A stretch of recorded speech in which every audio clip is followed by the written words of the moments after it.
By the honorable député d'Edmonton Centre. The honourable member of Edmonton Centre. Canada, our home and native land, true patriot love in all of us command. Car ton bras sait porter l'épée, il sait porter la croix. Ton histoire est une épopée des plus brillants exploits.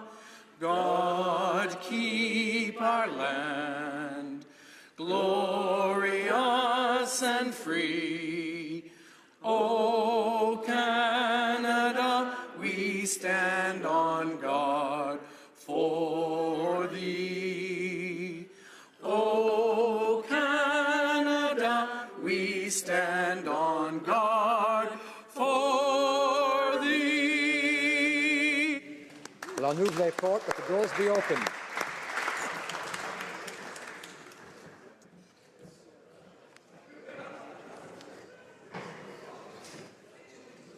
Statements by members. Déclaration de députés. L'honorable député. The honourable member for Pierre Boucher, Les Patriotes Verchères. Mr. Speaker, 5 years after the death of 47 persons at Lac-Mégantic, rail transport is not any safer. Since the Conservatives were in power, and given Liberal complacency today, Ottawa is letting transport companies self-regulate. It's not governments who decide, it's the companies. They are choosing what they wish to inspect. They decide what goes through towns. They set the maximum speed limit and weight of transport. As a result, since the accident at Lac-Mégantic, there have been more accidents, so it's the fault of Ottawa, which has abandoned its responsibilities. That's why the Bloc Québécois is calling for a commission of inquiry on the serious shortfalls in transportation regulations. Monsieur le Président, j'ai l'honneur. Mr. Speaker, I have the honor to rise today to pay tribute to the men and women who, through their bravery, protect our country. Members of our Canadian Armed Forces risk their lives to save those of others, and they do not shy away from sacrifice in the name of protecting world security. to spend 5 days traveling from St. John's to Iqaluit aboard the HMCS Charlottetown as part of the Parliamentary Canadian Leaders at Sea program. Amidst waters rough and still, I experienced demonstrations and training exercises alongside Canada's amazingly brave, competent, and dedicated soldiers. These experiences, these moments, made me realize just the level of commitment, effort, and tenacity it takes to serve in our Royal Canadian Navy. I salute all the members of our Canadian Armed Forces, thanking them for all that they do for our home and native land. Merci beaucoup. Thank you very much. Honourable member for Lakeland. Mr. Speaker, I rise to recognize the life of Edgar Corbière, who passed away in April. He turned his family's personal struggle into an enduring legacy of compassion and support for others. This summer marked the 20th annual Haying in the 30s, which has supported more than 5,000 people in the Lakeland region in their fight against cancer. A core board and group of 300 volunteers work all year round to put on a free 2-day reenactment of rural life and hay harvesting in the 1930s. Thousands of Albertans make it their annual family trip. Every penny donated there and by others is given to cancer patients and their families for medical bills, travel and parking costs, and other expenses not covered by insurance. Haying in the 30s currently supports 40 people a month. Thank you, Edgar, for your labor of love and selflessness. I'm so proud to represent families like yours and communities like Mallaig, who reflect the very best of what it is to be Canadian. The honourable member for Cloverdale-Langley City. Mr. Speaker, looking back on summer, it's clear that our government is delivering for the people of Cloverdale-Langley City. We're investing in families. The enhanced tax-free Canada Child Benefit means more money for over 12,000 families in my communities, making things like school supplies and sports more affordable for kids. We're investing in transit. $3 billion in federal and provincial funding will shorten commute times for people in my communities and ensure residents get to spend more time at home and not stuck in traffic. We're tackling gun and gang violence, which continues to affect my region. The Prime Minister, the Minister for Border Security and Organized Crime, the Minister of Defence all visited my riding recently to discuss how we tackle this persistent issue and make our communities safer for everyone. Mr. Speaker, I'm proud of the work that we do for the people of Cloverdale-Langley City as part of a government delivering on its commitments to Canadians. Thank you, Mr. Speaker. The honourable member for London Fanshawe. Mr. Speaker, today, World Contraception Day, falls in the middle of Gender Equality Week. Sadly, in Canada, we have neither equal access to birth control nor gender equality. For example, birth control, like the Nouveau Ring, is available on public formularies in Quebec, Saskatchewan, New Brunswick, Nova Scotia, PEI, and the Yukon, but not in BC, Alberta, Manitoba, or Ontario. Only Alberta covers emergency contraceptives, and only Quebec covers the contraceptive patch. Canada has an obligation to ensure everyone across the country has access to the highest quality of medication, but obviously this does not include many women, trans, or non-binary persons in need of contraceptive care. The Liberals are known for running with New Democrat policies in order to get elected, never keeping their promises. This Prime Minister could make the first concrete step and implement his promise of national pharmacare by beginning with free birth control as proposed by my motion 65. He could take this... L'honorable député de Bourassa. The honourable member for Bourassa. Mr. Speaker, I rise to recognize the success of the Canadian junior football team at the championship, which was held in Mexico. To complete the roster, team leaders recruited 2 young men who went to Henri Bourassa High School, which is in my riding of Bourassa, and in fact, I attended that very same high school. Kevin Sklercius and Freud Caesar took part in the tryouts, and a couple of weeks before the championship, they were referred to the supervisor and put on the Canadian team, and they came back with gold. So congratulations to the Canadian team, and I salute the achievements of these 2 young men who brought glory to their former high school, to their coach, and to North End, Montreal. Way to go. Honourable member for Flamborough-Glanbrook. Mr. Speaker, autumn has arrived, and in many rural areas of the country, particularly in Ontario, that means it's fair season. These fairs are an opportunity for people from the city, towns, and country to celebrate fall together, mindful of the incredible work that our farming communities do to provide a safe, reliable, and abundant food supply. Mr. Speaker, a community celebration of a bountiful harvest was the original intent of fall fairs. However, over the 160-plus years in many Southern Ontario communities, they've grown to be much more. In my constituency of Flamborough-Glanbrook, we've already had 2 fall fairs that I've had the pleasure of attending, Bimbrook and Ancaster, and the World's Fair in Rockton is about to come Thanksgiving weekend. All these fairs are organized by the local agricultural societies. It takes thousands of hours of volunteer effort and fundraising throughout the year and an incredible amount of organization. Thank you to all of those who are so selfless and volunteering for the sake of their community's betterment. See you at the fair, Mr. Speaker. Hear, hear, hear. Hear, hear. The honourable member for Beaches East York. Mr. Speaker, there are words to describe the shooting on the Danforth, but those words cannot adequately convey the deep sense of loss felt by those affected. Reese Fallon was an active member of the Beaches East York Young Liberals. She came with us to the Halifax Policy Convention, which she was so excited for, and she helped us to make a positive impact every step of the way. Reese was smart, caring, funny, passionate. Her parents called her sassy. She was out to make the world a better place. Her friends certainly looked up to her, and few people at any age so fully grasped that important sense of public service, be it through her political activism or her dedication to nursing. Reese will be sorely missed by so many. To Doug, Claudine, Riley, Quinn, and to all of Reese's family and friends, our city, our community, our country, all mourn with you and will continue to be here for you. Thank you, Mr. Speaker.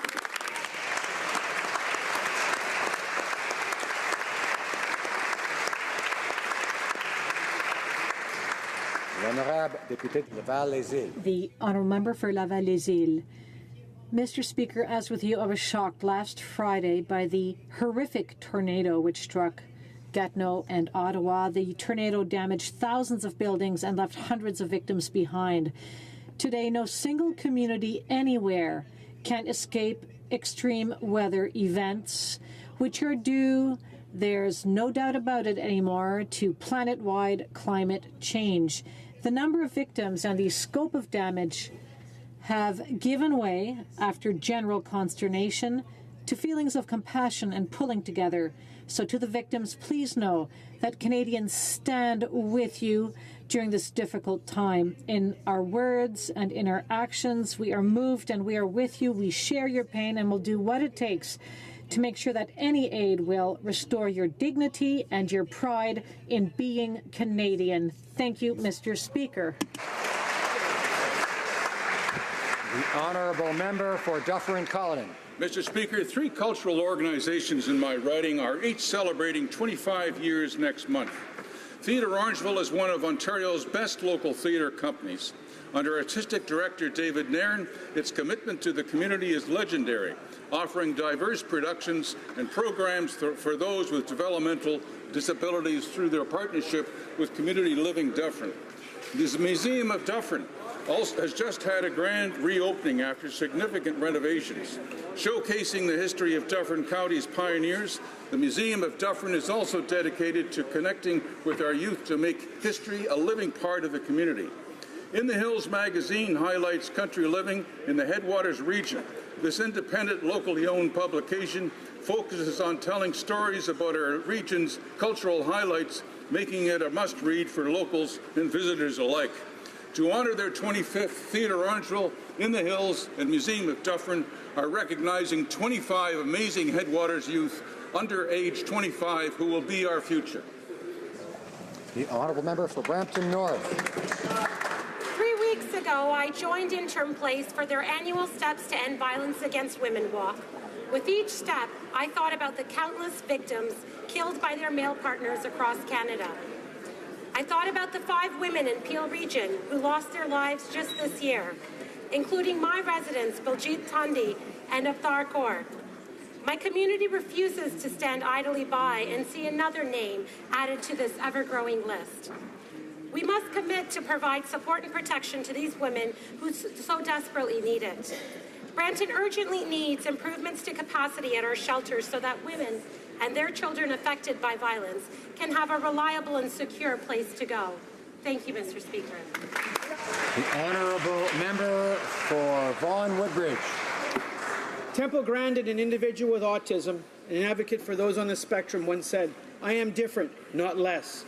Mr. Speaker, I rise today to acknowledge two remarkable women in my riding of Vaughan Woodbridge, Ellen Contardi and Lorelena Prosciutto, who desire to make a difference for children with autism and their families. Like Temple Grandin, they believed that there needs to be a lot more emphasis on what these children can do instead of what they cannot do. In just 3 short years, Waves of Changes for Autism has raised community awareness and provided much-needed financial resources to families. Monsieur le Président, demain soir.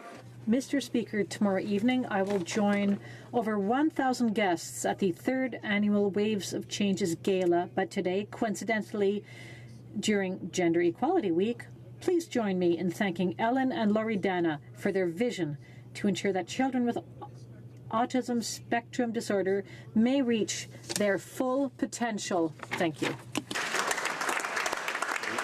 Honourable Member for Sherwood Park, Fort Saskatchewan. Mr. Speaker, the Malayali people of Kerala have demonstrated their resilience and fortitude once again in the face of devastating floods and landslides. Since the outset of the monsoon season in June, more than 200 people have lost their lives as rescuers battle overwhelming floodwaters to prevent further loss of life. Thousands are still living in relief camps across the region after being displaced from their homes and losing everything they own. The people of Kerala need our help. The Conservative Party is committed to working with the 150,000 Malayali Canadians who have made Canada their new home and have come together to raise funds to support flood relief efforts. Our leader demonstrated this commitment when he attended the Nehru Trophy Boat Race fundraiser this past summer to provide relief through medicine and food supplies for the most vulnerable victims of the crisis. Conservatives will always stand with communities around the world who are devastated by natural disasters, and we remain committed to rising to the occasion where relief and support is required. That, Mr. Speaker, is the Canadian way. Honourable Member for Etobicoke Lakeshore. Mr. Speaker, I rise today to again recognize the important relationship between Ireland and Canada. Over the last 2 years, this valuable connection has been celebrated and nurtured by our political leaders, including prime ministers, ministers, MPs, and TDs. Canada and Ireland enjoy strong commercial relations. In 2016 alone, there was over $2.4 billion in two-way trade. While we continue to build strong economic ties, we also honour our distinguished Irish heritage. This past June, with the incredible support of the Embassy of Ireland, we held the first ever Canada-Ireland Night on the Hill. We brought together Canadians from across the country of Irish descent, business and cultural leaders to celebrate our special bond. It was a phenomenal evening, Mr. Speaker. This week, we welcome another group of TDs to Ottawa, including the chair of the Ireland-Canada Interparliamentary Friendship Group. As they meet with MPs to discuss trade opportunities and other ways to enhance our friendship, I would like to say a warm Fáilte to Canada. Honourable Member for Nisnappi, Churchill River. Mr. Speaker, many teachers and support staff at schools across Canada returned to work this past month looking to inspire and educate future generations of Canadians. In northern Saskatchewan, though, many schools are struggling with day-to-day operations as there is a significant staff shortage. In Sandy Bay, Saskatchewan, Principal Randy Mallory has stretched his staff to their limit as some teachers are doing double their workload and resource staff are now teaching classes instead of focusing on individual students who need help. Not only does morale suffer when teachers are overworked, but students and communities suffer too. It's our responsibility as elected officials to support future generations, but governments are choosing not to invest in education and choosing not to invest in youth in the North. On behalf of my constituents, I call on all governments to invest in Northern education programs and Northern youth. Thank you. Honourable Member for Niagara Falls. Thank you, Mr. Speaker. It's my privilege to rise as host today as the newly appointed Shadow Minister for Public Services and Procurement. As such, it provides me the opportunity to address some of the serious procurement issues that are currently facing the amazing men and women of our armed forces. For example, the Liberals are replacing our 40-year-old fighter jets with 40-year-old ones from Australia. It brings back memories of the leaky subs they bought from Britain. They've also insulted our forces by asking them to return their smelly old sleeping bags so they can be redistributed to new recruits in an effort to compensate for their custom military spending. Spending millions on Fleet of Lemons is an extension of the summer of failures by the Liberals. We simply can't trust them to do the right thing and equip our troops with the necessary resources. So, Mr. Speaker, I call upon the Liberals to show a little respect for the members of our Canadian Armed Forces, beginning with the purchase of new sleeping bags. How about that for a start? Honourable Member for Northwest Territories. Mr. Speaker, this Sunday, September 30th, we mark the annual commemoration of Orange Shirt Day. Started in 2013, participants wear orange to commemorate survivors and raise awareness of the tragic legacy of Indian residential schools.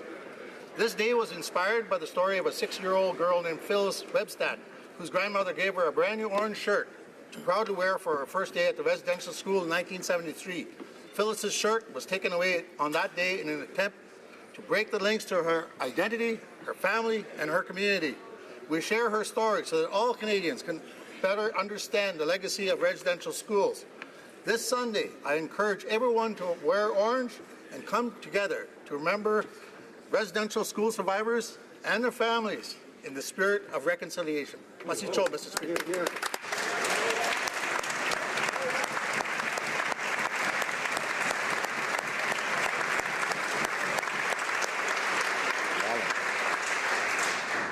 Oral questions, questions orales. The Honourable Leader of the Opposition.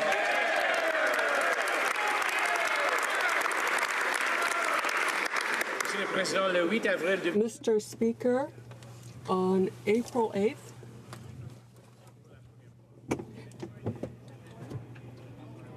Tory went to school, but he never got home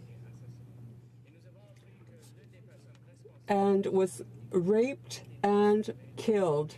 And this person is being transferred to a healing lodge. Canadians were shocked to learn this news. I'd like to give the Prime Minister the chance to say that he's going to reverse this decision. Mr. Speaker, our hearts go out to the family, to Terry's family. The Minister has asked Corrections Canada to examine this decision to make sure it is adequate and in keeping with policy. Canadians aren't looking for a review. They're looking for action. They want to see this government reverse this decision. Will the Prime Minister do what he has the power to do and reverse this decision? The Right Honourable Prime Minister. Mr. Speaker, our hearts go out to the family of Tory Stafford for the loss they endured and have lived with these past 9 years. The Minister has asked that the Commissioner of Correctional Services review such decisions to ensure they are done properly and in accordance with long-standing policy. The Honourable Leader of the Opposition. Mr. Speaker, that's not what the Minister said. The Minister said that he trusted the officials to ensure that the killer's bad practices were addressed. These weren't bad practices. These were horrific crimes, and they deserve to be punished. The Prime Minister has the ability to reverse this decision. Will he do so? The Right Honourable Prime Minister. Mr. Speaker, as mentioned by the then Minister of Correctional Services and Public Safety, the member from Lévis, pointed out, I, the Minister, do not control the security classification of individual prisoners. That's what the Conservative Minister said in 2013. We continue to respect our justice system to take the right decisions in the right way. The Minister has asked to ensure that all the decisions were taken in accordance with our laws. Honourable Leader of the Opposition. Mr. Speaker, when officials get it wrong, the government and the elected representatives have an obligation to make it right. The Prime Minister knows that the department reports to the government and that he has a variety of tools at his disposal. And he needs to tell Canadians right now whether or not he intends to use every tool at his disposal to reverse this decision. Honourable Prime Minister.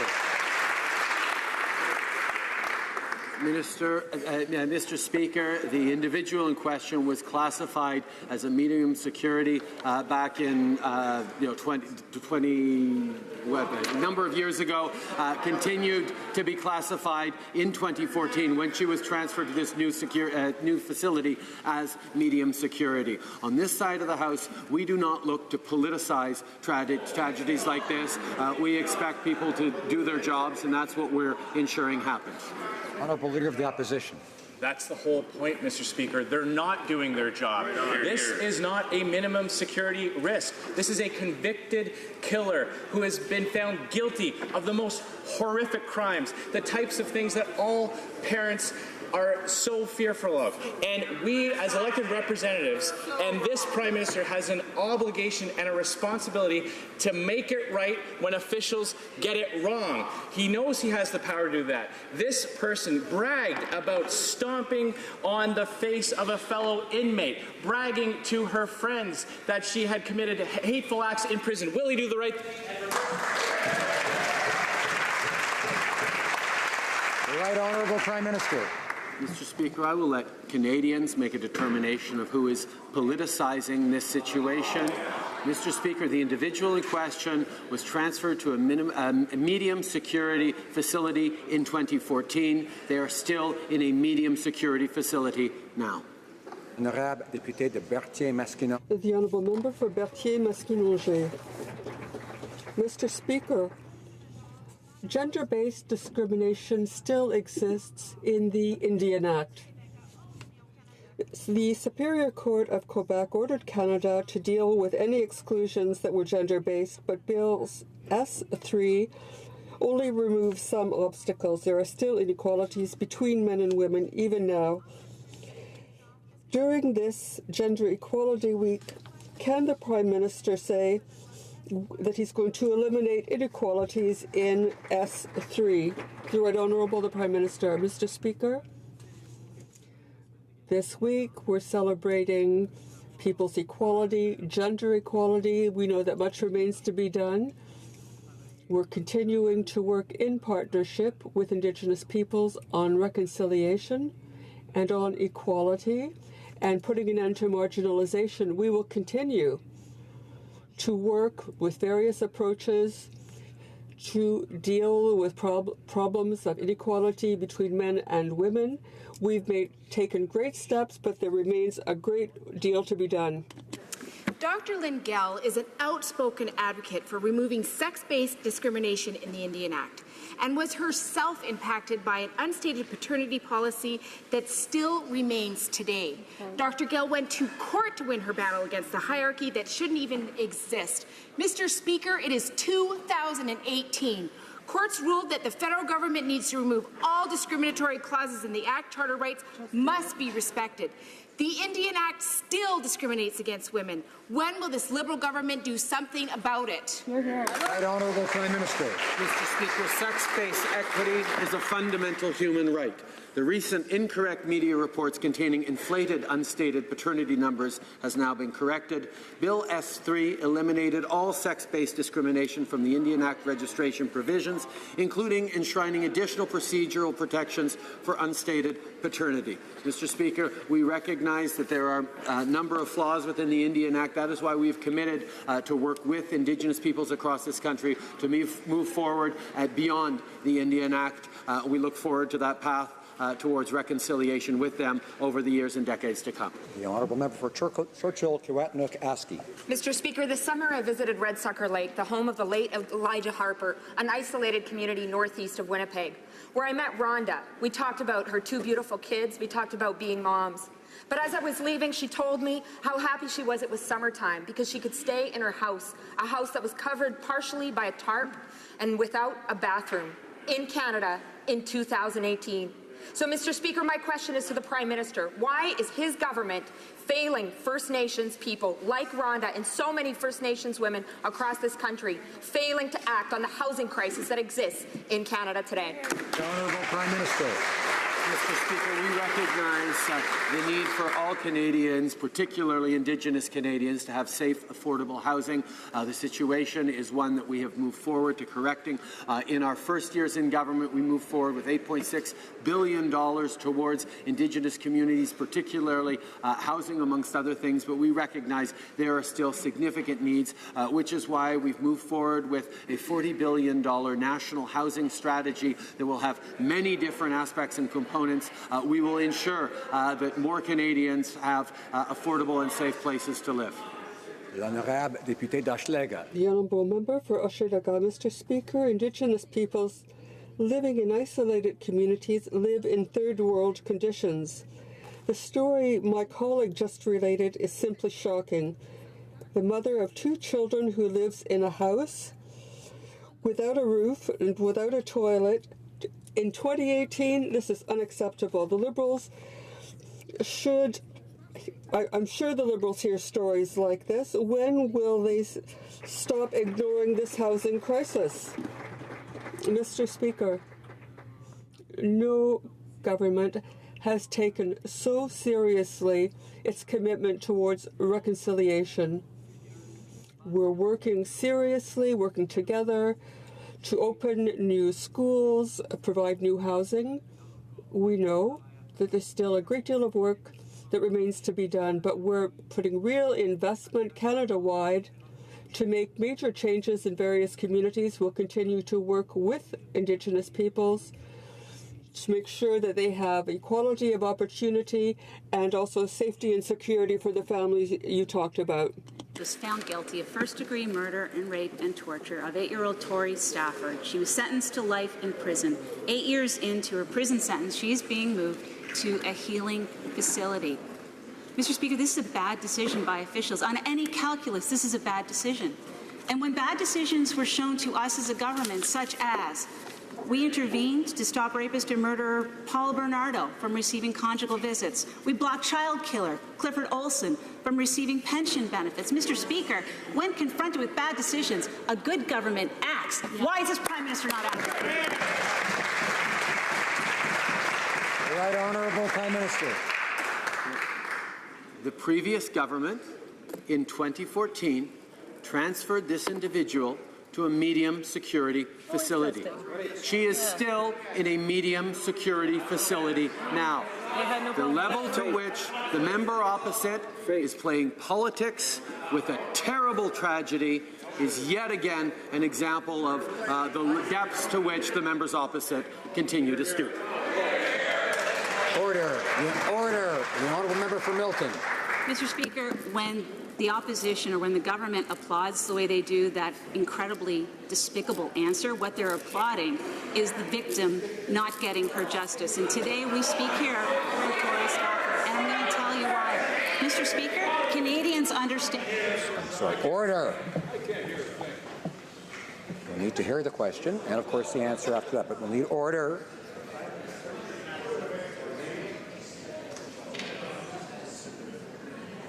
The honourable member for Milton. Mr. Speaker, as I was saying, the difficulty with a government receiving a bad decision is that the decision has to be made then to act. We acted every single time we found out that a bad decision that infuriates Canadians was made. This is a terrible decision. It's despicable. Why is this government and this Prime Minister not acting? Right Honourable Prime Minister. Mr. Speaker, I apologize for the noise from my backbench. The member opposite was part of a government that in 2014 transferred this individual to a medium security facility. That individual is still in a medium security facility. Mr. Speaker, these are the political games they are choosing to play. The honourable member for Richmond-Arthabasca. Mr. Speaker, the Minister of Public Safety described the crimes of Terry Lynn McClintock as bad practices. We're not talking about bad practices, we're talking about an odious crime. She was convicted of the abominable murder of a child of 8. and the minister accepted that she be transferred to a healing lodge. This is absurd. Will the Prime Minister demand that she be returned to a maximum security institution? The Right Honourable Prime Minister. Yet another question on the same issue, Mr. Speaker. The preceding government, the Conservative government in 2014, had this person transferred to a medium security prison, and this person remains in a medium security institution. The level of political games they're playing is truly upsetting, Mr. Speaker. The Honourable Member. Well, what's upsetting is that Canadians are waiting for an answer from this Prime Minister and not getting it. We're talking about the kidnapping and rape of a little girl of 8, and what we hear from the Prime Minister is that he's asking that the decision be reviewed. A bad decision was made, and the Prime Minister has the power to change it. What is he waiting for to change this decision, to reverse it and have this person put in a maximum security prison? The Right Honourable, the Prime Minister. Mr. Speaker, we live with the rule of law, and we don't make decisions as politicians which would not be in respect of the rule of law and the way things work. In 2014, this individual was transferred to a medium security prison and is remaining in an institution which has the same classification. For the record, that the only political games being played in this House today are the word games being conducted by the Prime Minister of Canada on this very important issue. Mr. Speaker, Terry Lynn McClintock helped lure Tory, hit Tory 3 times in the head with a claw hammer. She was a lookout while Tory was raped, and then helped place Tory's body in a garbage bag. The Prime Minister knows full well that he has the power and authority to change this case in an instant. Why will he not use his power and authority right now to do the right thing for Tory's family and the right thing for society? Right Honourable Prime Minister.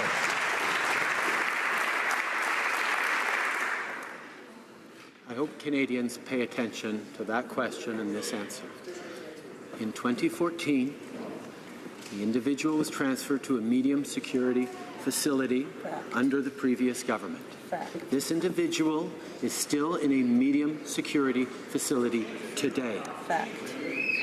That question needs to be noticed by Canadians, and that behaviour needs to be noticed by Canadians.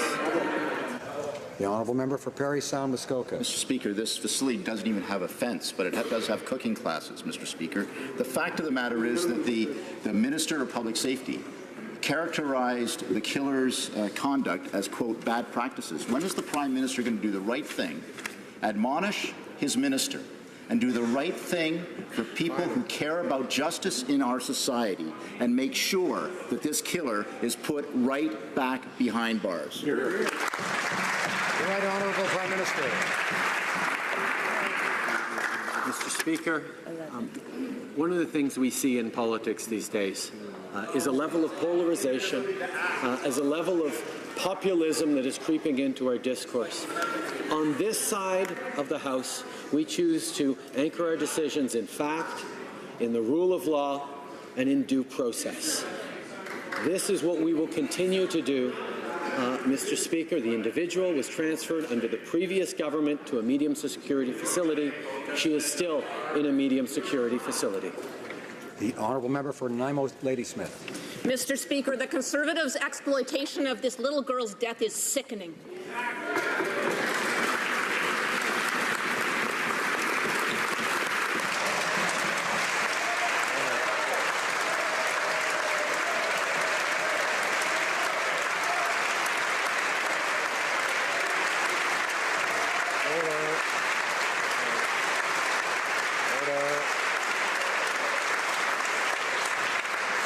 The Honourable Member for Nanaimo Ladysmith has the floor. Order. Gender Equality Week is meant to celebrate the work of feminist organizations, but many of them are struggling with lack of funding and have closed their doors because they cannot help the women in need. They unquestionably improve the lives of women, but they're the most underfunded in Canada's nonprofit sector. They need reliable, long-term, stable operational funding. So when will the Prime Minister walk his talk and dedicate the much-needed core funding feminist organizations need to do their work? The Right Honourable Prime Minister. Mr. Speaker, I thank the member opposite for her question and agree with her that women's organizations across this country do extraordinary work, important work that are good for our society, but also good for economic growth and everyone's opportunities. That's why we recognized and we're moving forward with $100 million in sustainable funding for community organizations. There is always more need, but we are happy to be supporting to a greater degree the great work being done right across the country. And I very much thank the member opposite for her question. The honourable member for Salaberry-sur-Roi. Mr. Speaker, half the women in this country will be victims of physical or sexual violence during their lives. Whether it's at home, on a campus, or at work, women have to live with the spectre of harassment and violence. Numerous organizations and unions, such as the Canada Labour Congress, are calling for a plan and immediate action, awareness raising and better funding.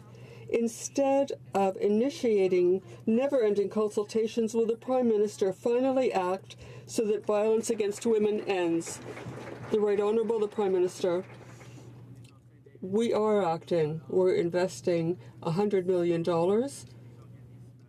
for organizations that help women, and we know we need to do more. We know that the Me Too culture has to continue. We have to put an end to harassment and bullying. We have to do our part to change society for the better, and this is something we are doing. At around 3:30 p.m. on Wednesday, April the 8th, 2009, Tori Stafford left her school to go home. She never arrived there. When Tori's body was found, it was naked from the waist down. The autopsy revealed that she had suffered beatings that caused lacerations to her liver, broken ribs, and her death was as a result of repeated blows to her head with a claw hammer. Her killer, Terry Lynn McClintock, has been moved to a healing lodge. The Prime Minister has the power to reverse this decision today. Will he stand with the family and ensure that this child murderer stays behind bars? The Right Honourable Prime Minister. Mr. Speaker, this is the 12th consecutive question from the Conservatives on this issue, and that is their choice. But I would ask them, please, do not continue to increase the level of graphic detail read into the official record here. This is not something we want to politicize this way. This is not the way this House should be engaging. I continue to welcome these questions on any matters that matter, but I ask them to please maybe not read the words on the pages in front of them. The Honourable Order. Members from time to time hear things they don't like in here, and that's probably going to continue. But I'd ask them to wait their turns, which come eventually, to speak and not to interrupt. The Honourable Member for Elgin, Middlesex, London. Well, just keeping it back then, Tori Stafford never came home because Terry Lynn McClintock, who Tori thought was a friend, lured her to her. McClintock pled guilty to first-degree murder and was sentenced to life in prison. Right. The minister's defense of releasing this murder only after 6 years behind bars to spend the remains of her sentence in a healing lodge is unconscionable. The Prime Minister has the right and has the power to change this decision. Will he or won't he? Right Honourable Prime Minister. Again, Mr. Speaker, words are important. The member opposite used the word released in her question. The fact is, the individual in question who committed this terrible crime was transferred in 2014 to a medium security facility and remains in a medium security facility today. Anything else that the member opposite is asking is fair game, but will they please stick to the facts in this terrible tragedy? The Honourable Member for Bellechasse, Les Etchemins, Lévis. Mr. Speaker, now, bad practices, I think this was a sordid crime. Now, it took the Prime Minister 2 weeks to deal with one thing. When will the Prime Minister put victims before criminals and reverse the decision? The Right Honourable the Prime Minister. Mr. Speaker, the Minister of Public Safety has asked that we ensure that all procedures and all legislation was followed in dealing with this criminal. We will continue to make sure that all rules are followed. We live under the rule of law. We have to acknowledge this. We have to make sure that victims get justice and that they are given the appropriate penalties and punishment according to our system. Mr. Speaker, McClintock admitting to kidnapping 8-year-old Tori so she could be raped, tortured, murdered, and buried in a field. There isn't a more disgusting crime a person can commit. The Liberals are now defending her transfer from a prison in Ontario straight to the Okama Healing Lodge in my riding. This is a facility that doesn't even have a fence around it. It's not intended for child murderers. As a matter of fact, there are often children in the facility. The Prime Minister has the power to reverse this decision today. Will he do that? Honourable Prime Minister. Mr. Speaker, I'm going to keep this as simple as I possibly can for everyone because there's a lot of rhetoric, there's a lot of fear, and there's a lot of politics in this question. Sad. The individual in question was transferred to a medium security facility in 2014 under the Conservative government. She is currently in what is classified as a medium security facility. The Conservatives are playing politics in an extremely troubling way. Well, member for London Fanshawe. Mr. Speaker, Inova in London, Ontario provides full-service support for survivors of gender-based violence. The previous Minister for Status of Women held consultations to discuss a national strategy to address gender-based violence. This year, 71 people in Canada died at the hands of their intimate partners. Our criminal justice system has no legislation that specifically addresses intimate partner violence. This is outrageous. Inova has yet to hear back from the Minister. Where is the plan? How long does it take? Lives depend on it. Right Honourable Prime Minister. Thank the member opposite for her question and for her advocacy on this extremely important issue. Canada will only reach its full potential when everyone has the opportunity to thrive, no matter who they are or where they come from. To achieve this, we need to work together to prevent gender-based violence. That's why we're investing nearly $200 million in the first ever federal strategy to prevent and address gender-based violence that will work to prevent gender-based violence, support survivors and their families, and promote a responsive legal and justice system. The Honourable Member for Saskatoon West. Mr. Speaker, I recently met with the Alberta Council of Women's Shelters and was moved to hear about their struggles to provide safe refuge for all women and children fleeing abuse. The shelters are full, Mr. Speaker. The lack of affordable housing is making a terrible situation worse. These shelters are doing everything they can to keep women and children safe. No one should be forced to live on the street or risk their family's safety for a place to call home. Why is this government waiting to ensure all Canadians have a safe, affordable home? Thank you. The Right Honourable Prime Minister. Mr. Speaker, we agree with the member opposite. Women and girls facing violence need a safe place to turn. We're investing $40 billion in a national housing strategy which dedicates 25% of the funds to projects for women, girls, and their families fleeing violence. This means at least 7,000 spaces maintained or built for survivors of family violence, and the creation of 5 additional shelters in First Nations communities. We will continue to improve the lives of those in greatest need, grow the middle class, and make Canada an even better place to call home. The Honourable Member for Châteauguay-Lacolle. Mr. Speaker, our government knows that a thriving and sustainable agriculture sector is made possible by public investments in science, research, and innovation. Can the Prime Minister update this House on our government's important investments in agricultural science? The Right Honourable Prime Minister. I'd like to thank the member for Châteauguay-Lacolle for her question. I'm proud to announce that the details of our recent fund, $70 million to invest invested to address environmental challenges and to hire new agricultural scientists. This investment allows us to hire the next generation of world-class scientists and will help our farmers to grow their businesses for the years to come. We will continue to support our researchers and our farmers. Mr. Speaker, Barry Jackson is a Korean War veteran who lives in Georgian Bluffs. He fought bravely for our country and now at 87 years old is looking for support. Unfortunately, Veterans Affairs has been giving Barry the runaround. While an actual veteran fights for help, these Liberals are providing support to convicted murderer Chris Garnier, who has never served a day in his life, not one day.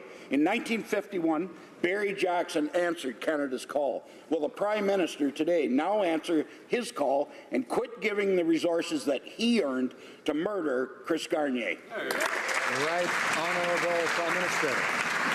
Mr. Speaker, I will take no lessons from the Conservatives on how they treated our veterans. They used them as props in photo ops. They shuttered the service centres that were there to help them, and they nickeled and dimed the veterans at every turn. Over the past 3 years, we invested $10 billion in our veterans. We've reopened the service centres that the Conservatives shuttered, and we're investing in mental health supports for veterans as well. We will continue to work hard to make sure that those who serve our country get the fullest support and recognition that they so justly deserve. The Honourable Member for Mégantic-L'Érable. Mr. Speaker, Christopher Garnier is a criminal, a killer who receives benefits from Veterans Affairs when he hasn't served a single minute in the Canadian Armed Forces. Since the Liberals took power, Mr. Speaker, compensating criminals has become habit. The Minister of Veterans Affairs failed miserably to do what is right and has lost the confidence of Canadians. The Prime Minister is responsible for the decisions made by his ministers. What is he waiting for to put an end to this situation and to do what must be done? The Right Honourable Prime Minister. Mr. Speaker, all members in this House stand alongside the Campbell family in this situation. It is tragic, and the Minister has taken steps to change the policy so this type of incident does not recur. We will continue to be able to provide support to veterans and their families who need it while maintaining the integrity of the system. Honourable Member for Yorkton Melville. Mr. Speaker, yesterday this Prime Minister and every Liberal on that side of the floor rose to defend providing veterans services to a convicted cop killer. The Prime Minister knows in his heart that this is wrong, and it is an insult to our Canadian Forces members, veterans, and their families. He knows that. I taught my children, no matter how deep a hole they may dig themselves into, it is always all right to turn around and do the right thing. Will this Prime Minister finally show our troops the respect they deserve? Look into that camera. Don't act. The Right Honourable Prime Minister. Mr. Speaker, every member in this House is grieving with Constable Campbell's family. This is a tragic situation, and the Minister has taken steps to address the policy to ensure that this does not occur moving forward. The Minister has increased the level of scrutiny, and the Department is addressing its existing policy in relation to treatment of family members under extenuating circumstances such as conviction of a serious crime. This ensures that we will continue to support veterans and their families who need our help while maintaining the integrity of our system. Honourable Member for Brantford Brant. Let me say what's shameful. It's shameful that it took 29 days for this minister and this Prime Minister to get back to this House, and it's shameful that every Liberal in this House stood yesterday to defend the benefits going to Chris Garnier, the convicted murderer, sitting in a penitentiary, absorbing veterans' benefits.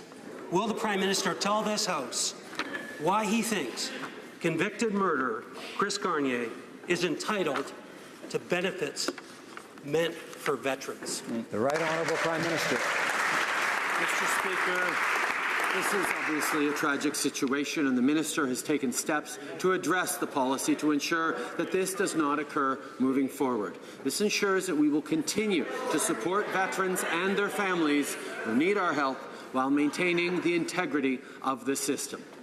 The Honourable Member for Abitibi-Témiscamingue. Mr. Speaker, The most recent Ombudsman report clearly shows that women veterans wait longer than men to have access to the financial assistance owed to them, on average 8 weeks longer. But as if that weren't insulting enough, we've now learned that Francophone women wait even longer than everyone. However, in the military, there aren't men, women, there are just soldiers. All soldiers wear the same uniform. Why, when it comes to services, are there differences because of gender and language? The Right Honourable Prime Minister. I'd like to thank the member for her question, and I agree that it is a very problematic situation that we must address. We commit to looking at what we can do to restore a better balance, to ensure that all are treated fairly. It's unacceptable. I fully agree. Okay. The Honourable Member for Jonquière. Mr. Speaker, it's 2018.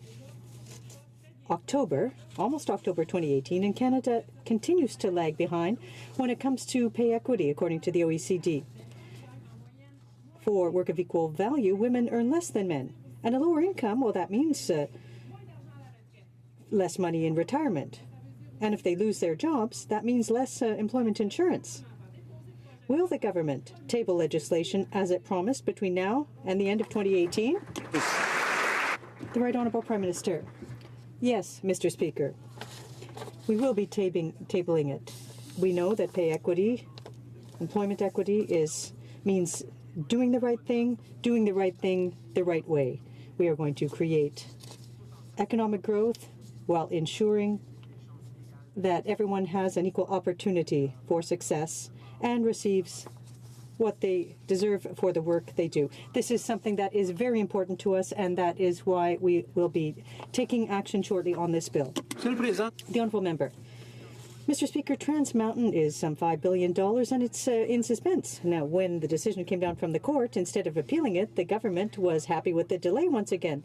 And this is hardly surprising, because this Prime Minister said that eliminating Alberta oil wasn't a problem. Now, this week, our leader presented a realistic and responsible plan to go ahead in a good way. What is the Prime Minister's plan to move forward on the Trans Mountain project? The Right Honourable Prime Minister. It's interesting, Mr. Speaker, but the plan as proposed by the Conservatives on Trans Mountain looks a lot like Stephen Harper's way of doing things. Contempt for the courts, the environment, contempt for consultations with Indigenous peoples. Mr. Speaker, when the Conservatives took power in 2006, 99% of Alberta oil was sold to the U.S. Today, 99% of it, after 10 years, is still being sold to the U.S. After their 10 years, said they failed to diversify. 4 major pipelines were built under Conservatives, and Conservatives have a plan to rescue the Trans Mountain expansion. From day one, for nearly 2 years, the Prime Minister failed to act to get construction started. It's been 27 days since the court ruled he failed. All they've done is kick the can down the road for another 6 months, and he still has no plan for Indigenous consultation or to stop other legal threats. In April, he himself promised a law to build Trans Mountain, but he failed to deliver. So will he commit to retroactive emergency legislation today to get the Trans Mountain expansion built? Right Honourable Prime Minister. Mr. Speaker, here are the facts. When the Conservatives came into office in 2006, 99% of our oil exports went to the United States. After 10 years of inaction, still 99% of Alberta's oil was still sold to the United States because their approach to get to new markets failed. And they're doubling down on that approach with disregard for the courts, disregard for the environment, and disregard for the consultation on Indigenous peoples. That's not how to move forward in a responsible, concrete way on getting our resources. Honourable Member for Lakeland. But not a single shovel has been in the ground to start the Trans Mountain expansion. The court ruled Kinder Morgan consulted properly, and 43 Indigenous communities want the Trans Mountain expansion. Kinder Morgan only wanted certainty and clarity, not tax dollars, but this Prime Minister failed to deliver all of that. He gave 4.5 billion Canadian tax dollars to go build pipelines in the U.S. What's worse is he's bringing in the job-killing Anti-Pipeline Act C-69. It will stop all future private sector pipelines and kill Canadian resource development? Will the Prime Minister stop attacking the livelihoods of hundreds of thousands of Canadians and kill the anti-pipeline bill C-69? The Honourable Prime Minister. Mr. Speaker, what the Conservatives continue to not understand is that their approach failed. You cannot get big projects built by marginalizing Indigenous peoples, completely disregarding environmental science and communities. We know that moving forward to provide clarity to proponents and investors while giving a path on consultations and environmental science is the way we will continue to get big things built in this country. Canadians expect us to build an economy and the environment to go together. That's exactly what we're doing on this side of the House. The Honourable Member for Thérèse de Blainville. Mr. Speaker, families in Thérèse de Blainville and across the country got a pleasant surprise in the summer when they received the Canada Child Benefit and saw even more tax-free money in their pockets. The government indexed the Canada Child Benefit 2 years earlier than expected, so families have more money in their pockets now instead of 2020. Could the Prime Minister tell this House how the CCB continues to benefit Canadian families? The Right Honourable Prime Minister. Mr. Speaker, I want to thank the member for Thérèse de Blainville for highlighting what an incredible impact the Canada Child Benefit has had. As children go back to school, we're hearing from families across Canada how important this benefit is. It means new clothes. It means warm meals, new books. We put an end to the Conservative practices of sending checks to millionaires.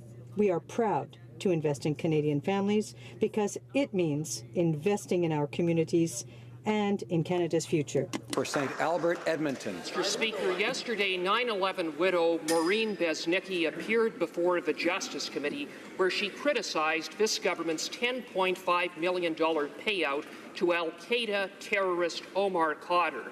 Instead of showing respect towards Ms. Besnicki, the Parliamentary Secretary to the Minister of Justice scolded her. This is beyond shameful. So, will the Prime Minister apologize for his Parliamentary Secretary's disrespect towards a 9/11 widow? The Right Honourable Prime Minister.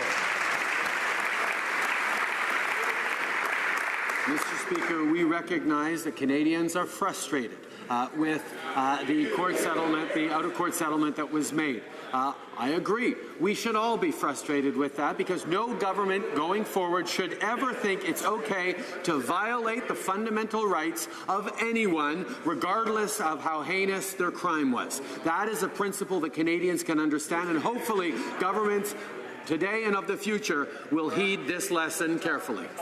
Member for Vancouver East. As a mother, I want to know that my children are safe when I'm at work. Quality, accessible, and affordable childcare is a must for every working mom. Yet in 2018, this so-called feminist prime minister we still don't have a national childcare program. UBC's Dr. Paul Kershaw said work-life conflicts of parents raising young children costs Canadian businesses an estimated $4 billion. If we can dump $4.5 billion into a leaky pipeline, why can't we have a national affordable childcare program for all? The Right Honourable Prime Minister. Mr. Speaker, we agree on the need for childcare. That's why we're moving forward with a $7 billion investment in childcare right across the country. We recognize provincial jurisdiction in this area, but we also know that the federal government has a role to play, and that's one we are happy to play. But on top of that, we move forward with the Canada Child Benefit that is putting more money in the pockets of 9 out of 10 Canadian families and lifting hundreds of thousands of kids out of poverty. This is something we will continue to work on because we recognize how investing in children's future now makes life better for families and for communities. Honourable Member for Coquitlam, Port Coquitlam. Mr. Speaker, the opioid crisis is a national public health crisis that is devastating individuals, families, and communities across this country. At the beginning of September, the governments of Canada and British Columbia signed a bilateral agreement for innovative treatment options for people with substance abuse or substance use disorders. Can the Prime Minister update this House on this important agreement? Honourable Prime Minister. I want to thank my colleague from Coquitlam, Port Coquitlam, for his tireless work in his community. Early this month, we announced a bilateral agreement between our government and the government of British Columbia. Our investment of $34 million is part of a $150 million for a cost-shared emergency treatment fund announced in Budget 2018. This funding has been designated to enhance or increase access to quality treatment services for substance use disorder, including specific initiatives for youth. We're working with the Government of British Columbia to reverse the trend of the national overdose epidemic. The honourable member for Calgary Nose Hill. Tory staffer's father says that the decision to allow the transfer of Terry Lynn McClintic to a facility without offence is wrong. Today, the Prime Minister has had over a dozen opportunities to address this question, and he has not done so. This isn't about the bureaucrats that serve him or previous governments or the preambles of questions that he doesn't like. This is about his decisions and what he will do to correct wrongs. Once again, will the Prime Minister use the power that he has to right this wrong and reverse this decision? Well said. Honourable Prime Minister. Mr. Speaker. First, I would like to thank the New Democratic Party of Canada for choosing to make gender equity and gender opportunities the centre of their questions throughout this entire question period. I think it goes to the challenges we are all facing as a country moving forward.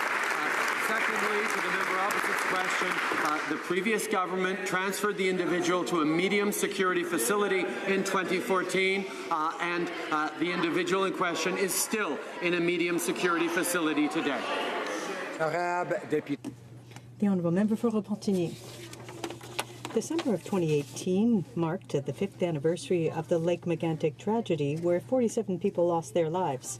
Since, rail transport hasn't gotten safer, Mr. Speaker. It's more dangerous. And it's because of the federal government, because it allows companies to self-regulate at the expense of public safety. This being Rail Safety Week, I would ask the Prime Minister, will he respect the will of the National Assembly and order a commission of inquiry on the circumstances surrounding the tragedy in Lake Megantic and the shortcomings in regulations for rail transportation? The Honourable Prime Minister. It is the 5th anniversary of this tragedy. The Minister of Transport, since the first day, guaranteed better rail safety. There's a great deal of work to do. We are working on it. No community, no family should ever suffer what we saw that terrible night in Lake Megantic. I have the honour to inform the House that Mr. Holland, member for the electoral district of Ajax, has been appointed member of the Board of Internal Economy in place of Mr. Rodriguez, member for the electoral district of Honoré Mercier, for purposes and under the provisions of Section 50 of the Parliament of Canada Act. Tabling of documents.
Order. I'd encourage members to take their conversations into the lobbies, and I'm confident I can count on members to assist me by saying shh. I thank colleagues. Tabling of documents, the Honourable Minister of Justice. Thank you, Mr. Speaker.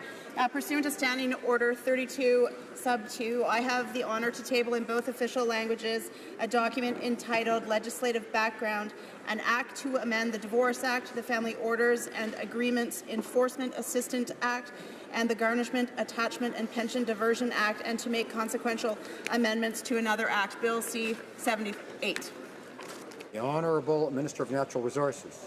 Mr. Speaker, pursuant to subsection 7.2 of the Department of Natural Resources Act, I have the honor to table in both official languages the 2018 edition of the State of Canada's Forests. Okay. Dépôt de projet de loi émanant du gouvernement. Tabling of government bills, statements by ministers, reports from interparliamentary delegations. Please, the Honourable Member for Sydney, Victoria. Thank you, Mr. Speaker. I have the honour to present in both official languages the 12th report of the Standing Committee of International Trade in relation to Bill 79, the Comprehensive and Progressive Agreement for Trans-Pacific Partnership Implementation Act. The committee has studied the bill and has decided to report to the House back to the House without any amendments. Is that okay, Mr. Yukon? Introduction of private members' bills. First reading of Senate public bills. Motions. The Honourable Member for Elmwood-Transcona.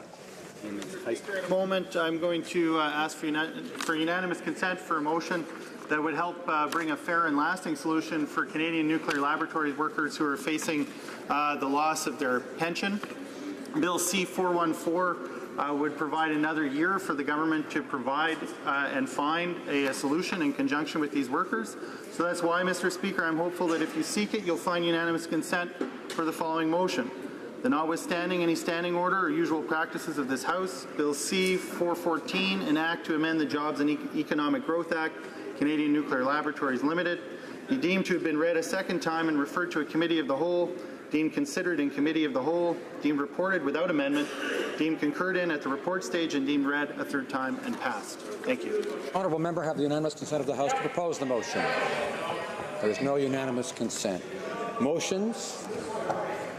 Presenting petitions. Présentation de pétitions. Presentation of petitions.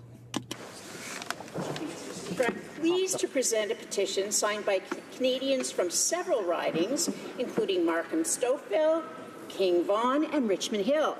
They call on the House of Commons to respect the rights of law-abiding firearms owners and reject the Prime Minister's plan to waste taxpayers' money studying a ban on guns, which are already banned. The Honourable Member for London Fanshawe. Well, thank you, Mr. Speaker. And I have a petition here for the House of Commons signed by many Canadians who are concerned that nearly 2 million Canadians desperately need an alternative to payday lenders because of the crippling rates of interest that are charged to poor, marginalized, rural and Indigenous communities. We have 3,800 Canada Post outlets already in existence in these rural areas where there's often no bank. Canada Post has the infrastructure and can make a rapid transition to include postal banking, and therefore the petitioners call upon the Government of Canada to enact my motion, M166, to create a committee to study and propose a plan for postal banking under the Canada Post Corporation. And a second petition, Mr. Speaker, in regard to Bill C-397, whereas spouses of dying or past veterans, public servants or employees of the Royal Canadian Mounted Police are unfairly deprived of pensions in the event that their spouse dies. The following call upon the Government of Canada to support Bill 397, which eliminates all legislation that denies surviving spouse pensions to military, members of Parliament, judges, employees of Crown corporations, public servants, and employees of the Royal Canadian Mounted Police if the retiree entered a spousal relationship after age 60.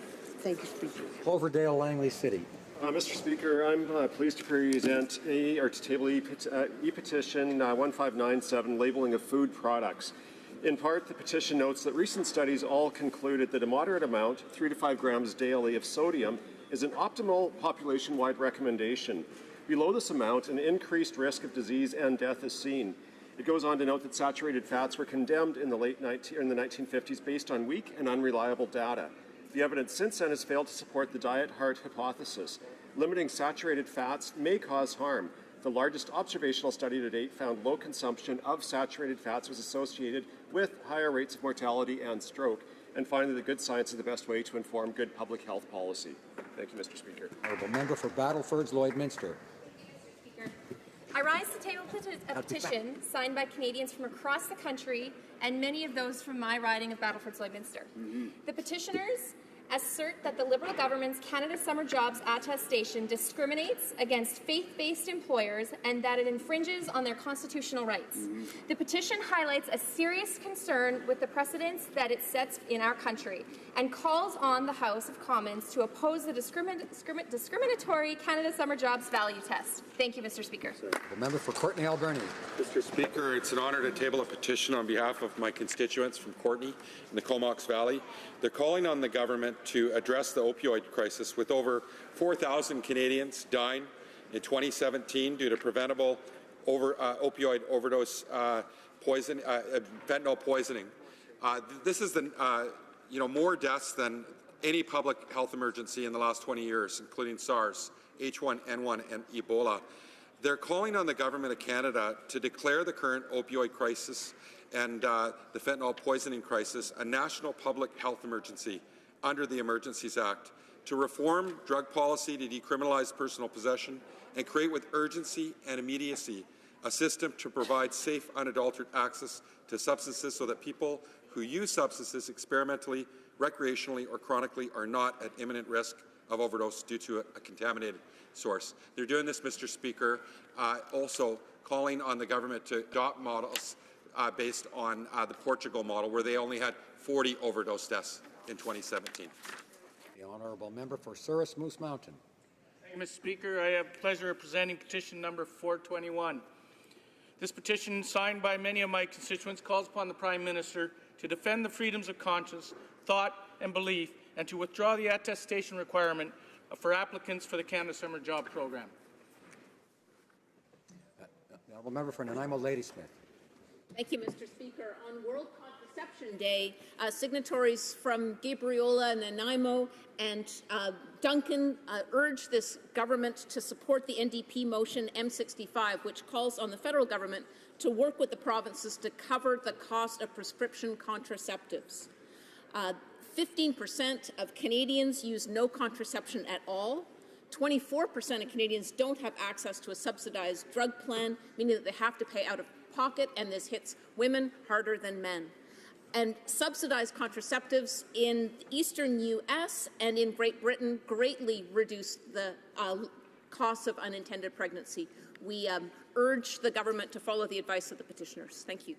Honourable member for Saanich Gulf Islands. Thank you, Mr. Speaker. It's an honour to rise and present a petition from constituents within Saanich Gulf Islands who are calling on the government to fully adopt and implement the United Nations Declaration on the Rights of Indigenous Peoples and stand up for the rights of Indigenous peoples. Thank you. L'honorable député de Sherbrooke. The member for Sherbrooke. Thank you, Mr. Speaker. I have the honour to table an petition number 1041, signed by over 5,000 people in Canada. The petition calls for psychotherapy services to be exempted from the sales tax, since, as it now stands, these psychotherapy services, as opposed to other healthcare services, are not exempt from the sales tax. So these citizens are asking that psychotherapy services be on the same level playing field. These Canadians are asking for the House of Commons not to be subject to the sales tax and that healthcare services be made as accessible as possible to all Canadians. Thank you, Mr. Speaker. Presenting petitions, présentation de pétitions. Questions on the order paper. The Honourable Parliamentary Secretary to the Government House Leader. Mr. Speaker, I would ask that all questions be allowed to stand at this time, please. Agreed. Agreed and so ordered. Notices of motion for the production of papers. The Honourable Parliamentary Secretary. Again, Mr. Speaker, I would ask that all notices of motions for the production of papers be allowed also to stand at this time. Is it agreed? Agreed and so ordered. Orders of the day. Government orders, government bills, resuming debate at second reading of Bill C-81, the Accessible Canada Act. Member from Nanaimo, Ladysmith. Thank you, Mr. Speaker. More than 5.3 million Canadians, almost 16% of the population of this country, are living with some form of disability that affects their freedom, independence, or quality of life. Of that number, over 200,000 are children and youth. And 1 in 5 Canadian women live with disabilities. Women with disabilities are poorer than their male counterparts. They're 3 times more likely to rely on government programs than women without disabilities, and more likely than men with disabilities. They are also particularly susceptible to domestic violence. The rates of violence against women living with disabilities is particularly high. They disproportionately call on women's shelters, face homelessness, and are victims of violence. And the rate of head injuries associated with women who are victims of domestic violence, of intimate partner violence, are particularly high. I really commend Dawn Canada for doing groundbreaking work in this area, and we've been very reliant on their advice and testimony at Status of Women Committee. And so here we are today hearing about a new act, Bill C-81, which is intended to help and support persons living with disabilities. And I can say that the need is tremendously great. Persons living with disabilities within Canada have waited over 2 years for this bill to be tabled.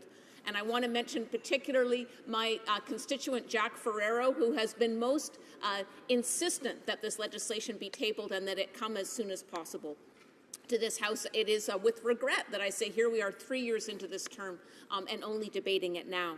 Canada ratified the Convention on the Rights of Persons with Disabilities back in 2010.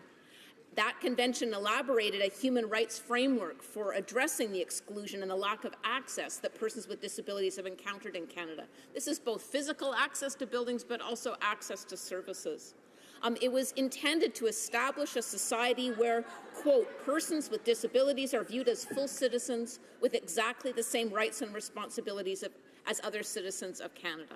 Only 3 provinces in Canada have accessibility laws, and Canada federally does not. And I've heard in great detail from constituents that the need is dire. Here is a part of a letter from a man in my riding, Terry Weens. He's a Nanaimo resident, I'm pretty sure. This is a long and heartbreaking letter. I'm going to read you just a part. He's had polio, and he's facing extraordinary costs associated with his disability. He writes, quote, I recently had to buy a new Roho hybrid cushion for my wheelchair, $820, as well as a hospital bed, $1,800, mattress not included. So I decided to make a one-time withdrawal of $10,000 from my RIF. What I didn't realize was the ripple effect of that decision. That raised my annual income enough to eliminate me from the guaranteed income supplement, all $18 a month worth. I have no doubt that next year I will qualify again, but in the meantime, we are penalized for our independence. You really can't compare the income of an individual that is facing costs that the average person never sees. To add insult to injury, losing that GIS also cost me my premium medical services subsidy, another $420 a year. My opportunity for subsidized assisted living apartment, because GIS qualification is required for the subsidized program, and a cut back to my rental subsidy and doubling from $450 to $900 yearly of my pharmacare deductible. It is not the $18 a month payment but the status of qualifying for GIS that is important, end quote. It's a terrible example of the people that are working the hardest and have the most barriers in front of them, that government services are not supporting them. Here's another letter from a person in my riding. The person asked, please keep my name confidential. It is with great dismay that I write to you about a problem with pension plans. I'm 69 years old. I have some disabilities, and my only income is from the government pensions and some money that was awarded to me from a divorce. My total income is under $20,000 a year.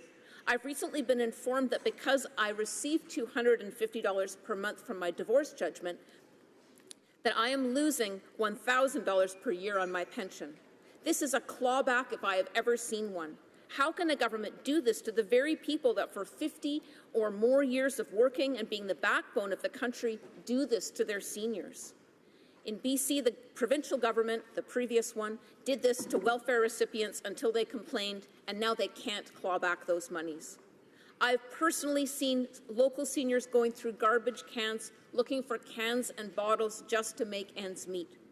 I take the exception to the government saying that we have a class system in our country and that they will do everything for the middle class and nothing for seniors. To be politically correct, we have low income, medium income, and high income. Since when did Canada decide that we have a class system? I've worked all my life and served in the armed forces, and this is how I get treated. I applied for the disability tax credit, and although I had 3 things that were on their list to qualify, I was refused and even told that if I went any further with my claim, that I might be responsible for legal fees, end quote.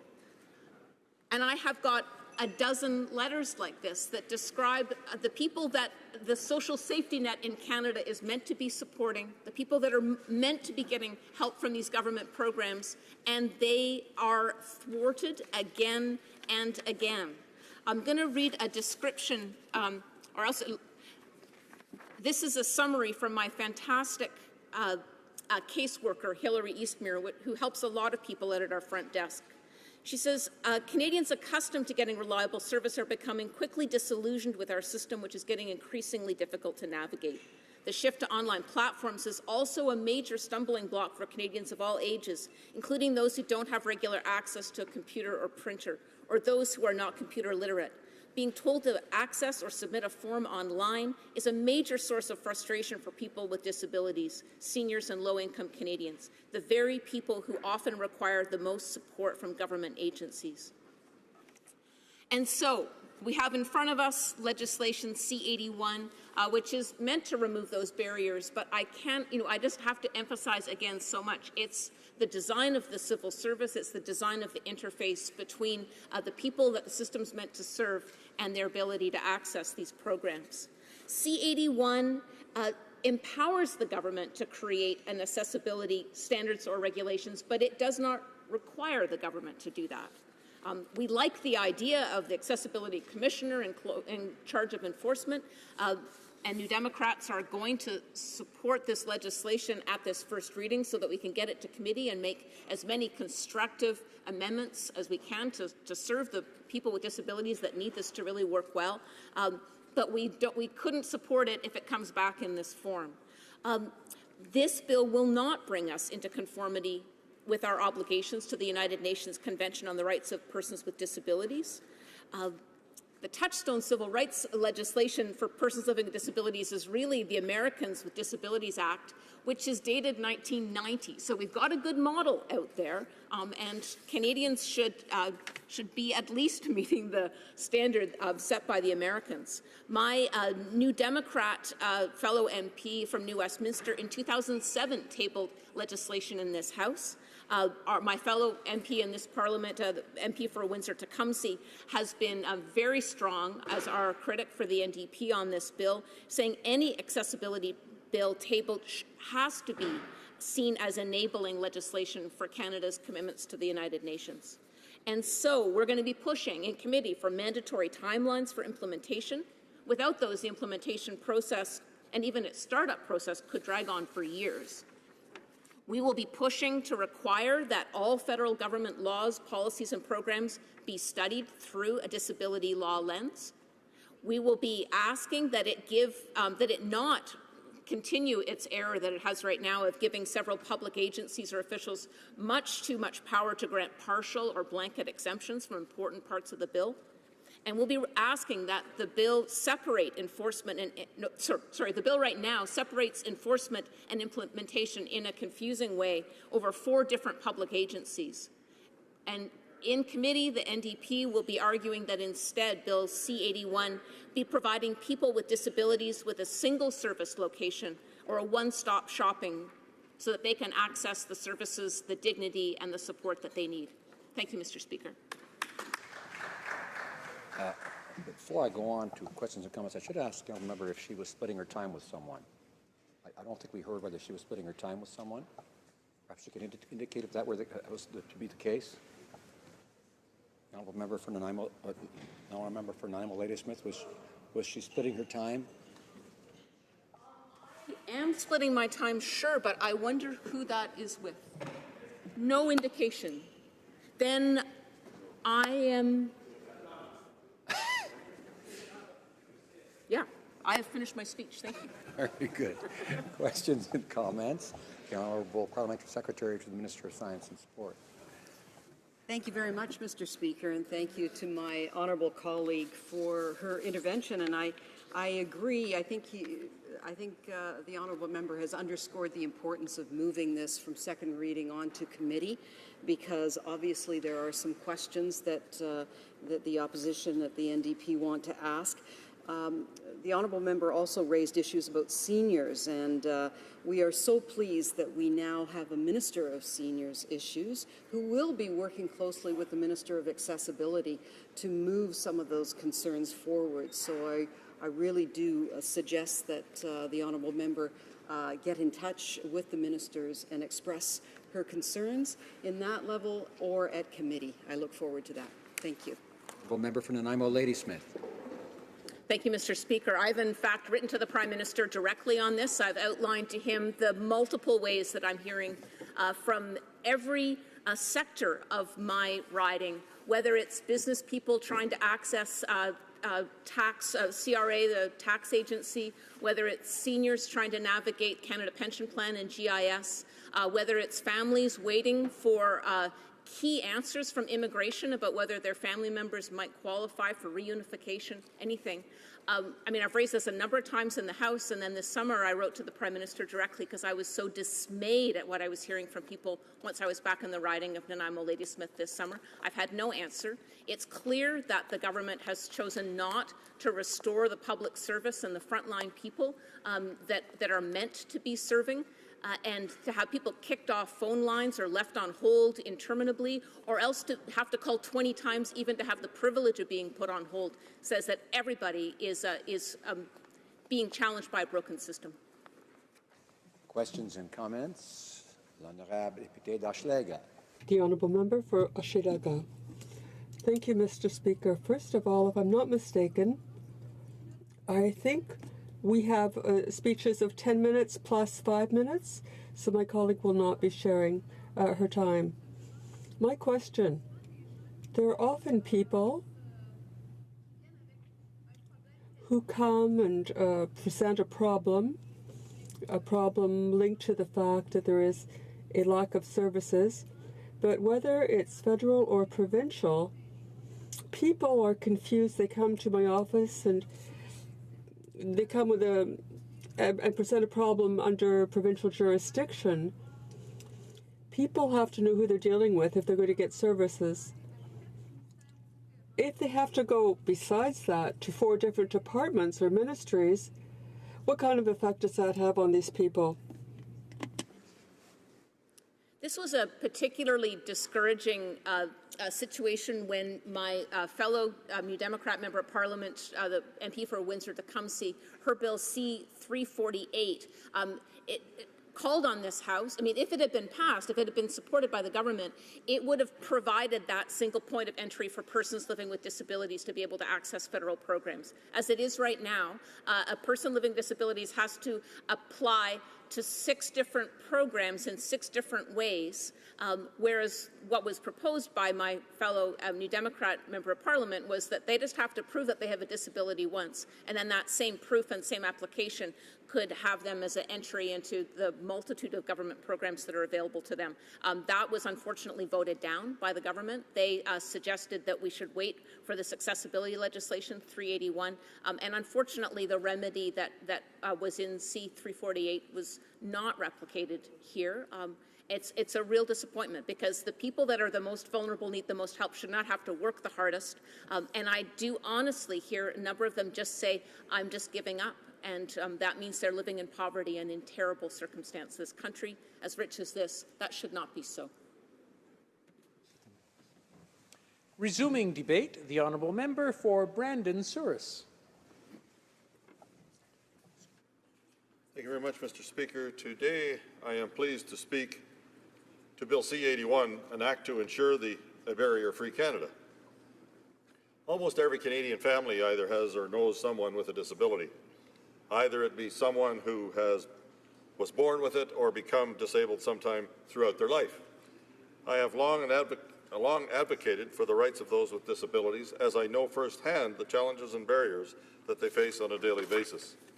My own son, who fell in a work-related accident 14 years ago last week, has shown me how someone who, through tremendous perseverance, can come through great adversity. And there are great Canadian heroes, such as Rick Hansen, who have inspired millions around the globe. Through his Man in Motion World Tour, he raised awareness and helped raise millions of dollars for research. To this day, Rick has continued his advocacy and is a beacon of hope to all those who are impacted by disability. And in my own constituency, my annual charity golf tournament has donated thousands of dollars to the Rick Hansen Foundation and Special Olympics. Our society has come a long way in recognizing that those with disabilities have a lot to offer. They are full members of society and must have the same access and rights as anyone else. I am proud to belong to a party that has advocated and supported many of the measures that have improved the lives of Canadians who suffer from a disability. Just next month, the Right Honourable Brian Mulroney will be inducted into the Canadian Disability Hall of Fame for his steadfast support and for being a strong national leader on this issue. He was the first Prime Minister to appoint a minister responsible for disabled persons.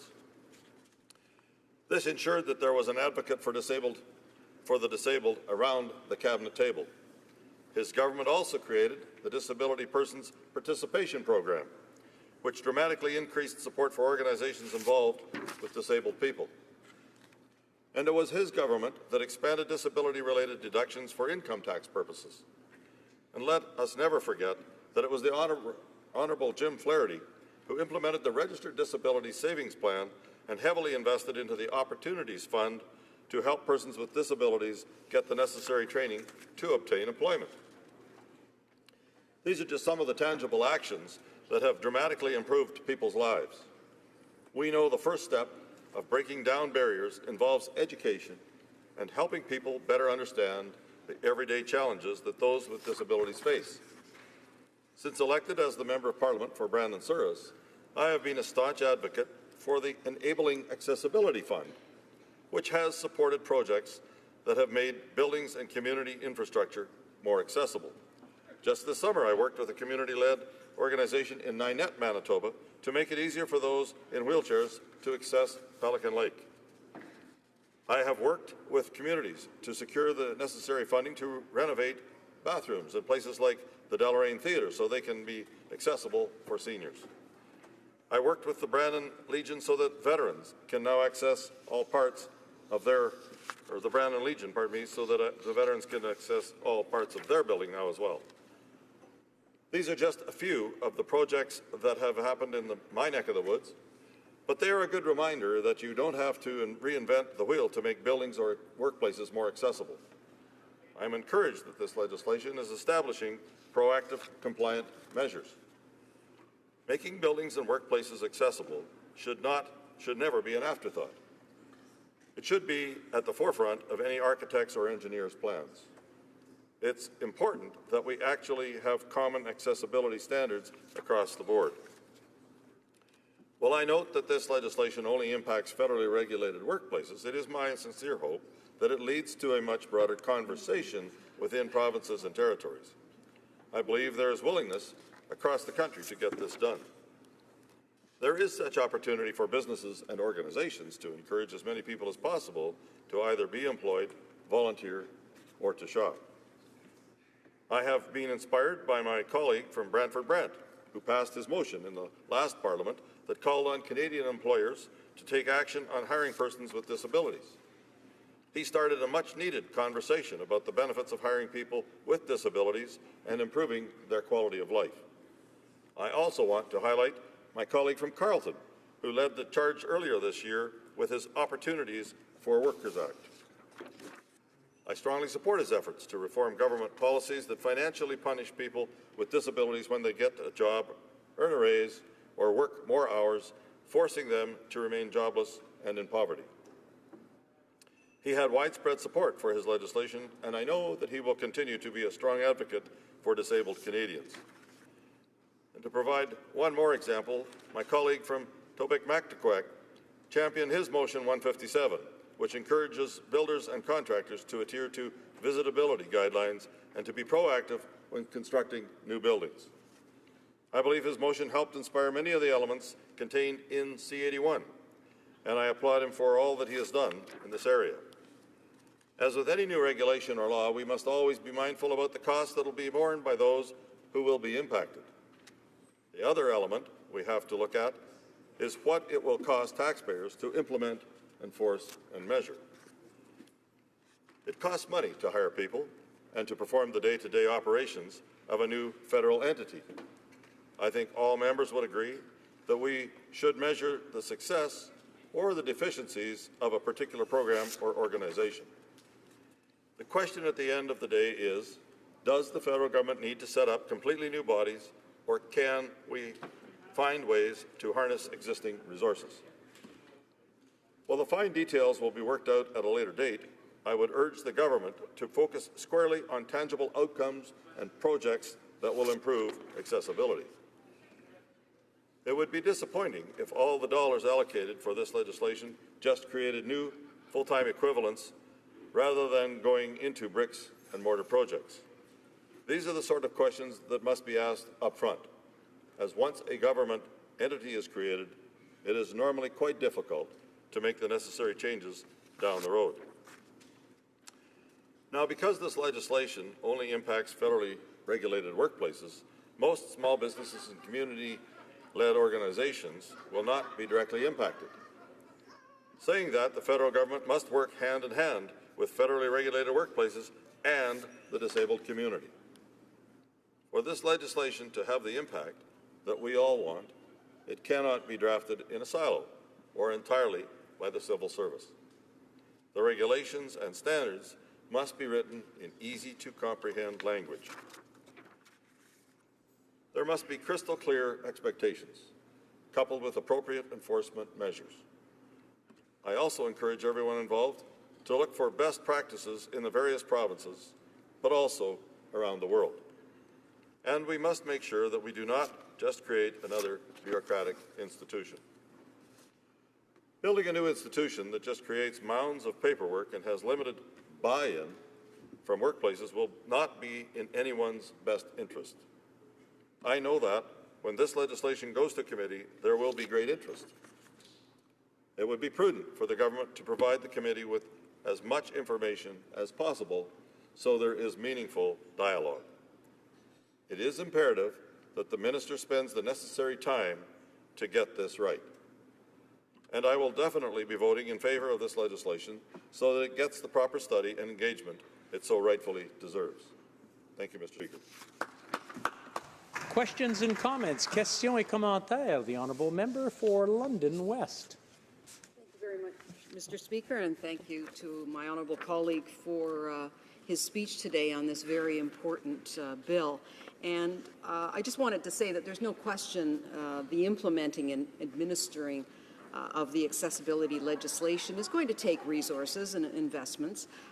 Where possible, I agree we would build on our existing authorities and expertise this only makes sense in terms of efficiency and cost savings. And I'm certainly not thinking that the member opposite would suggest that we shouldn't put money and resources to this very important issue. The honourable member for Brandon Souris. Well, I heard a statement there, Mr. Speaker. I appreciate my colleague's question put forth in that statement. And I'm certainly saying, you know, we all know that there'll be resources used to implement the program and move it forward. And I see that the government has in this bill $290 million over 6 years to upgrade federal workplaces and a number of the facilities. But I'm just wanting to make sure that it's used more for that type of work. It would be my suggestion, at least, as opposed to creating a new bureaucracy, as I've said in my speech. Questions and comments. Questions et commentaires. The honourable member for Saanich Gulf Islands. Thank you, Mr. Speaker. I thank my honourable colleague for Brandon Souris. It's nice to have a longer memory and realization that it was under the previous government of Brian Mulroney. We had our first Minister for Disabilities Issues. This legislation I found curious in that it states that the Governor and Council may appoint a minister to be responsible for this area of responsibility. I think it's clearly the government's intent that there will be such a minister because so much hangs on the minister acting. Can the honourable member for Brandon Souris suggest any reason why this would not be supported by all parties to make it a mandatory responsibility of Cabinet to appoint a minister to have conduct of C-81? The honourable member for Brandon Souris. Well, I thank the honourable member for a question, and I can't think of a good reason myself from that end of things, but not being the government and the ones that have put this bill forward, I guess we'll have to leave that up to them because she's quite right in the wording of the bill.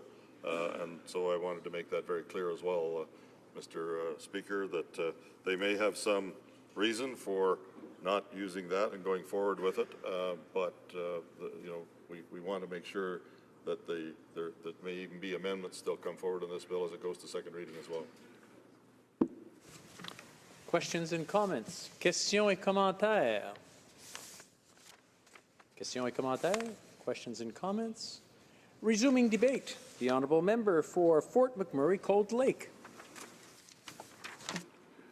Mr. Speaker, today I stand before you to support Bill C-81, and that to ensure a barrier-free Canada.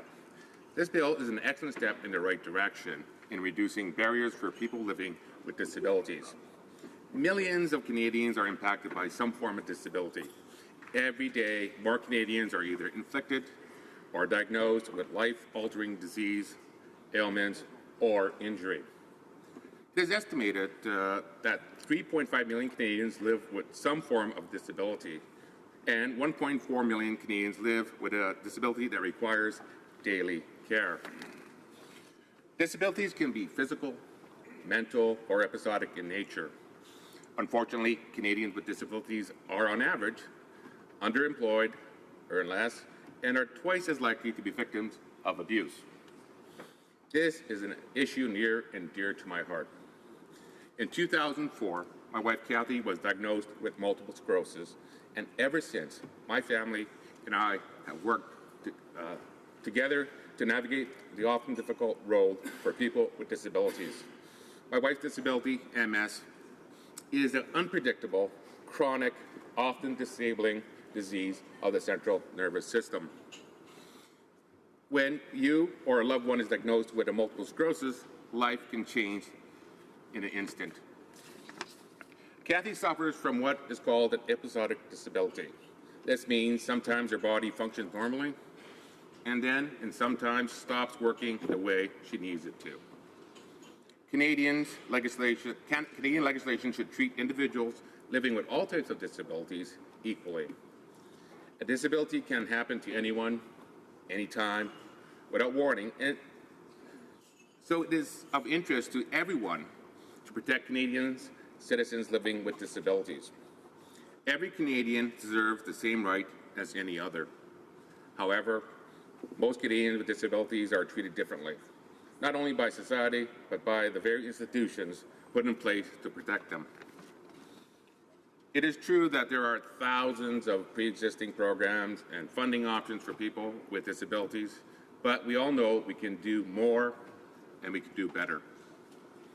The 2015 Liberal platform promised they would eliminate systematic barriers and deliver equality of opportunity to all Canadians living with disabilities by introducing a National Disabilities Act. This bill set out to benefit all Canadians, especially Canadians with disabilities, through a progressive realization of a barrier-free Canada. There have been over $290 million committed to be spent over 6 years. This is an excellent first step, but people with disabilities deserve more. They deserve more funding, more research, more programs, and more access. Together, we can create better employment supports, improve income and disability support, increase access to treatment, comprehensive care and housing, and invest in fundamental research for all disabilities. Stakeholders, community leaders, healthcare professionals, and of course, Canadians with disabilities are all saying the same thing. This legislation is a step in the right direction. We can always do more to create equity in legislation for Canadians with disabilities. As the Government of Canada, we can and we should do more. We need to give Canadians back the dignity and the independence they deserve. It is time to break down barriers in a way of individual success. Creating an equality of opportunity should be a top priority. With the increased investment, we can provide employment opportunities, foster a safer environment within society, provide new information and communication technologies, and deliver better quality programs and services to Canadians living with disabilities. Together, we can make these changes. Of course, the government alone cannot change the way people with disabilities are treated. Here in Canada, there are several noble organizations which play fundamental roles in providing programming, education, scientific research for Canadians living with disabilities. Over the past few months, I had the honor of working with my friends at the Multiple Sclerosis Society of Canada. Together, we drafted a private member's motion, M192. This motion strives to ensure Canadians living with episodic disabilities like multiple sclerosis are treated equitably in Canadian legislation. With their help, we have reached over 3,000 signatures on our online petition, and we have received thousands and thousands of pieces of correspondence in support of the motion. The outpouring of support in favor of this motion from Canadian people has touched me, my family, to no end. When my wife was unexpectedly diagnosed with MS 14 years ago, our entire world changed. Everyday tasks became difficult for her to complete, and we had to reevaluate the role she played in our family business. Disabilities changes everything. It impacts not only the physical ability for someone to do something, but also the way society treats you and your economic opportunities in the workforce. My private member's motion aims to shed light on the fact that people living with disabilities and their families face several challenges in securing employment, income, and disability support. They struggle daily in accessing treatment, comprehensive care, and housing, and moving around in communities where they live. Research is the most important step to obtain new treatments and better quality of life, and increased funding is the best way to kickstart the pursuit of a cure. There should always be a desire for our government to lend a helping hand. No one should be forced to face living with a disability alone. This is why I ask you, my friends and colleagues sitting here with me today, to commit to supporting all legislation put forward to benefit Canadians living with disabilities. Though Bill C-81 is a step in the right direction, there is still so much more this government can do for Canadians with disabilities. The barriers that exist for Canadians living with disabilities are unacceptable. Together, we must tear all barriers down and make Canada the international model for disability equality. Thank you, Mr. Speaker. Questions and comments? Questions et commentaires. The Honourable Member for London West. Thank you very much, Mr. Speaker, and thank you to the Honourable Member for sharing his personal story, and it really does come from the heart. And the other day I was able to share some of my personal stories too, and everybody, as he was saying, everybody is touched by people with disabilities, and I agree totally when he said that disabilities change everything, and so that's why I'm so proud that we're able to move forward with this legislation. And really, it's the first step, and our goal is to make accessibility a reality for across the federal jurisdiction, and that's a start. And would the honourable member agree with me that the federal government should be a leader in this field so that others will follow suit? Thank you, Mr. Speaker. For Fort McMurray, Cold Lake. Well, I'd like to thank my colleague across the way for that question. You know, yeah, we should be leaders. I mean, and being a leader is all about making changes. And you know what? I didn't understand the reality of people living with a disability, what they have to go through until I experienced it myself. Oftentimes we hear stories about people, you know, suffering, having access, and we don't really appreciate it until it affects you directly. And I'm really appreciative of this bill coming forward. It's needed, and I'm looking forward to the discussions in committee. I believe there's going to be, you know, a positive note to this, and I think everybody wants to do what they can to ensure the people that are disabled or potentially be disabled to accidents or whatever it may be. We should be there, and I think we're in the right direction. Thank you. Questions and comments? Questions et commentaires. The Honourable Member for Oshawa. Thank you very much, Mr. Speaker, and I want to thank my colleague from Fort McMurray for insightful speech. And I think everyone in the House wants to do something to help Canadians that are having challenges. I think the debate in this House, more or less, is how do you go about doing that? And I was wondering if I could get his opinion. This bill, I believe it's $290 million, but there's not a lot of details here. Is it something that we want to create a new bureaucracy, or do we actually want to use this money to help people with disabilities? And I was wondering if he could give me his opinion. Does he think that this bill gives enough detail about what the money is going to be used for, and does he think it's going to be helpful on the ground for people who do have disabilities? Member for Fort McMurray, Cold Lake. I thank my colleague for that question. It is true. I mean, it's how we spend our dollars. If we were going to spend, you know, the majority of the money put it forward on bureaucracy, we're actually not helping anyone. And I think moving forward, we should, you know, I think we should use the resources we have in our various departments and not create a new one, and actually use that money to make a difference for people suffering with disabilities. Thank you. Questions and comments? Questions et commentaires. Questions et commentaires? Questions and comments? Resuming debate. The Honourable Member for, we've got for Haliburton, Kawartha Lakes, Rock. Thank you very much, Mr. Speaker. I appreciate the opportunity to stand and speak about Bill C-81, an act to ensure a barrier-free Canada report. And I think, Speaker, all of us here in this House have a story about someone in their family, their friend, their circle of their network that have experienced some kind of barrier participating fully in their community. And I know my colleague from Fort McMurray spoke about the issues with his family member with multiple sclerosis, and I think I'm going to do the same because it feels very appropriate right now.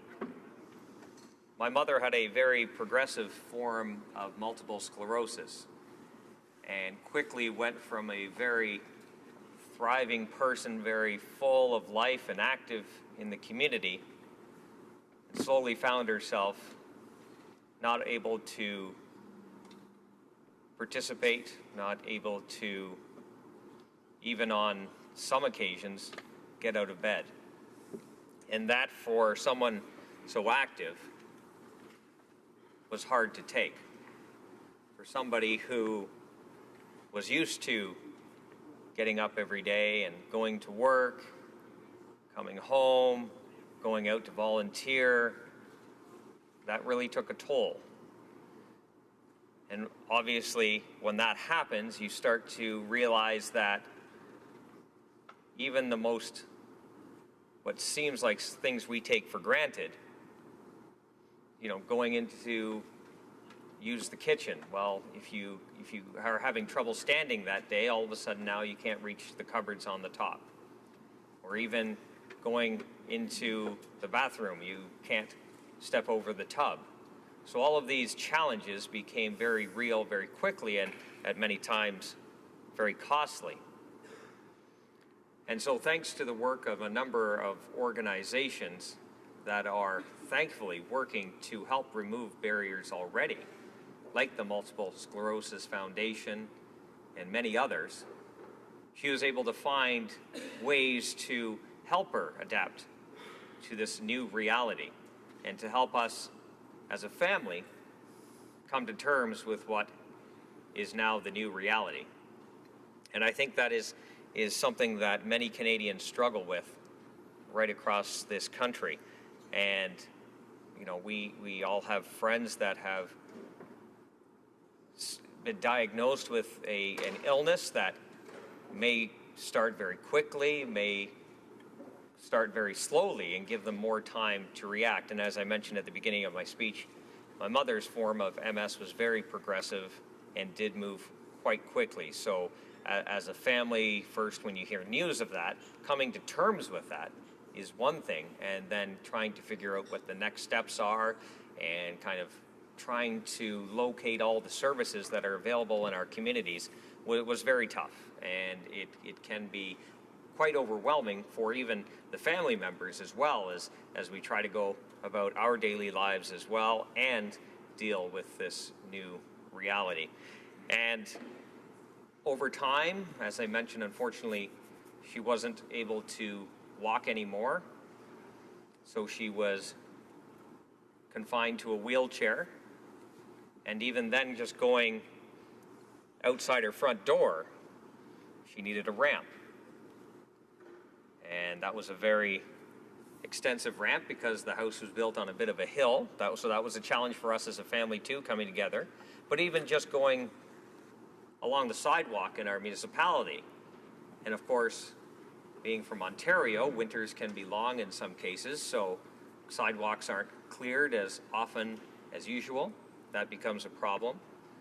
And often, sometimes the curbs are high, so the wheelchair isn't able to get down onto the road to allow her to cross the road. So again, those challenges for somebody that was so active at one time to now start to, you know, go into the community and participate. These challenges became very real and very hard to overcome at some time, especially as someone suffering. You could tell that it did affect their mental health as well. Their desire to go out into the community and participate. It kind of wore on them. And my mother certainly dealt with that. And at times, she did not want to go outside. So it was something, she was a very positive person too, I should point out. So she was a fighter. And I share this story,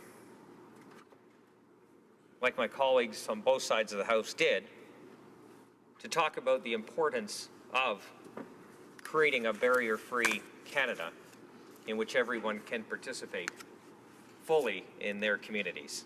And I believe on this side of the House we are going to support this through second reading.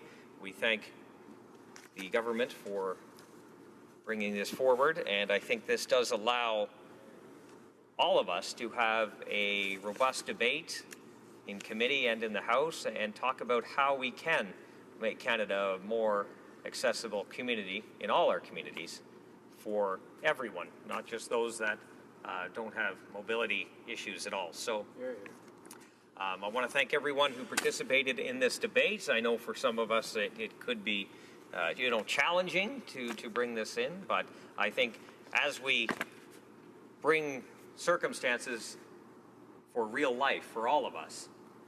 It shows that we're all in this together. So I thank you, Speaker, for the time. I do appreciate it, and I welcome any questions my colleagues may have. Questions and comments? The honourable member for Saanich Gulf Islands. Mr. Speaker, I join my colleague in voting for this bill at second reading to go to committee. And I do so in the fervent hope that we will see many, many improvements made to the bill at committee.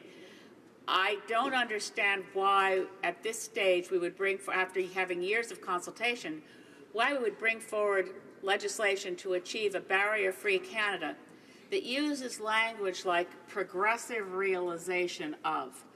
I checked. There's no legislation anywhere else in Canada on any topic that sets a goal of progressive realization of. Our legislation usually says by so many years or months from royal assent, we will have achieved tangible goals. The disability groups that have commented on this legislation say progressive realization of could mean one ramp a year built somewhere across Canada to remove a barrier. I don't think this government and the fine ministers who brought this bill forward actually intend the Go Slow plan to remove barriers. That's why I hope in committee that Conservatives and New Democrats in the committee and the Liberal members of the committee will accept amendments to provide real progress that's measurable towards a barrier-free Canada.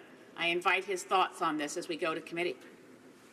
The honourable member for Haliburton, Kawartha Lakes, Rock. Thank you, Speaker, and I do appreciate the question from my friend from the Green Party, and I do agree with her. I think there are items in this bill that we on this side of the House do have a few questions and concerns about, and I think that's an opportunity in committee to iron out the finer details. So I do agree that I think all of us will carefully examine this piece of legislation as it progresses through committee, and hopefully the witnesses that are able to come to committee provide testimony and their suggestions on how to improve the bill will come forward, and all of us will have another opportunity to look at the final draft and then make a final decision on this. Questions et commentaires. The honourable member for Bow River. Thank you, Mr. Speaker, and I appreciate hearing the stories and from my colleague expressing the issues that they had to deal with the family member. One of the things we've most recently seen as a result of the horrific accident in Humboldt with the hockey team was not only the death, but the families of what they went through. But there's an individual that was a paraplegic out of that event. He's been fighting back to do what he can. So he is now most recently on the ice playing sled hockey. He wants to show there's different things you can do.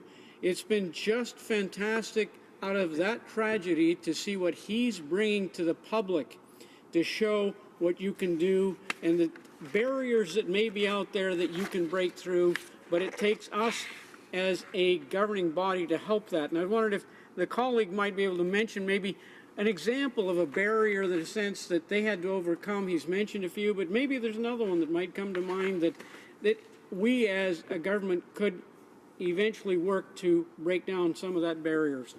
Well, member for Haliburton, Kawartha Lakes, Brock. Absolutely. Thank you, Speaker, and I do appreciate the question from my friend from Bow River. I think I agree there are many barriers, as I mentioned in my speech, from simply not being able to stand one day to all of a sudden a barrier becomes you can't reach the cupboard above your head, and that's just something you know, on the personal level, but even still going out in our communities and trying to navigate a sidewalk or enter a place of business. Maybe it doesn't have a ramp and there's a lip that a wheelchair can't get over, or the door isn't wide enough to accommodate a wheelchair. There are several barriers that still exist even today in many cases. And you know, when you don't have an issue with mobility, sometimes you don't even think about those barriers, that something that could be so small to us could be a really big deal for those that aren't able to participate. So this is a good first step, and I look forward to what is going to be done in committee and the testimony that comes out of that, and hopefully the areas that we feel on this side of the House, and I know a member from the Green Party mentioned as well, there are some areas that we would like to see fixed a bit, and hopefully we can do that in a robust way. Reprise du débat, resuming debate, l'honorable député de Mégantic-L'Érable. The honourable member for Mégantic-L'Érable. Thank you, Mr. Speaker, and thank you to my colleague for having given an excellent speech and who made us even more aware of the reality of persons with disabilities. Mr. Speaker, we are always supported by people who help us do our job, and I would like to thank the person who did the research and who wrote my speech, Mr. Bertillon. Thank you so much for all your work, and I certainly hope that he enjoys his work with us here in the opposition. We often speak, of course, here in the House, and we do so for a good cause, and we do so about causes which we care about, and for the people we care about, our constituents, and in this case, for persons with disabilities, with reduced mobility, and who must overcome many obstacles in the course of their lives. Bill C-81, the Canada Accessibility Act, is a step in the right direction. It's a first step. All members in this House support initiatives to help eliminate obstacles for all Canadians in every area of their lives. Canadians with disabilities deserve a government which always cares about the issues they face so that these people can live in an obstacle-free society. Unfortunately, this bill, even though it is a step in the right direction, this is not the solution which will help improve Canadians living with disabilities in the short term. Our society does not always put forth measures to help disabled Canadians in their lives. We must act, we must help, and we want to work with the government to find real solutions. However, this bill shows that the Liberal government is a bit disconnected and that it doesn't really grasp the realities of people living with disabilities. Why? Well, because in this bill, the government will take taxpayers' money and it'll go into reports and plans of actions. I will talk about my experience as a former mayor and the head of an association which worked every day at improving the lives of the disabled. People with reduced mobility need to have improved physical environments at home, at work, so they can help contribute to Canadian society. It is essential that Canadians with reduced mobility have access to jobs. And the Conservative Party has always cared about these issues, and we believe that everyone, without exception, can work towards that goal. Nothing is more stimulating for an individual than the feeling of a job well done. But too many Canadians work in environments which unfortunately don't meet their needs, apartments, buildings which are not adapted, companies, public transit. There are shortfalls everywhere. So it's our responsibility to do more and to do better for these vulnerable persons. We must work with determination to ensure that all Canadians are on an equal footing in their built environment. On this side of the House, we care and we want to help all Canadians. The Liberal government wants to invest $290 million to put forth plans on accessibility and to set objectives. I repeat, $290 million to create plans on accessibility and to set objectives. Well, Mr. Speaker, it seems to me to be a lot of money. It's an excessive amount to create plans and set objectives. That amount will be spent over 6 years. What this means is that we will have to wait 6 years before any changes are visible. But in the meantime, will other monies be spent to implement these plans and to actually reach those objectives? But unfortunately, the bill before us isn't clear on that. So it's hard for us to know exactly what this bill will mean in real life for persons living with disabilities. Why should Canadians who are disabled Or rather, how can they understand that $290 million will go towards plans and objectives?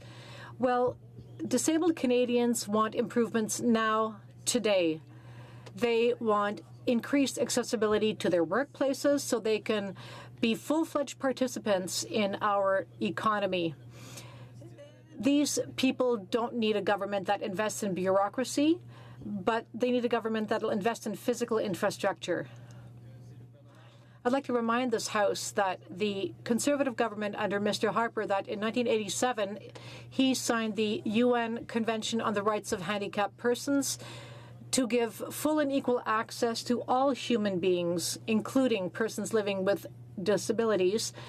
And with a view to respecting their dignity, the former government had created an accessibility fund which made a difference in the daily lives of Canadians.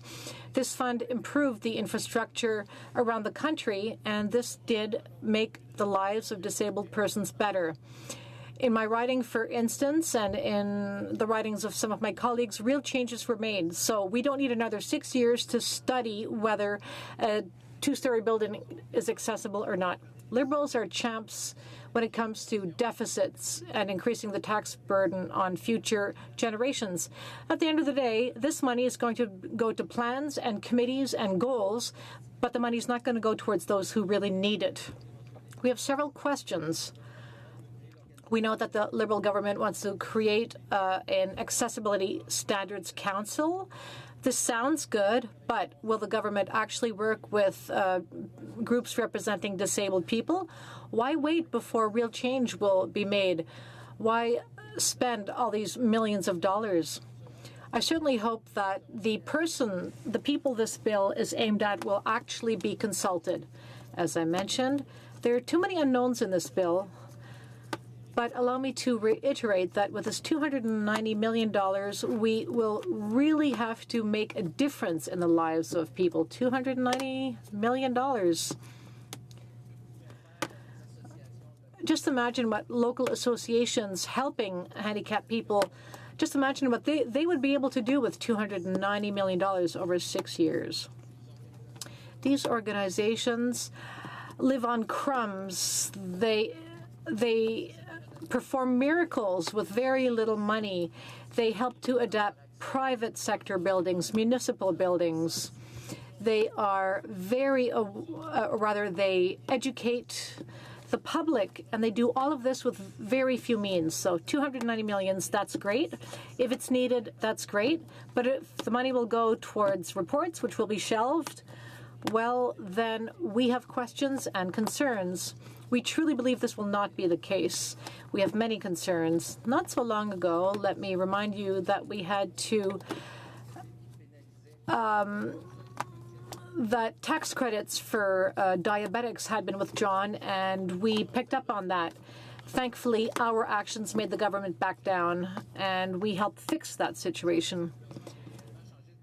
But has the government really changed its mind? Would the government have made those changes if people on the ground and the official opposition had not cried foul? I doubt it. So I believe we deserve answers to our questions to make sure that taxpayers' money is truly spent on people with disabilities, be it in federal buildings or in other buildings. The Liberal performance so far is not very good when it comes to helping the disabled. We expect better. The Liberal Party has been in power for 3 years, and it only now is becoming interested in disabled persons, yet measures to that effect were contained in its platform. So let us now immediately start to improve the lives of persons with disabilities. This is a constant battle. These people, every day of their lives, have to overcome obstacles which for us might seem banal. Mr. Speaker, people with mobility issues don't have the same access to things as able people have, such as reaching for grocery items on the top shelf.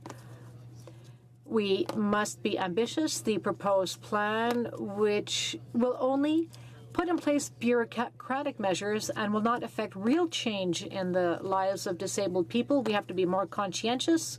We have to act. Mr. Speaker, Much remains to be done to have accessible, built infrastructures for all Canadians. All Canadians need to be mobile. We need to include as many disabled persons and organizations representing disabled persons as possible. We have to consult widely. We can do better. We hope that the government will provide answers at committee and that we will improve the bill so that it truly meets the needs of persons living with disabilities, the persons who are targeted by this bill. Thank you so much, Mr. Speaker. Questions and comments? Okay. L'honorable député. The honourable member for Oshawa. I want to thank my colleague from Gantic for a very passionate speech. I look back and I want to talk about our former colleague, Jim Flaherty, and what a champion for Canadians with disabilities. And I remember when we brought in the RDSP, the Registered Disability Savings Plan, the current minister said it was a real game changer. And one of the things Jim championed in my community in Durham Region was the Ability Center. And Mr. Speaker, if you ever get a chance to come down to my community, I hope I can give you a tour and introduce you to this wonderful center. And it could have been called the Disability Center. And they named it the Ability Center because it's really focusing on Canadians who have challenges to work with their abilities to make their lives, but also the lives of other Canadians better. And it's just a wonderful institution. And my concern with this bill is, first of all, I want you to know that I will be supporting it to go to committee, but to make sure that it is making a difference. And the things that we put in as a government really did make a difference. I was wondering if my colleague can comment on what he'd like to see in second reading after it does go to committee. What kind of changes does he want to see? And does he think that there was enough consultation done on how to spend this money? The honourable member for Mégantic-L'Érable. Mr. Speaker, first allow me to underscore the excellent work carried out by our former colleague Jim Flaherty. I will accept the invitation. I will happily visit the centre my colleague has just mentioned. Clearly, we focus too much on disabilities rather than on abilities, and I think that many members of Parliament should go visit that centre because we tend to take for granted that somebody else is always looking after those problems for other people. We always think that there's an association or an organization or somebody else in government is doing what needs to be done, but that's not always the case. The government has said it will spend $290 million to look after these issues. But what are these issues? On what precisely will the $290 be spent? Will it be spent on hiring people to write plans? Then what? What's going to happen with those plans? In C81, is there any guarantee that the money will be spent to affect real change on the ground? If the money will be spent on reports, it will be wasted. Questions and comments? It's Dufferin Caledon, sorry. Yes. Thank you, Mr. Speaker. You know, I think we all, most of us in this House, have had some experience with someone with disabilities. And I've spoken many times. Every June I try to give a statement on ALS, amyotrophic lateral sclerosis. My father succumbed to ALS, and he went from the stage of one cane to two canes to a walker to a wheelchair to the bed to a point where he couldn't eat on his own.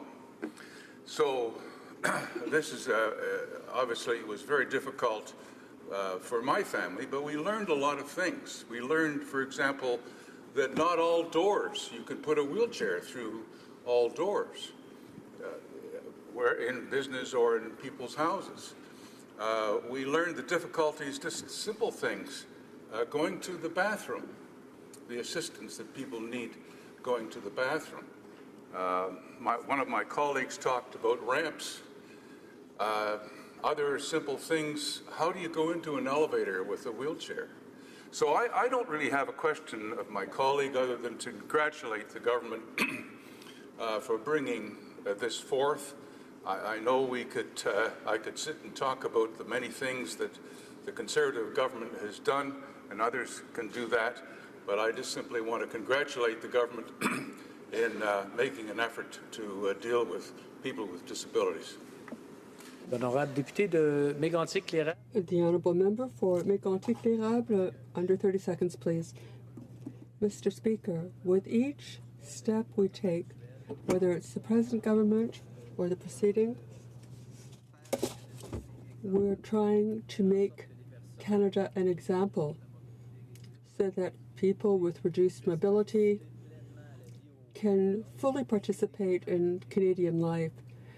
These are steps we have to continue taking. We want them to be well done, and the government will have our collaboration, our cooperation insofar as we can make this bill an even better bill. Thank you.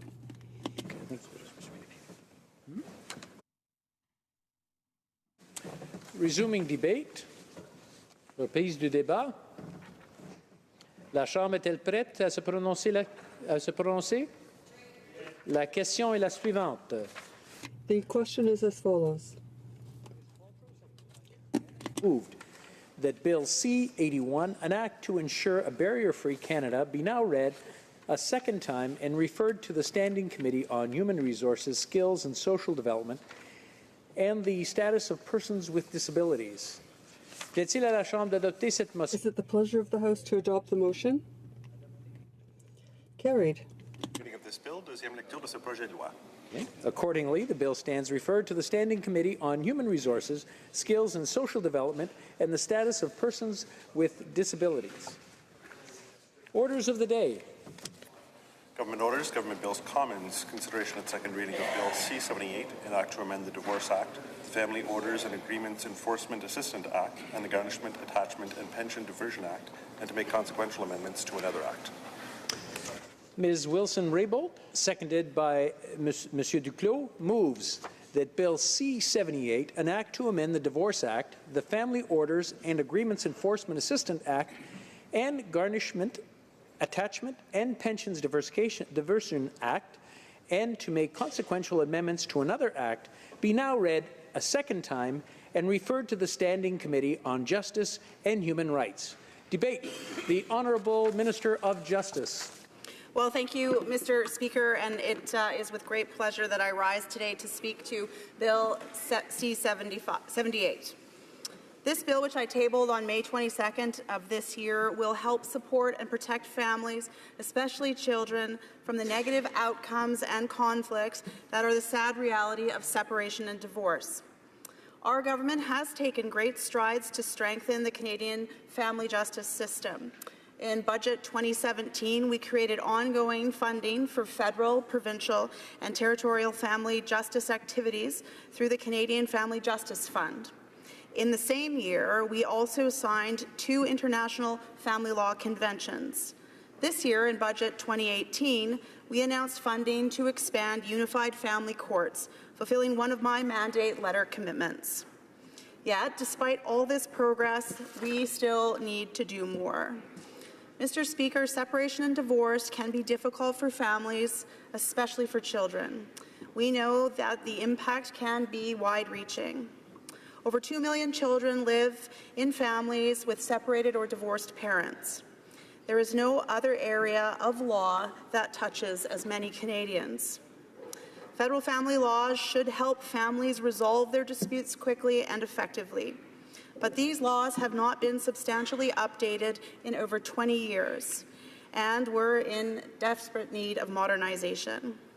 Over the past 2 decades, families have changed. Our justice system has changed. Our government understands that much should be done to improve federal family laws and the family justice system to better meet the needs of all Canadians.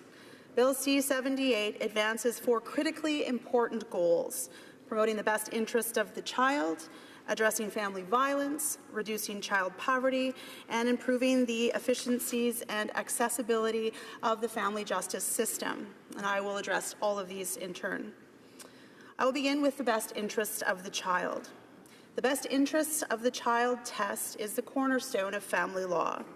It is the only basis upon which decisions about who may care for a child can be made under the Divorce Act. This test has been called a child's positive right to the best possible arrangements in the circumstances.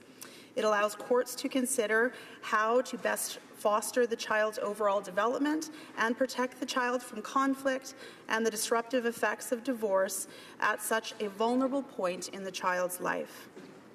Despite the importance of the best interests of the child test, the Divorce Act currently provides minimal guidance on how courts should apply this test.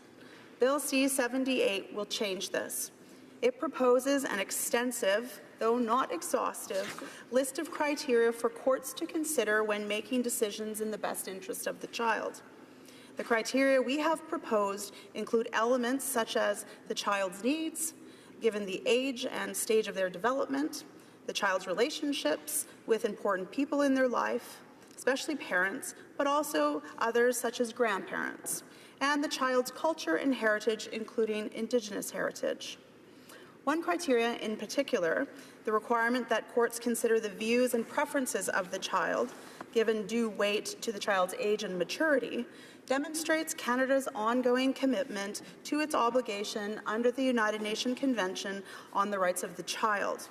This criterion would encourage parents and courts to consider the voice of the child in determining parenting arrangements, reflecting the importance of children expressing their views in matters that affect them.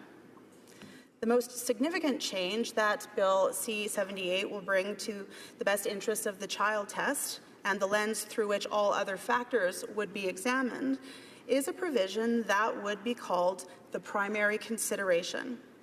This would be a requirement that courts consider the child's physical, emotional, and psychological safety, security, and well-being. It will help ensure that the most critical elements of the child's well-being are always the center of focus and of the best interest analysis. Also, to further the best interest of the child, we are proposing to remove the terms custody and access from the Divorce Act. For years, these terms have been criticized for fueling conflict between parents. Custodial parents have been long seen as the winners of custody disputes, and access parents have long been seen as the losers. The terms are relics from property law, reflecting a time when children were legally considered to be their parents' property.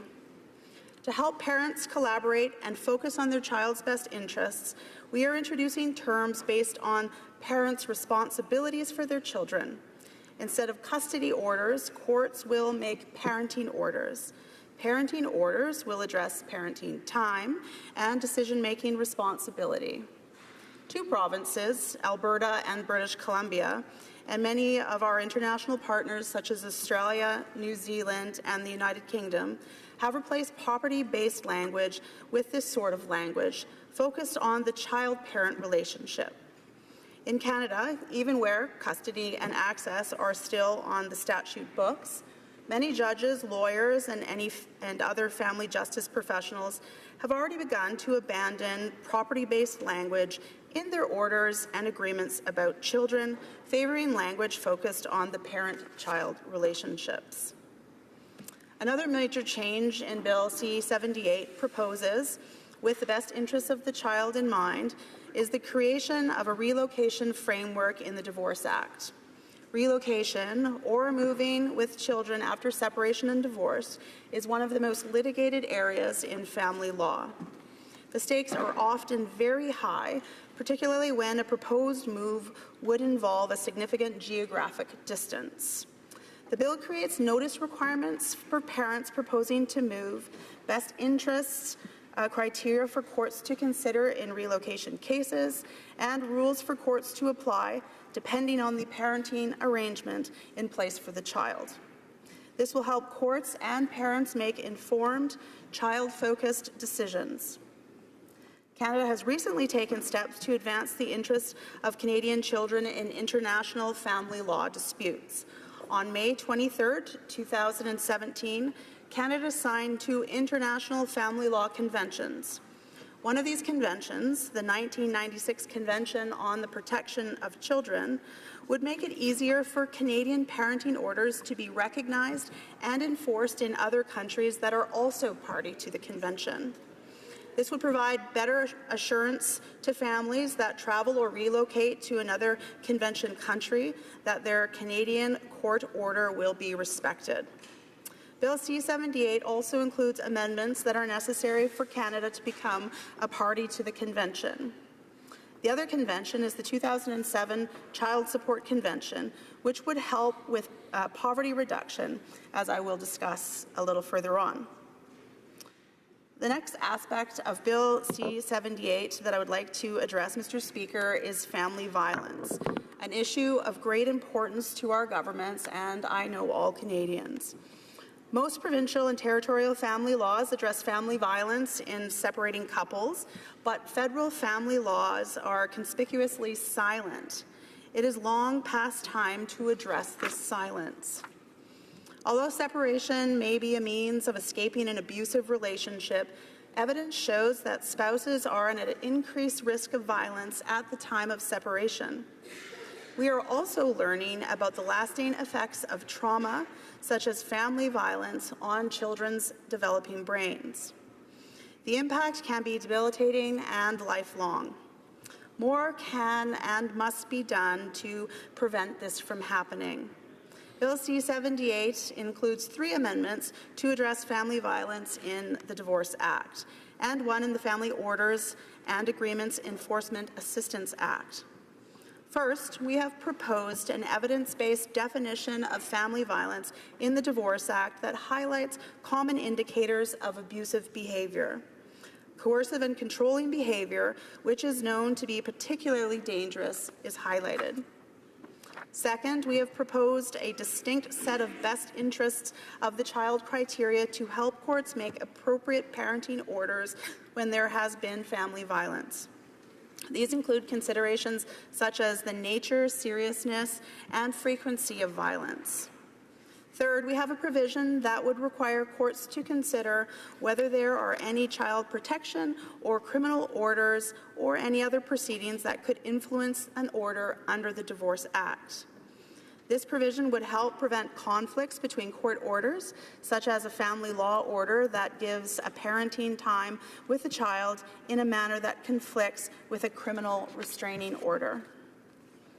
Finally, we have proposed an amendment to the Family Orders and Agreements Enforcement Assistance Act that would restrict the sharing of personal information in situations of family violence where a family member's safety may be at risk.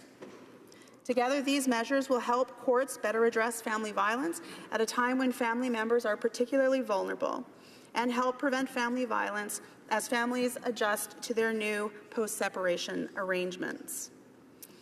Next, Mr. Speaker, I will explain how Bill C-78 addresses poverty reduction and child poverty specifically.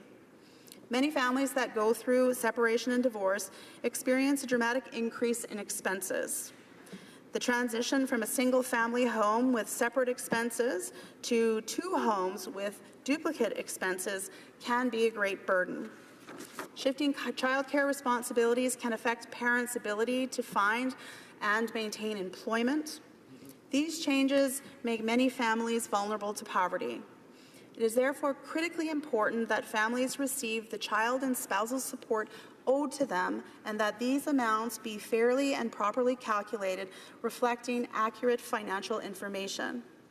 Bill C-78 includes several measures to help reduce poverty and help families recover from the financial crisis that many experience as part of separation.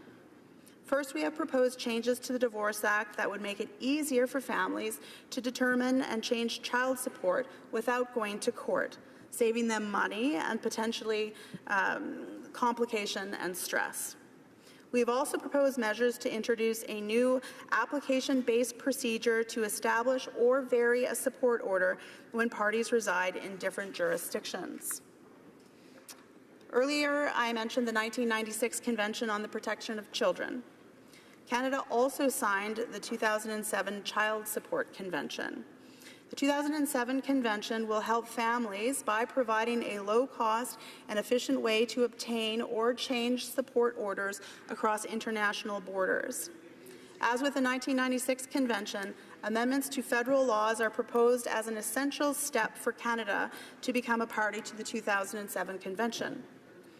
We are also proposing a number of changes to federal laws that will facilitate the enforcement of child and spousal support. For example, the Family Orders and Agreements Enforcement Assistance Act would be amended to allow for the search and release of a party's income information to courts and provincial services, including provincial enforcement services, for the purposes of establishing and verifying or enforcing support. This amendment is intended to allow child support orders to be made more quickly, accurately, and with less trouble and expense. Costs would be reduced for families and courts. There are billions of dollars of unpaid child support payments in Canada, and with this bill, we are giving provinces, territories, and individuals more tools to ensure that those obligations are being paid. In addition, the vast majority, some 96% of cases registered in maintenance enforcement programs involve male payers paying female recipients. The problem of unpaid support contributes to the feminization of poverty, which the measures in this bill will help to address. Finally, another proposal in this bill is to prioritize child and spousal support debts above all other debts except Crown debts under the Federal Garnishment, Attachment and Pension Diversion Act, again helping to make sure that families receive the money that they're owed. I'll now move on to the bill's final theme, which is improving the efficiency of and families' access to the Canadian family justice system. We know that changes to the family justice system are long overdue. Retired Supreme Court Justice Thomas Cromwell has noted the many calls for fundamental change to or a paradigm shift in the family justice system. Parents struggle to pay for lawyers and often have no choice but to represent themselves in family law disputes, which may be highly contentious and emotionally charged. It is not easy to be your own advocate in these circumstances, and yet research tells us that between 50% and 80% of Canadians in family law disputes represent themselves in court. Self-represented family law litigants risk making choices without understanding their rights and obligations, and can find the process incredibly stressful. They also add to the strain of overburdened courts. Judges and court staff take significantly more time with self-represented litigants to help them navigate their complex legal challenges. The bill includes several measures to facilitate family law processes for families and to divert people away from the courts, saving time and resources for cases that require a judge's consideration. One of these measures is the encouragement of family dispute resolution processes, which can include mediation, negotiation, collaborative law, and other forms of out-of-court dispute resolution. These processes are generally less expensive, can help families come to agreement faster, and often allow parents to play a more active role in crafting appropriate arrangements for their families. After the bill's proposed changes, lawyers will have a duty to tell parents about family justice services that could be of assistance to them and to encourage them to try family dispute resolution where appropriate. Courts will have the option of referring parents to family dispute resolution where available. Other measures to increase access to family justice include expanding the range of measures that administrative services that determine child support may address. Provinces and territories have administrative child support services that recalculate support orders based on a parent's current income. The bill would expand the role of these out-of-court services, including allowing for the recalculation of interim support orders. Families could use these services rather than having to retain lawyers to go to court to change their child support orders, again saving them money and reducing court time. I would like to conclude, Mr. Speaker, by once again stressing how important it is for our government to improve federal family laws. As I have said, our family laws are outdated. They no longer reflect the reality of middle-class Canadian families. Many of the processes set out in federal family laws are slow, cumbersome, and heavily dependent on the courts. Bill C-78 will help Canadians find faster, more cost-effective, and lasting solutions to family law disputes, with the best interest of the child at the heart of all of it. I am confident that the changes we have proposed will bring positive change to the Canadian family justice system and to Canadian families and children. I look forward to working with all my parliamentary colleagues to help promote the best possible outcome for families experiencing separation and divorce, and I urge all honourable members in this chamber to join me in supporting this incredibly important piece of legislation. Thank you, Mr. Speaker. Questions and comments? The honourable member for Bow River. Thank you, Mr. Speaker. I appreciate listening to the Honourable Minister outlining what I believe is one of the most contentious, one of the most divisive situations we have in our country when families are in the state of divorce. When she talked about efficiencies, the judges now have a great latitude in directing people to go through mediation and that kind of processes. When she outlined this, she talked about choices.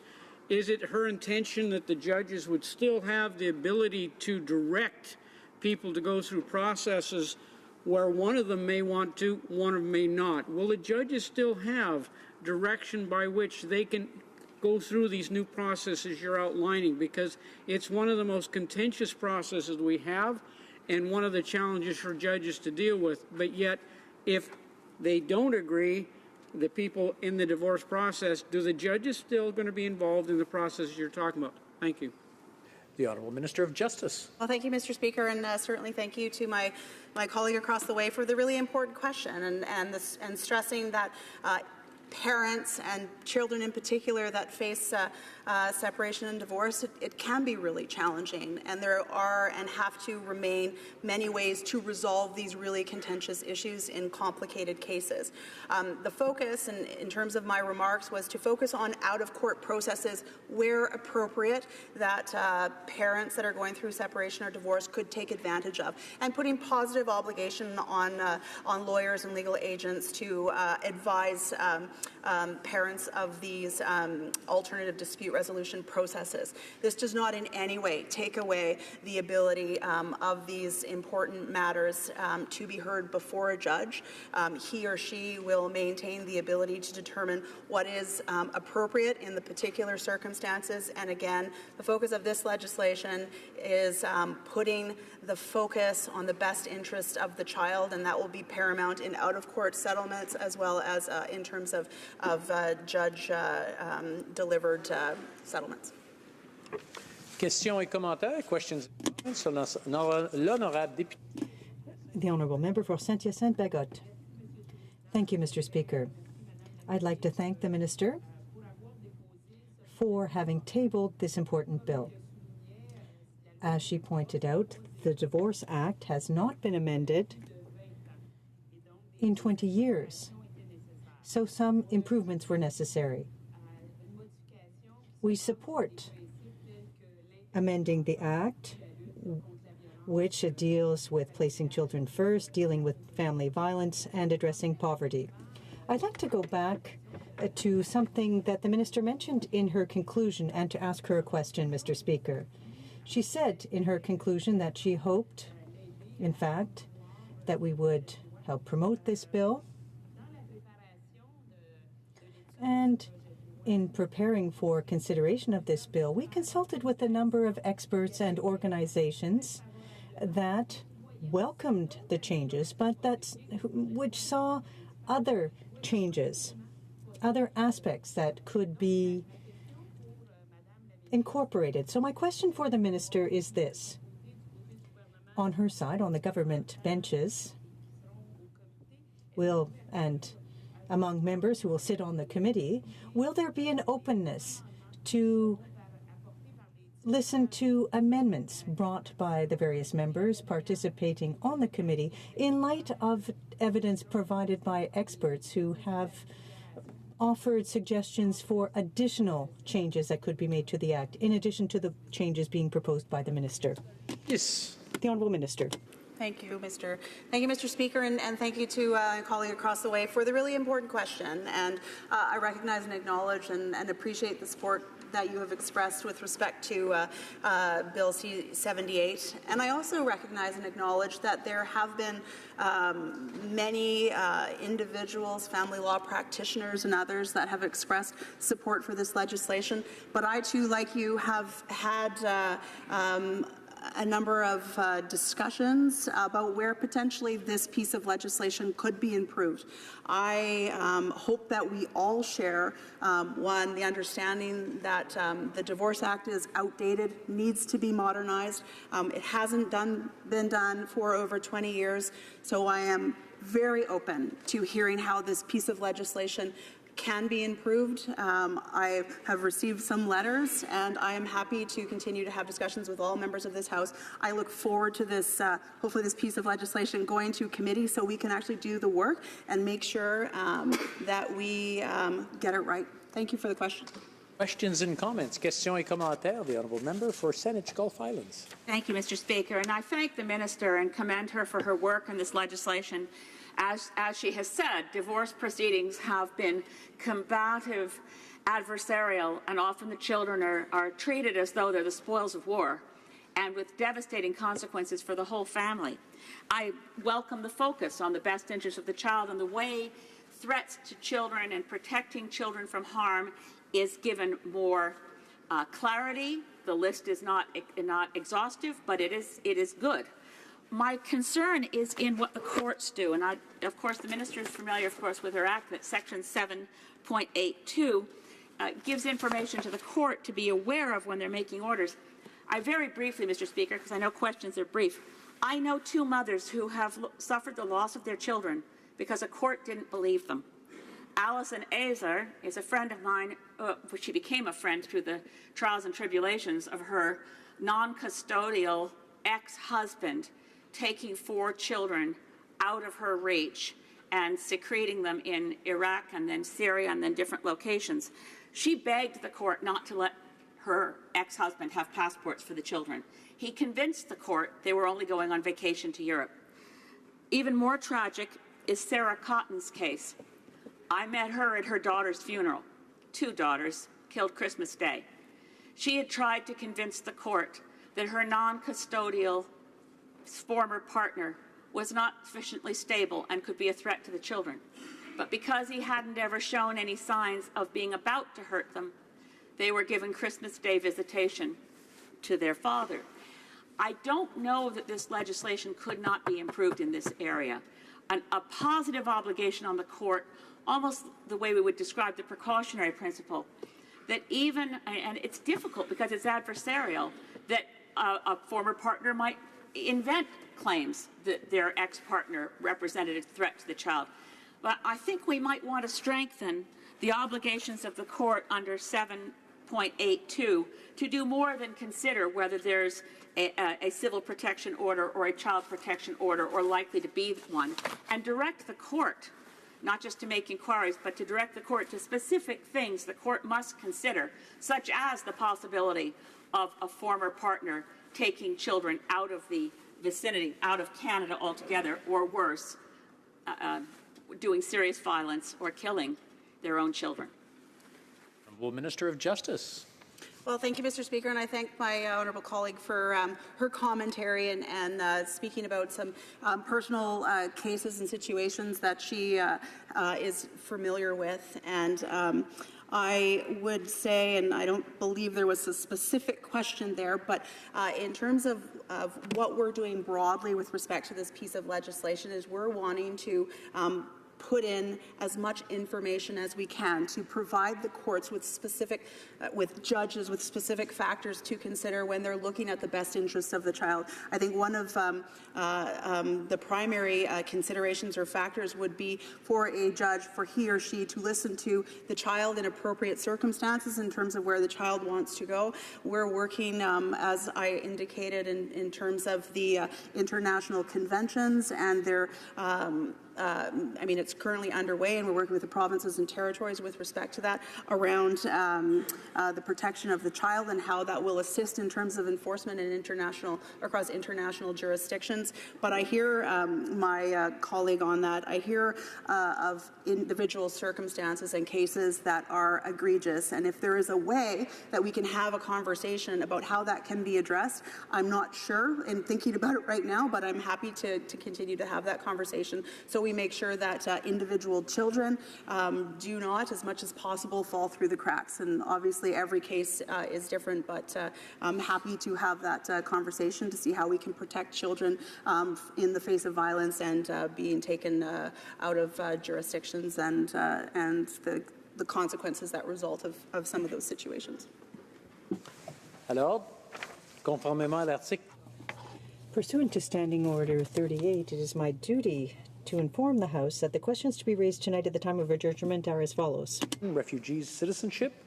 The Honourable Member for Selkirk Interlake Eastman, National Defence. The Honourable Member for South Okanagan West Kootenay, the Environment. Resuming debate, the Honourable Member for Dufferin Caledon.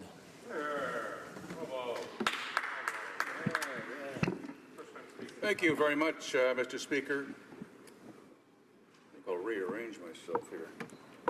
Well, maybe not. Mr. Speaker, it's a pleasure to rise in the House to speak to Bill C-78, which has been said by the Minister is an act to amend the Divorce Act, the Family Orders and Agreements Enforcement Assistance Act, and the Garnishment, Attachment and Pension Diversions Act, and to make consequential amendments to another act. As has been said, it's been 30 years since we have seen substantive amendments to the Divorce Act. In that time, the courts and the family law bar have been moving forward with modernizing divorce proceedings in Canada with updated language and terminology aimed at making the process less adversarial. It's good to see that the government is moving forward with legislation to bring the statute in line with the direction of the family law sector has been moving for several years now. While support for these amendments is by no means universal, they are generally being well received by the family law bar, at least in terms of the research that I have gone through into the response of C-78. Since its tabling in May, there has been a fairly steady stream of commentary, mostly in the legal press, regarding the bill, and most of it has been positive. The bill's focus of updating the language surrounding controversial terms, such as custody and access, and replacing that with language that places the emphasis on parenting responsibilities, parenting time, parental decision-making, etc., is a positive one, in my view.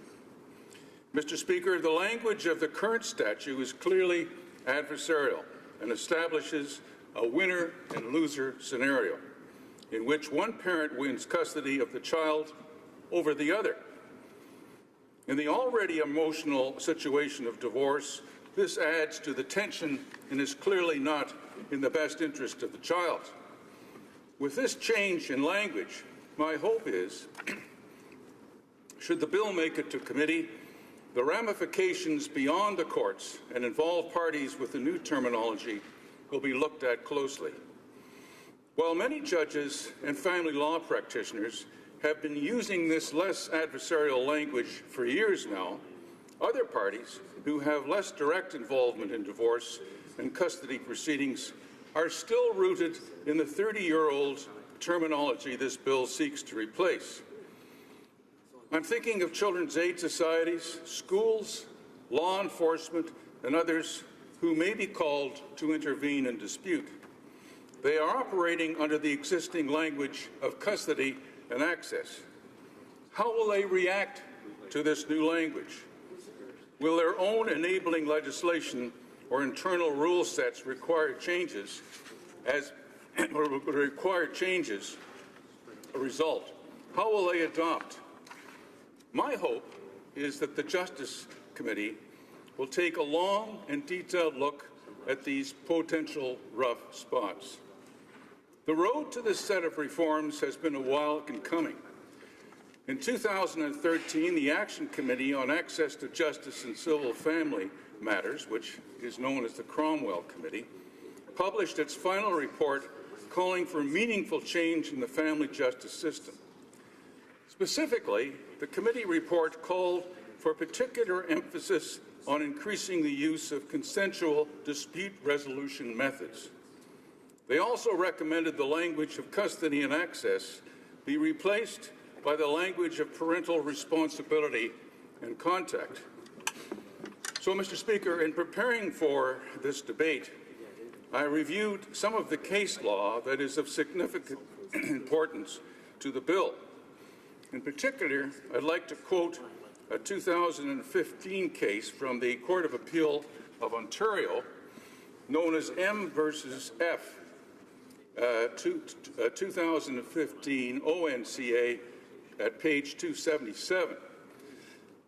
This is respect to the old terminology of custody and access and its tendency to produce a culture of winners and losers.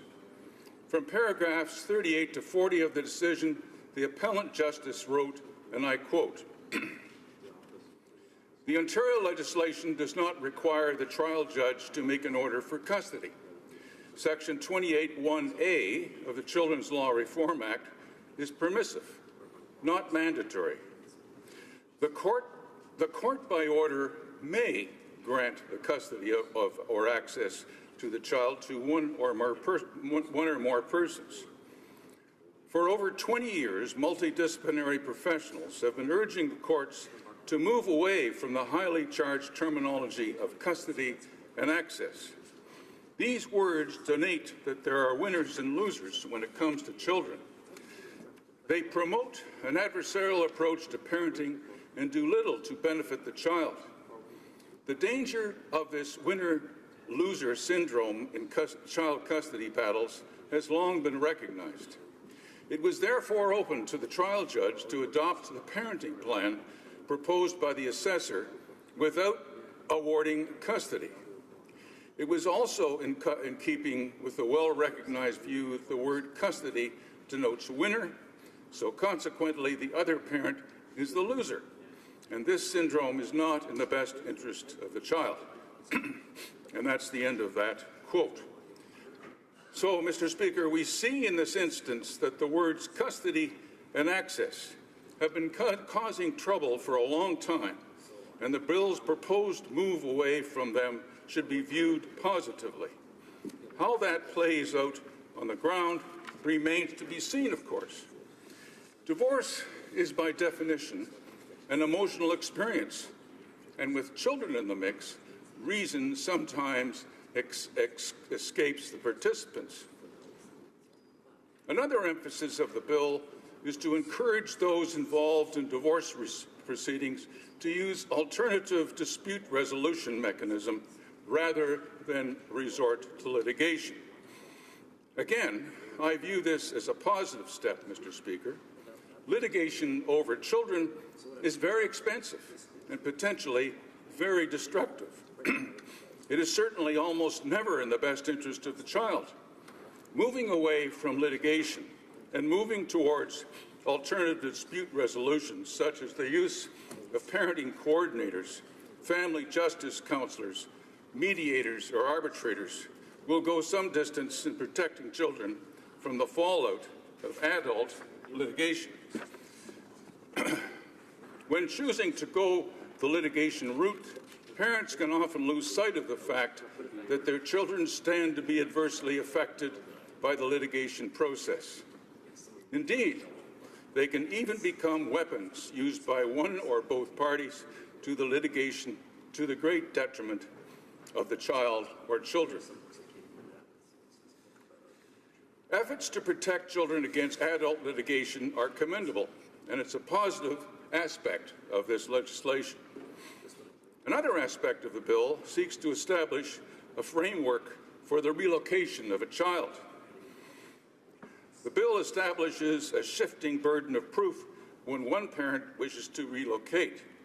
If the parties have substantially equal parenting time assigned by the court, the relocating party bears the burden of establishing that the relocation is in the best interest of the child.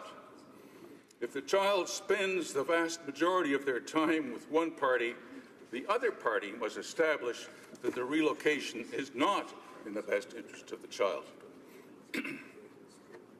The court retains flexibility to make adjustments to existing orders when determining these arrangements, again, in the best interest of the child. So I mentioned earlier in my comments this afternoon, Mr. Speaker, that while the overall reception of the bill has been positive, the reaction has not been universally so. Some critics have argued that the bill's lack of a rebuttable presumption for equal shared parenting as a default position for any divorce negotiation is less than ideal. They point to social science research that suggests that the default position of equal shared parenting leads to better outcome for the children. Of course, equal shared parenting is not always ideal, which is why they suggest that a default position should be rebuttable. The lack of this default position in the bill is a detriment for these critics. Others have noted that replacing the terms custody and access with parenting-based terms will not substantially reduce the conflict that can be central in divorce proceedings. Some predict that the fights between parents over custody will in future turn into fights over who has decision-making responsibility, another term in the legislation. They claim that it's inherent in the process. So, Mr. Speaker, there's clearly some work here for the members of the Justice Committee should the bill pass at second reading. And I trust my colleagues will seek out the views of not only the family bar, but of all of those who also have an interest in supporting the decision of the courts in divorce matters, as well as experts in research and academia who make this their field of study. This will require a broad range of witnesses who will no doubt have suggestions for improvements to the bill. So I would encourage the government side not to reject those suggestions out of hand, but to consider them in the light of this legislation's more positive, less adversarial approach to divorce proceedings in Canada. There will be, there may be room for improvement here. So in closing, Mr. Speaker, I, for one, am generally positive about the direction this bill seeks to take and look forward to the deliberations at the committee stage. I'm sure they will be enlightening for all members. Thank you. Questions and comments? The honourable member for Parkdale High Park. I thank the member opposite for his speech and for anyone who cites Ontario Court of Appeal case law in this august chamber automatically has my respect. And I thank him for the statements that he's made about the important provisions that are in the legislation. With respect to the point about the presumption of parenting, it's important to note that in this bill, Mr. Speaker, the presumption is that each case should be dealt with individually on a case-by-case basis, and there is no presumed equal parenting or shared parenting model. But what I want to ask the member opposite is that in light of what we heard from the minister about the fact that in 96% of cases it involves male payers who are paying female recipients, in light of the facts that we know that there are $1 billion in unpaid support across Canada right now, and that 60% of cases that are enrolled in maintenance enforcement programs are in arrears, and in light of the fact that this is Gender Equality Week, I asked the member opposite if he could offer his perspective on what this will do significantly to address the feminization of poverty in Canada. The honourable member for Dufferin-Caledon. Well, as has been stated, Mr. Speaker, family law has become extremely adversarial, and there are just terrible stories of how the parties treat each other and how that has an effect, effect on the child or children. And the issue of non-payment, of course, Ontario in particular has a process where collection can be made. Sometimes that's not, hasn't been proved successful. All of us could tell of situations where the deadbeat dads have got away with something. But on the whole, the purpose of this legislation is to try and deter the system from becoming more adversarial, and if anything, to make the system become less adversarial. Questions and comments? Questions et commentaires? The honourable member for Winnipeg North. Yes, thank you, Mr. Speaker. And the member indirectly, if not even somewhat directly, made reference in terms of just the importance of us bringing forward legislation at this time. In listening to the minister and those that were following the debate, I'm sure would have been quite encouraged to see what I and many of the constituents, I believe, these outdated laws being changed. And I guess maybe that would lead to the question itself in terms of just how important it is, at the very least, in recognizing that this is a positive step forward, and it would be a good thing to ultimately see it go to committee. I'm not too sure in terms of where the Conservatives stand on the issue. Do they see a number of changes? Do they have some changes specifically that they're thinking of today, or is it going to be more of a wait and see what happens at committee?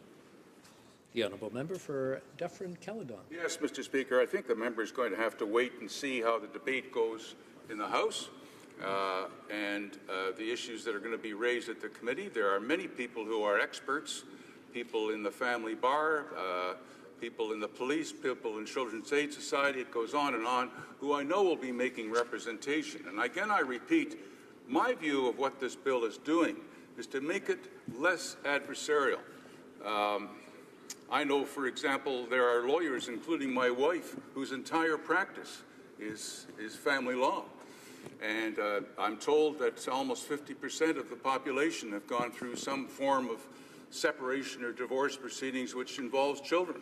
And so the system cries out for change. As I said, it's been 30 years since the Divorce Act has been amended, and I congratulate the government for bringing it forward at this time.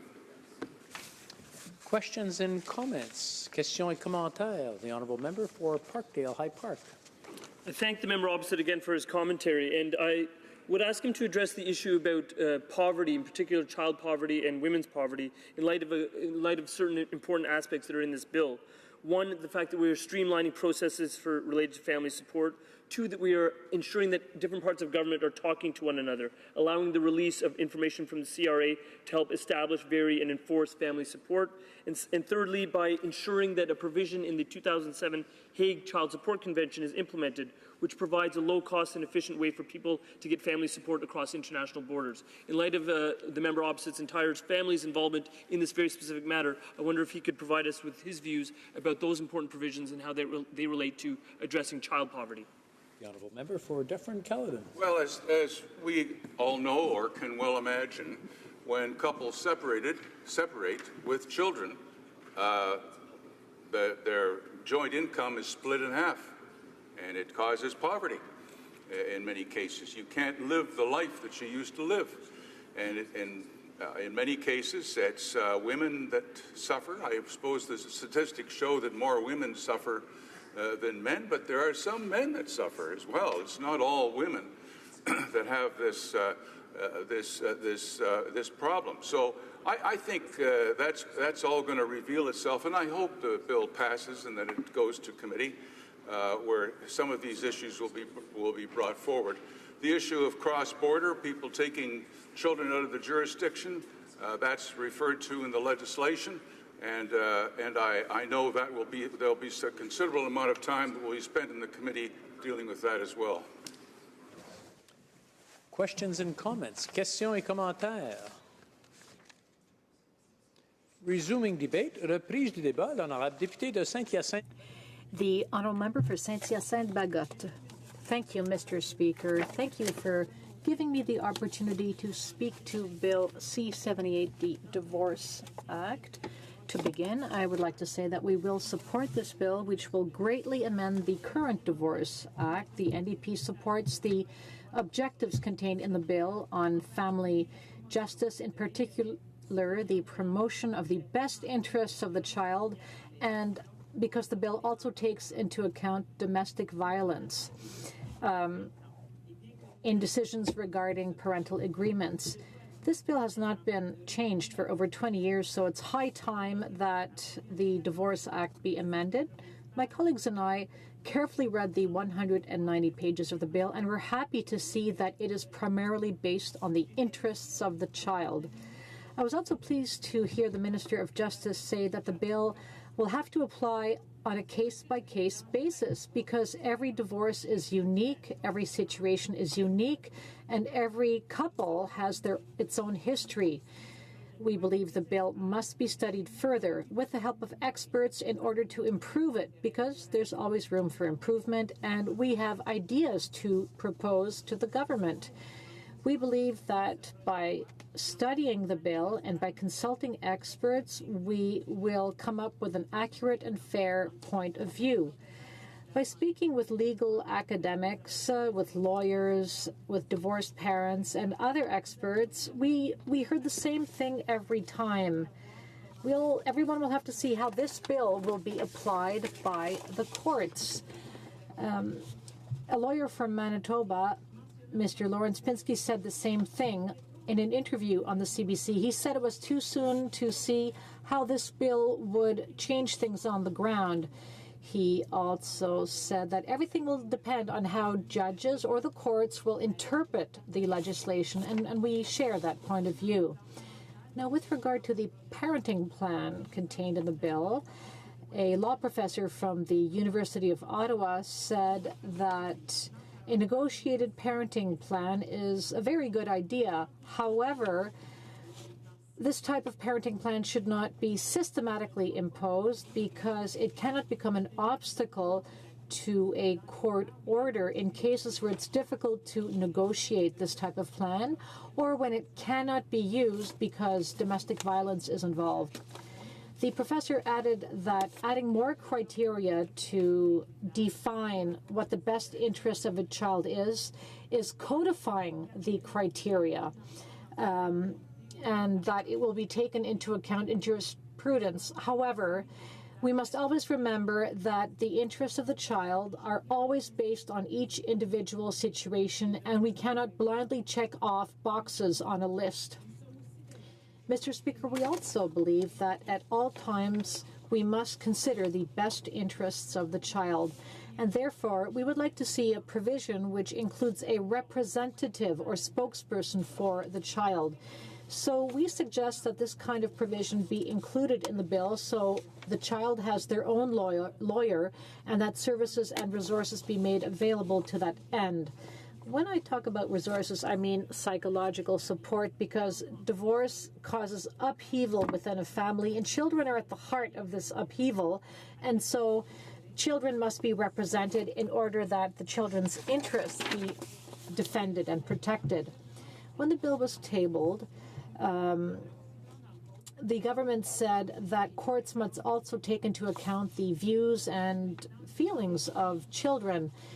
Children need to have a means to express their feelings, their point of view, their preferences, and their fears.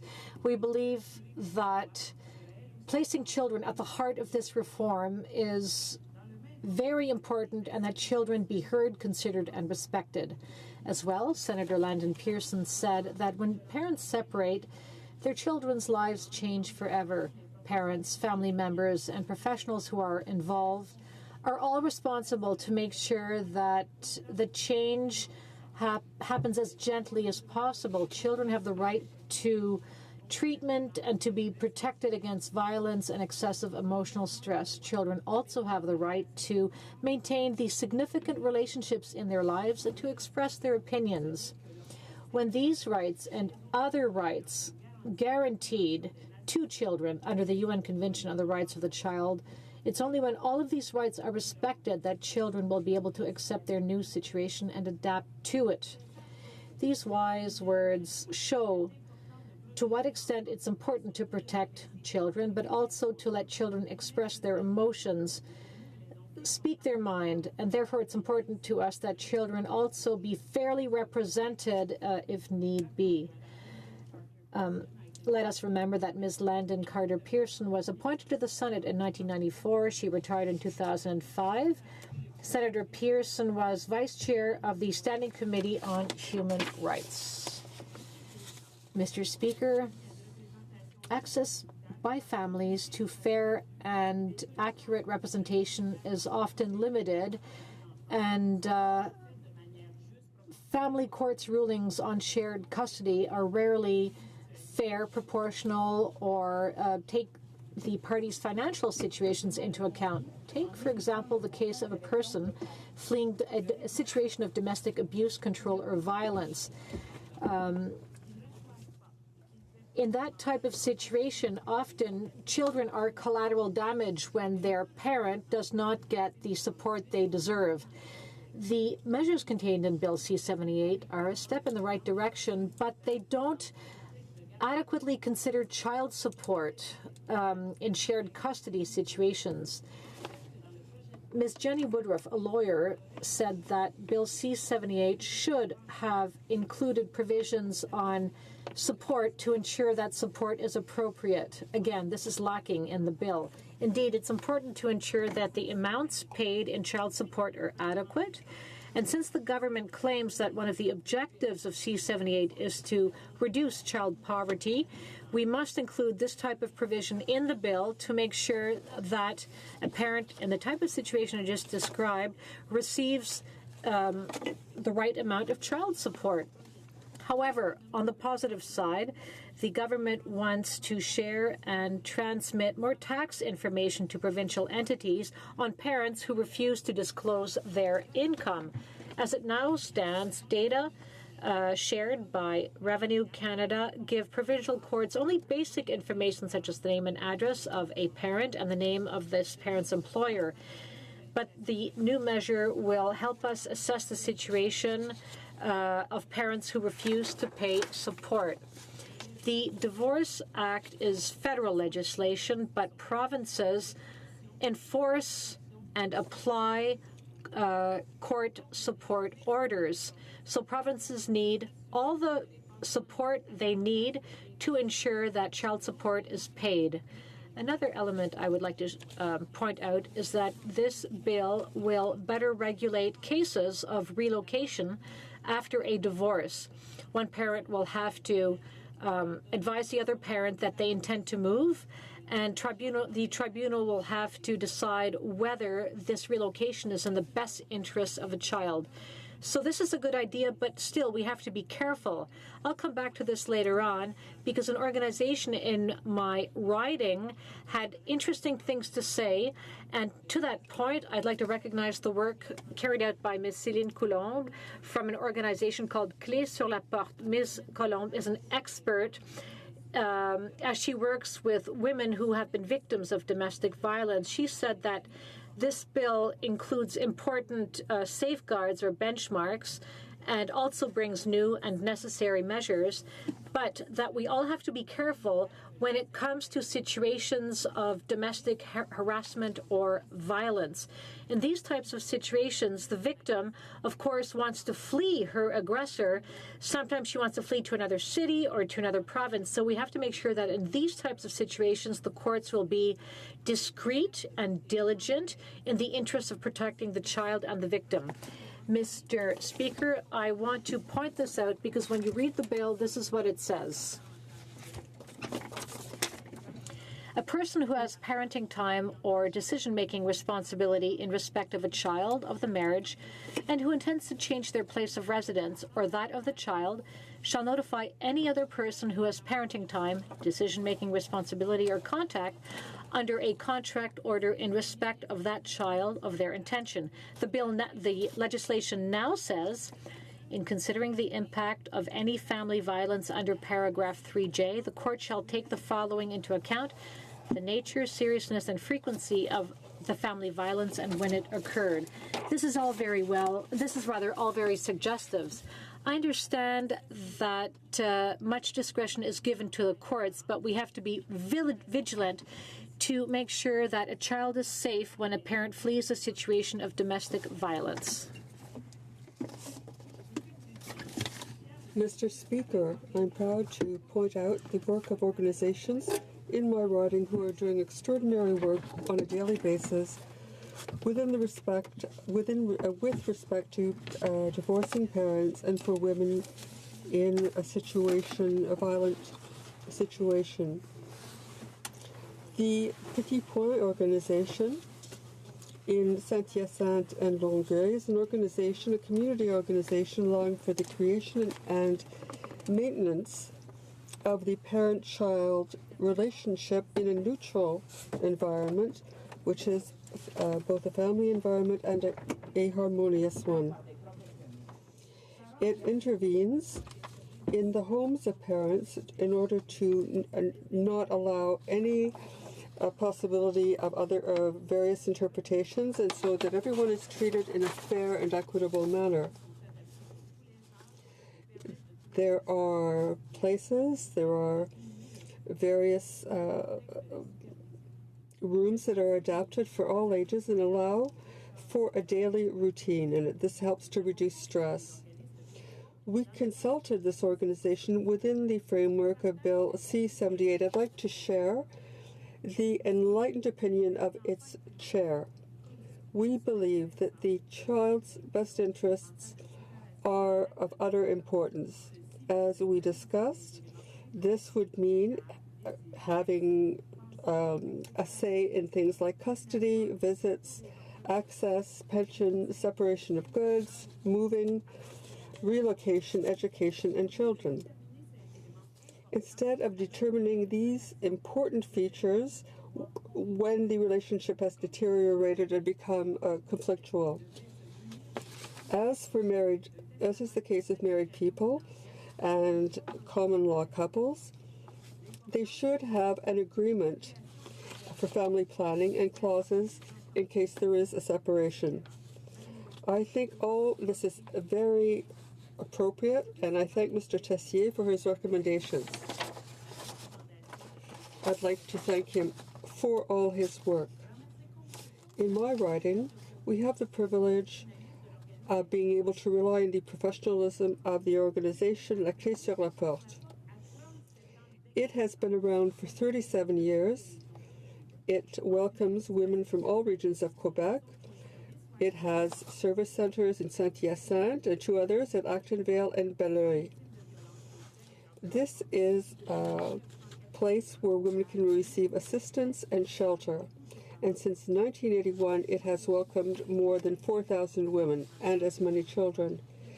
For me, it is of imperative importance to consult them, this organization, within the framework of the bill. La Clé sur la Porte has an approach which is based on women's security and children's safety. When people go to this shelter, they are welcomed warmly in a climate of trust, respect, and mutual assistance. They also help people after they've been in the shelter in order to make sure that women have resumed their lives in the best conditions. They also work at prevention and awareness raising. They go to high schools and hold workshops, and deals with other interested groups on the problems of violence and marital violence. I talked to Céline Coulomb, who is the coordinator of La Clé sur la Porte, who expressed certain concerns concerning the bill before us, and I'd like to talk to you about them, Mr. Speaker. First, the possible will to put family mediation at the forefront. This means that other means apart from the courts would be used. Now, it's clear that this alternative is a good idea in order to reduce the clogging of our courts, but it's also a possible danger for victims in the case of conjugal violence. Madame Coulombe pointed out that this point was the subject of a struggle on the part of advocacy groups. So I think we have to be extremely vigilant. Second point of concern, the duty to advise the other parent if there is a relocation, and this within the context, even in the context of a criminal judgment. So it's essential that the one partner not know the residence of the victim, because we know that it should be courts, because they can take measures to ensure the security of these women and their children. I think that tribunals give rise to situations where criminal judgments are not taken into account when it comes time to deal with the question of access to children. Any of these situations is one too many.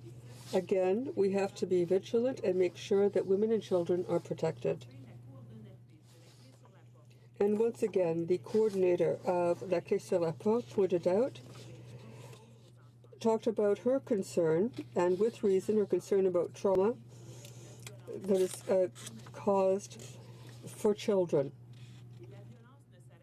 But we have to remember they're moving out of a place where violence ran rampant. Obliging a victim to deal with conflict resolution or mediation means putting them in danger. Now, Mr. Speaker, I know this organization very well because I worked for it. And when I worked there, I was divorced and I was a single mother and had custody. I didn't experience violence, but every night I was at La Clé sur la Porte. There are many women who suffer from insomnia. And they came and confided in me, and what touched me the most when I listened to them tell their stories is that often they had no one really to talk to. And it's important that we always remember when we define the provisions of this bill, we have to make sure that we remember these people are dealing with issues at a time of great vulnerability in their lives. We have to do what is necessary to ensure their safety and to ensure that they have access to the resources they and their children need. Several witnesses told us that what they were looking at was something where the government should have measures in place, but they're afraid that they had to be their own advocate. Now, is it in the interest of the child? Is a child really protected in these cases? We have to ensure, and it is in provinces that applications are made, we have to make sure that the provinces have the necessary resources to continue to support organizations such as La Clé sur la Porte. So, Mr. Speaker, given these facts, I ask the government, as a mother and as a former worker in this kind of organization, I want them to know, I want them to make sure that the money, the funds made available are adequate, and to make sure that everything is done so that these women and their children are adequately protected and their voices have to be heard. Thank you for having allowed me to share my thoughts and questions regarding this issue. L'honorable député aura 10 minutes de questions. The honourable member will have 10 minutes of questions and comments when we get back to this bill. When 30 p.m., the House will now proceed to the taking of the deferred recorded division on the motion at second reading stage Bill 369 under private members' business. Call in the members.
The question is as follows. Ms. Jolibois, seconded by Ms. Moore, moved that Bill C-369 shall I dispense? Apparently not. Okay. An act to amend the Bills of Exchange Act, the Interpretation Act, and the Canada Labour Code, National Indigenous People Day, be now read a second time and referred to the Standing Committee on Canadian Heritage. All those at my left in favor of the motion will please rise. Ms. Jolibois. Fifth row at my left. Thank you,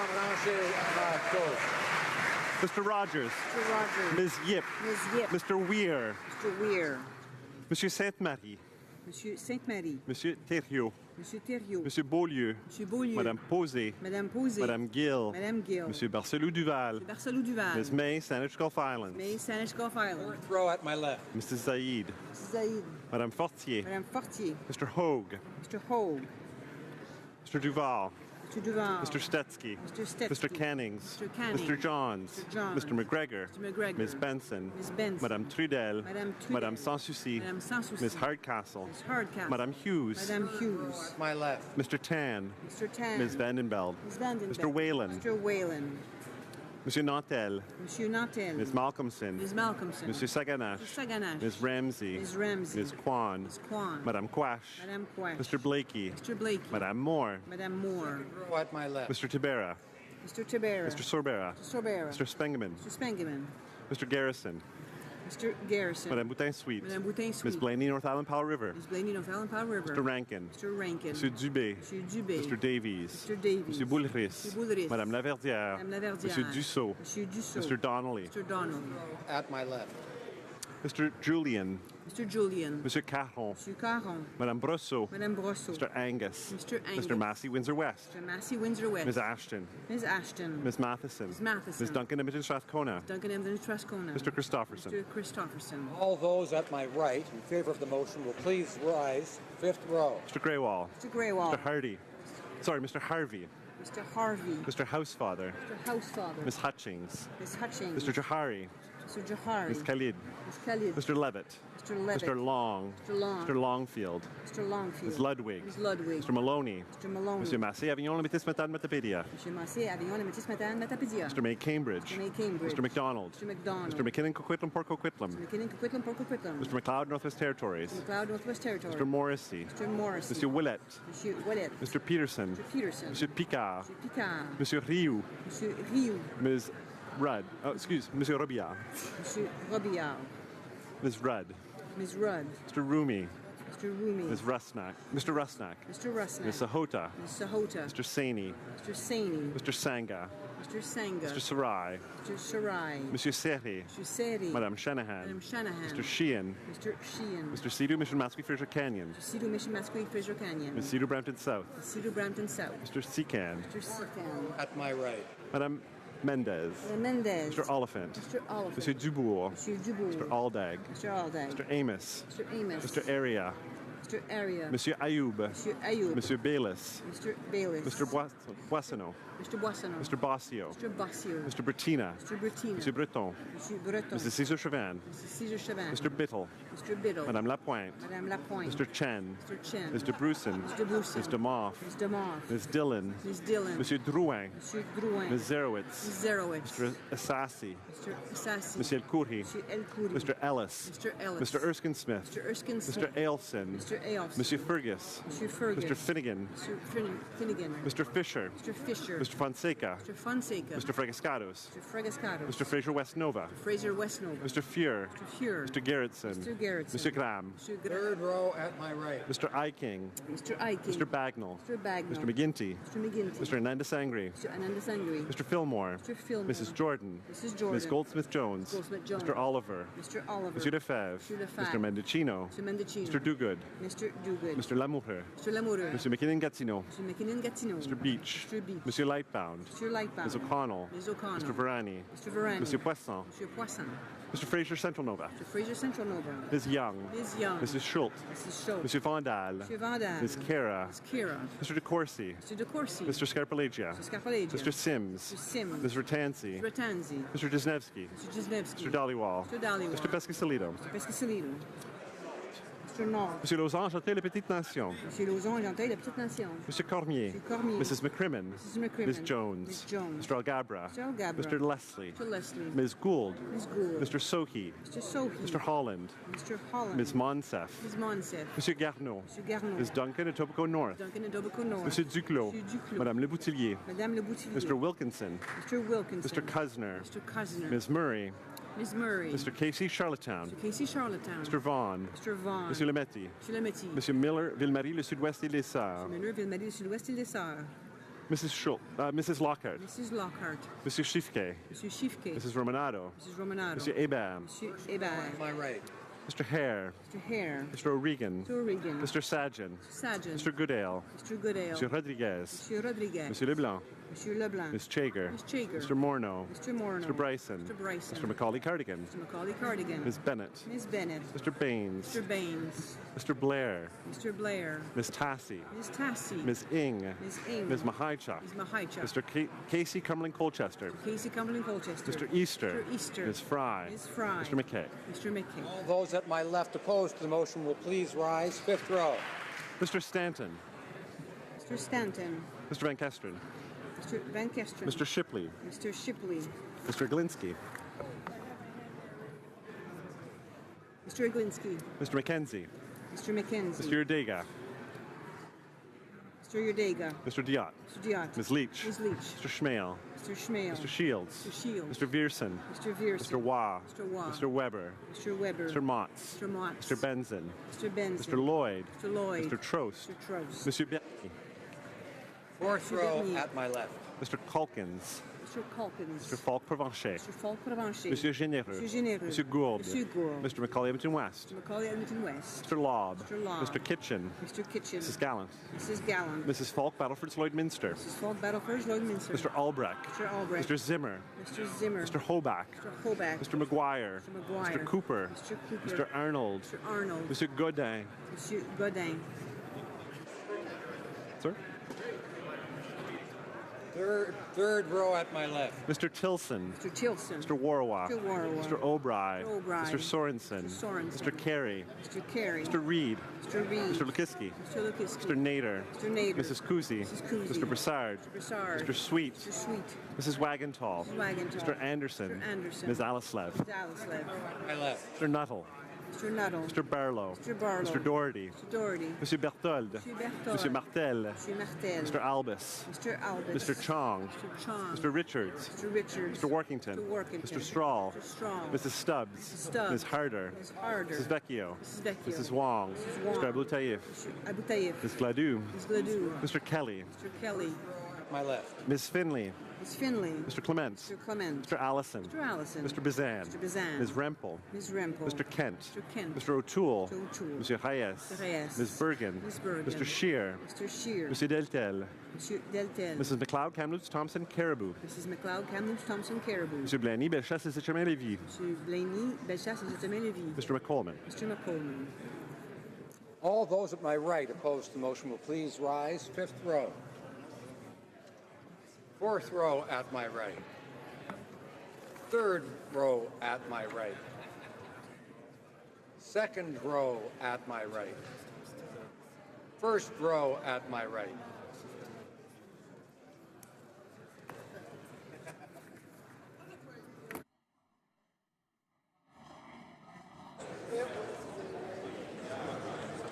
Yeas pour 203, 203. Nays contre 79, 79. I declare the motion carried.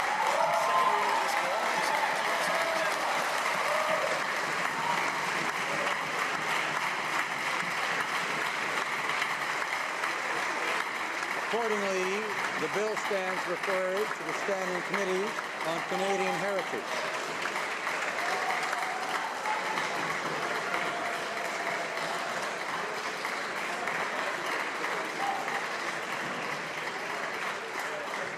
Comme il est 6 As it is 6:18, or rather 6:12, the House will now proceed to the consideration of private members' business as listed on today's order paper. Private members, second reading of Bill C-393, An act to amend the Canadian Multiculturalism Act, non-application in Quebec. Standing in the name of Mr. Thériault.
Order, please. Order, please. All honourable members who wish to carry on conversations to take their leave to their respective lobbies. We're now about to begin private members' business. We will now begin with private members' business. Mr. Thériault, seconded by Mr. Sainte-Marie, moves that Bill C-393, an act to amend the Canadian Multiculturalism Act, non-application in Quebec, be now read a second time and referred to the Standing Committee on Canadian Heritage. Debate. The Honourable Member for Montcalm.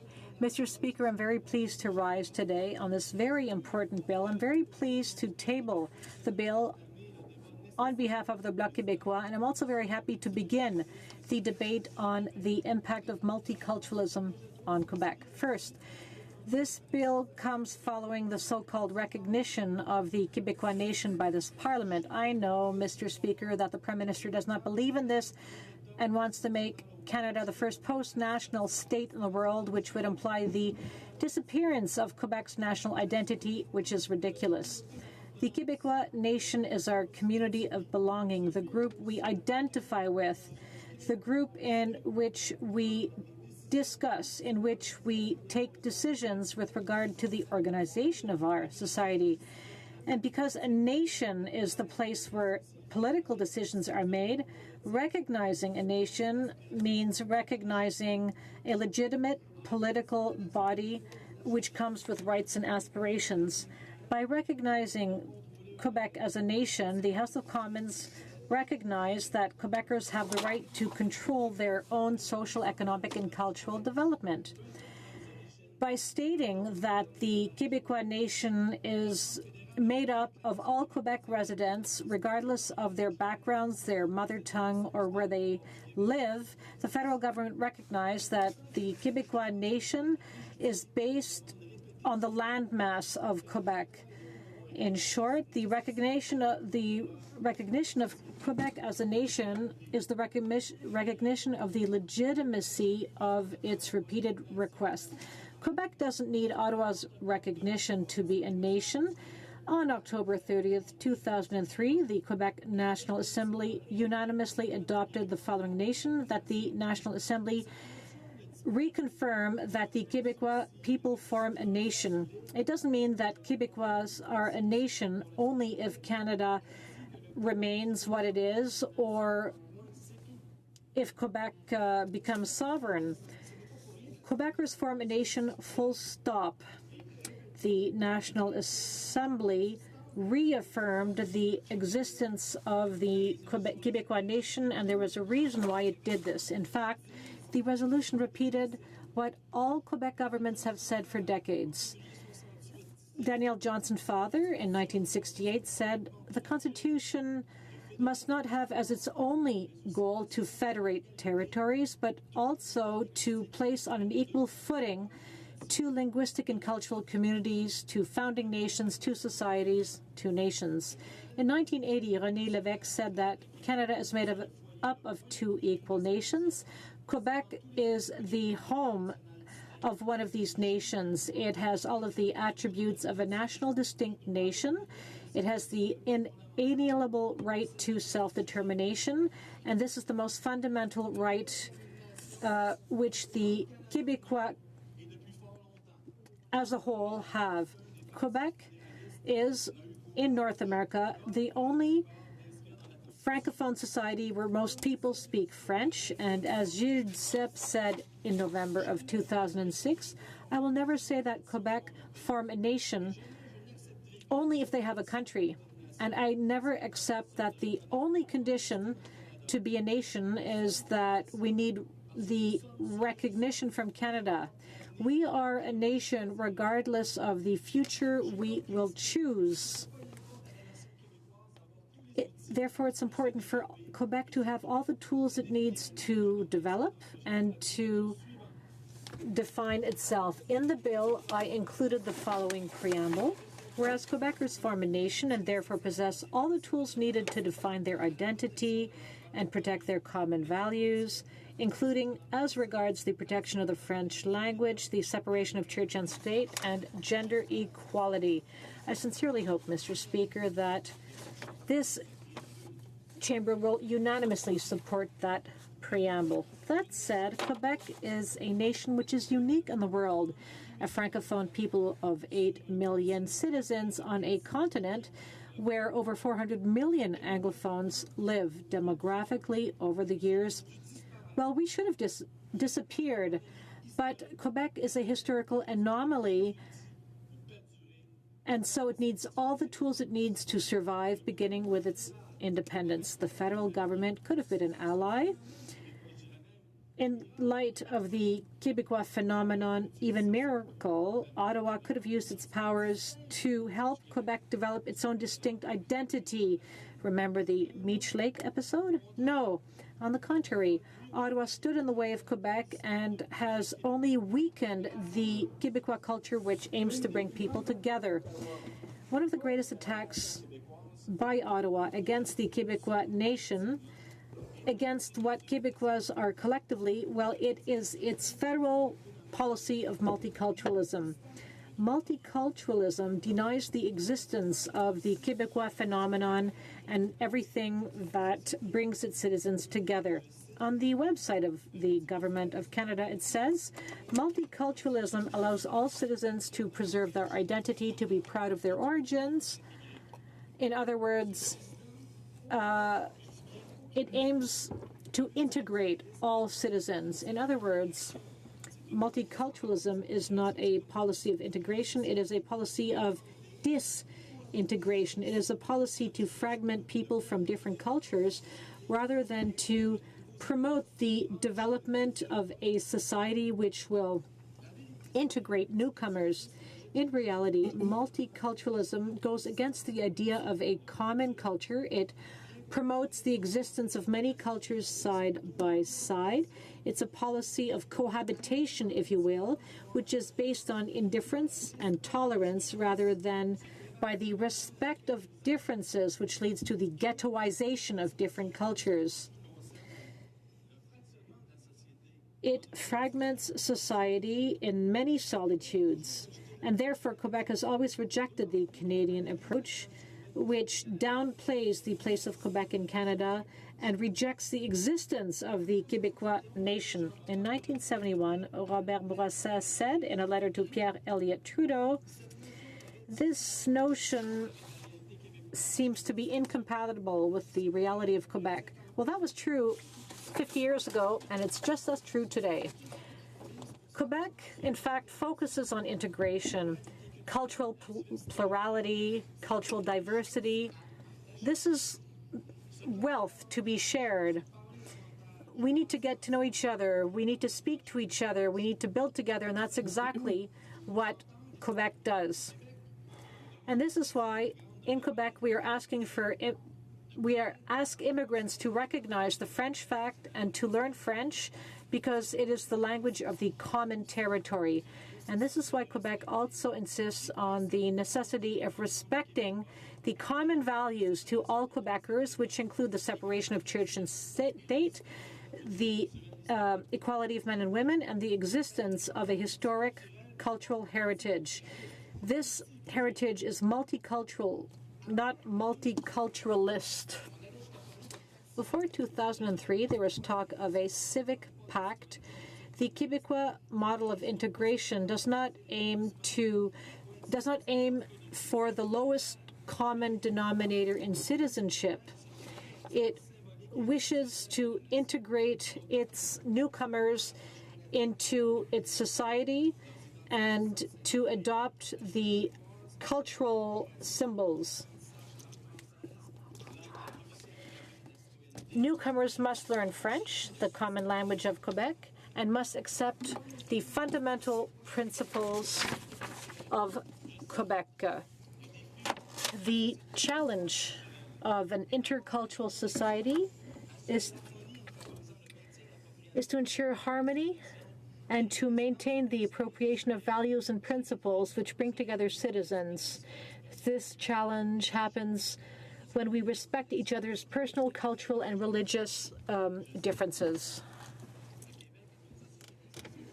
Quebec is a place where one speaks French. It is pluralistic. It's based on the rule of law, which means that all people are equal in value, dignity, and protection of the law.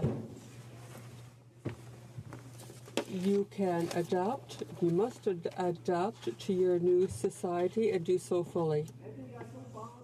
Integration means full participation. In an article in February 2008 in Le Monde Diplomatique, Louise Baudouin talked about the incompatibility of the two models of integration, Canada's and Quebec's. Canada, since almost 30 years, has witnessed two kinds of multiculturalism. There is one which is having to do with ethnicity. That's the federal model, seeing people as various ethnic groups. Quebec's model is intercultural. It means cultural sharing in terms of common values within a majority Francophone society. The differences are blatant and could not be reconciled.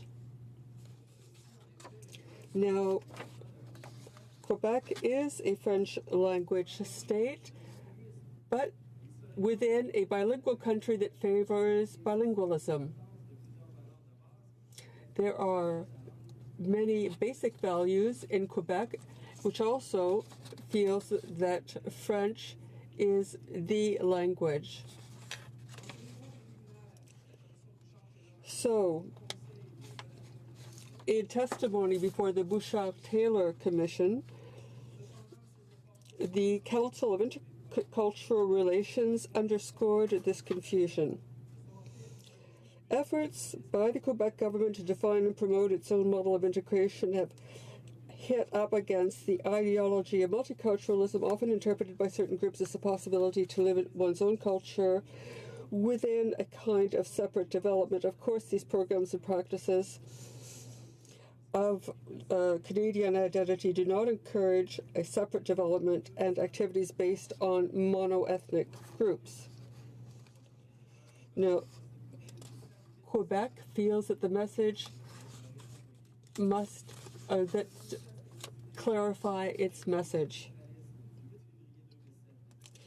In a manifesto entitled Putting an End to Multiculturalism on 8 February 2007, the Quebec intellectuals Charles Courtois, Dominique Courtois, and Robert Laplante, and Denis Parenteau and Guillaume Rousseau said, "We believe that Quebecers want to affirm principles of equality, secularism within a framework, a common framework.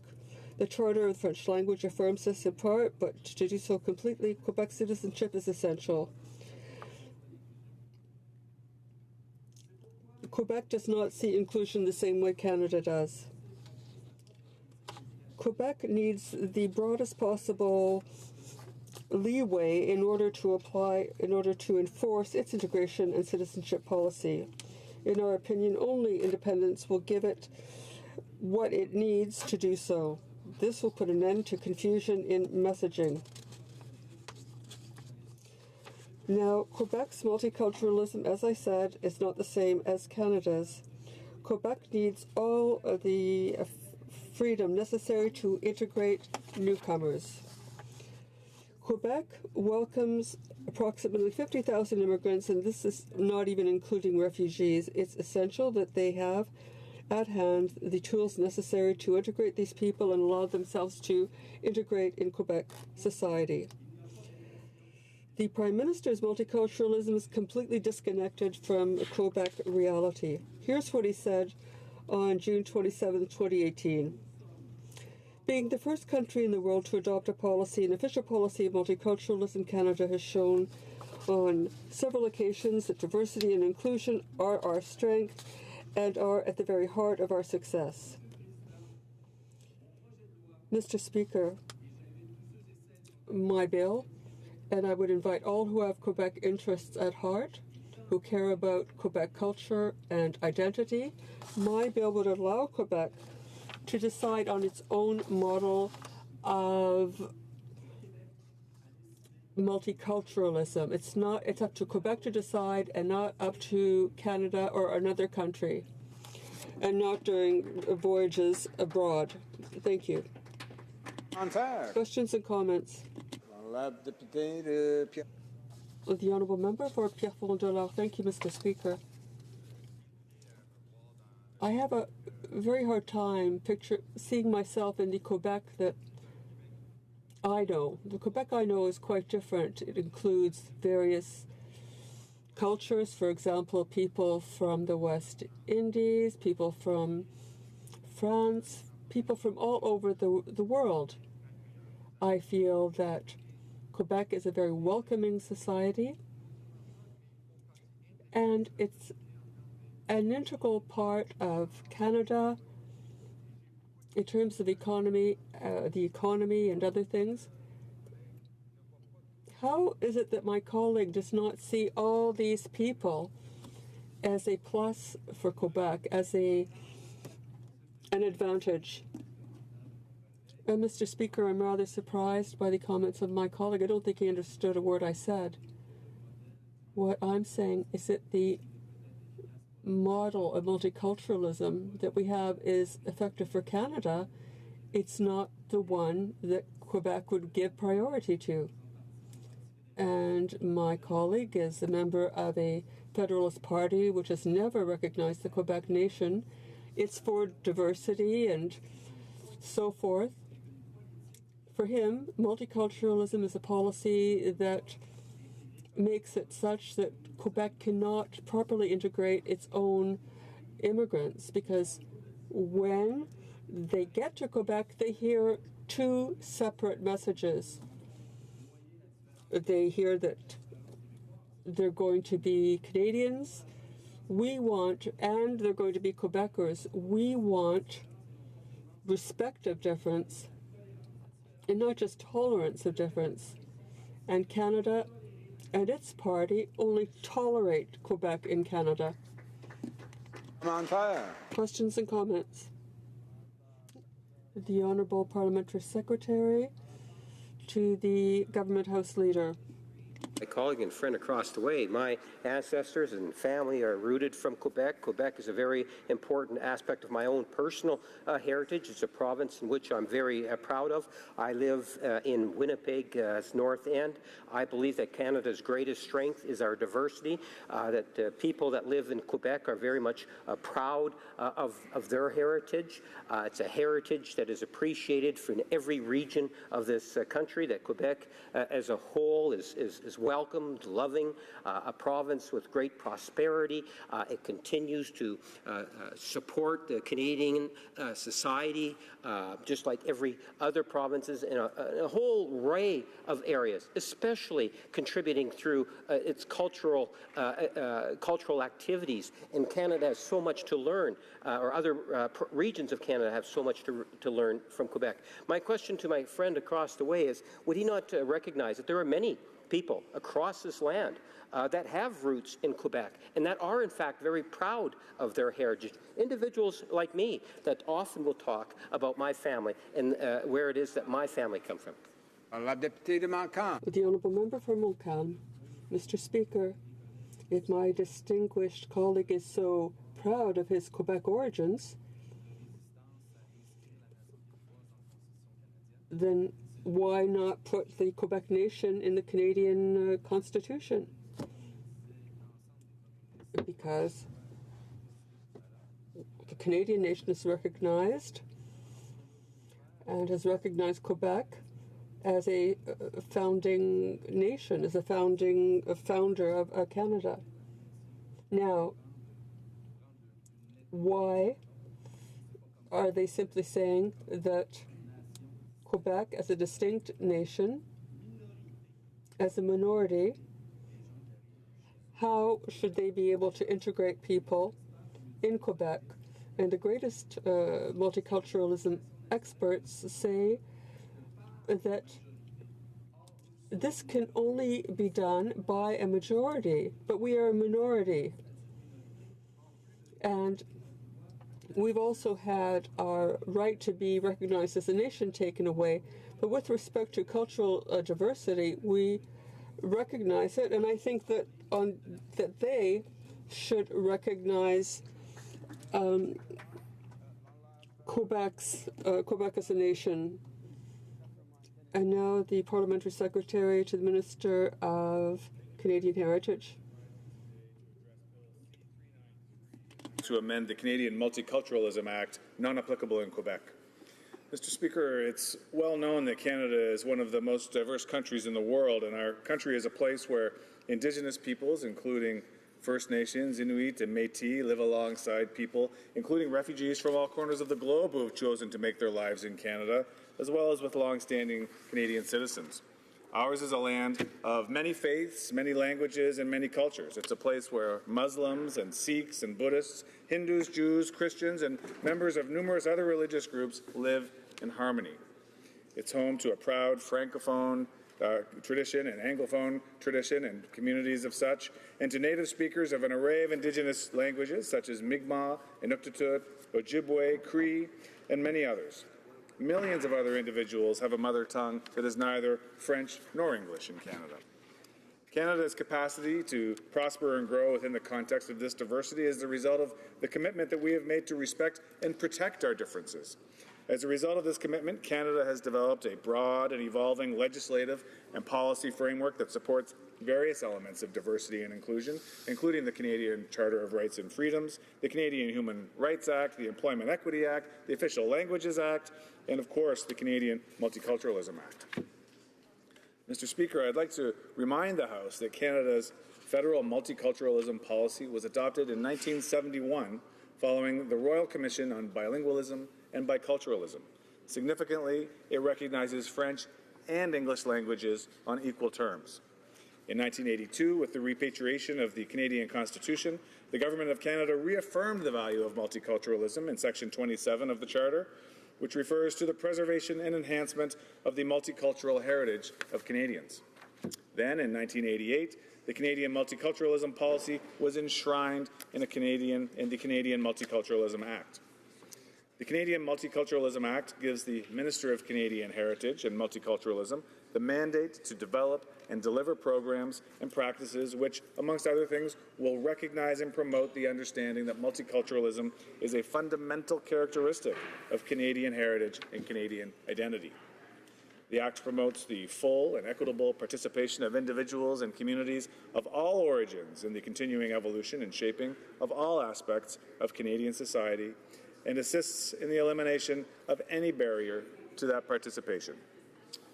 Also remember, Mr. Speaker, that other Canadian jurisdictions have also adopted policies that promote and preserve and protect diversity and foster inclusion. Overall, the protection of equality rights is an underlying objective of these provincial and territorial laws, and some are supported by specific funding programs. Quebec, for example, promotes and emphasizes interculturalism as an approach to integration and cross-cultural understanding. As we might expect, Quebec's approach to interculturalism proposes a model of integration that aims to ensure and places priority on the continuity of the Francophone identity and culture while respecting minority cultures and diversity. Both multiculturalism and interculturalism place a high degree of importance on integration and respect for common civic and democratic values, and both have been invaluable to Canada's social fabric since the 1970s. I believe strongly that Canada's federal multiculturalism policy is flexible enough to allow for their coexistence. Mr. Speaker, we should be mindful that Bill C-393's passage could undermine the application of the Canadian Charter of Rights and Freedoms in Quebec, given that Section 27 of the Charter officially refers to multiculturalism as a Canadian value. Our country continues to become even more diverse. I highlight our diversity today not simply to reiterate well-known facts about our multicultural society, but to emphasize that our country has benefited immensely from the increasing diversity that we have experienced over centuries. Our diversity is a leading source of creativity and innovation that fuels sustainable economic growth. Our diversity generates creativity by ensuring a variety of thoughts and experiences and perspectives, and this is key to generating the out-of-the-box thinking and experimentation that is foundational to our creative economy. Even as we move toward a more diverse and inclusive society, there is a considerable amount of evidence on the persistence of racism and discrimination in Canadian society. The proposed amendments to the Act could reduce the government's legal authorities to disperse funding for community support, multiculturalism, and anti-racism initiatives in Quebec. Mr. Speaker, it's important for all of us in this nation of diversity to continue to foster an environment where the multicultural heritage of all Canadians is valued. Merci beaucoup.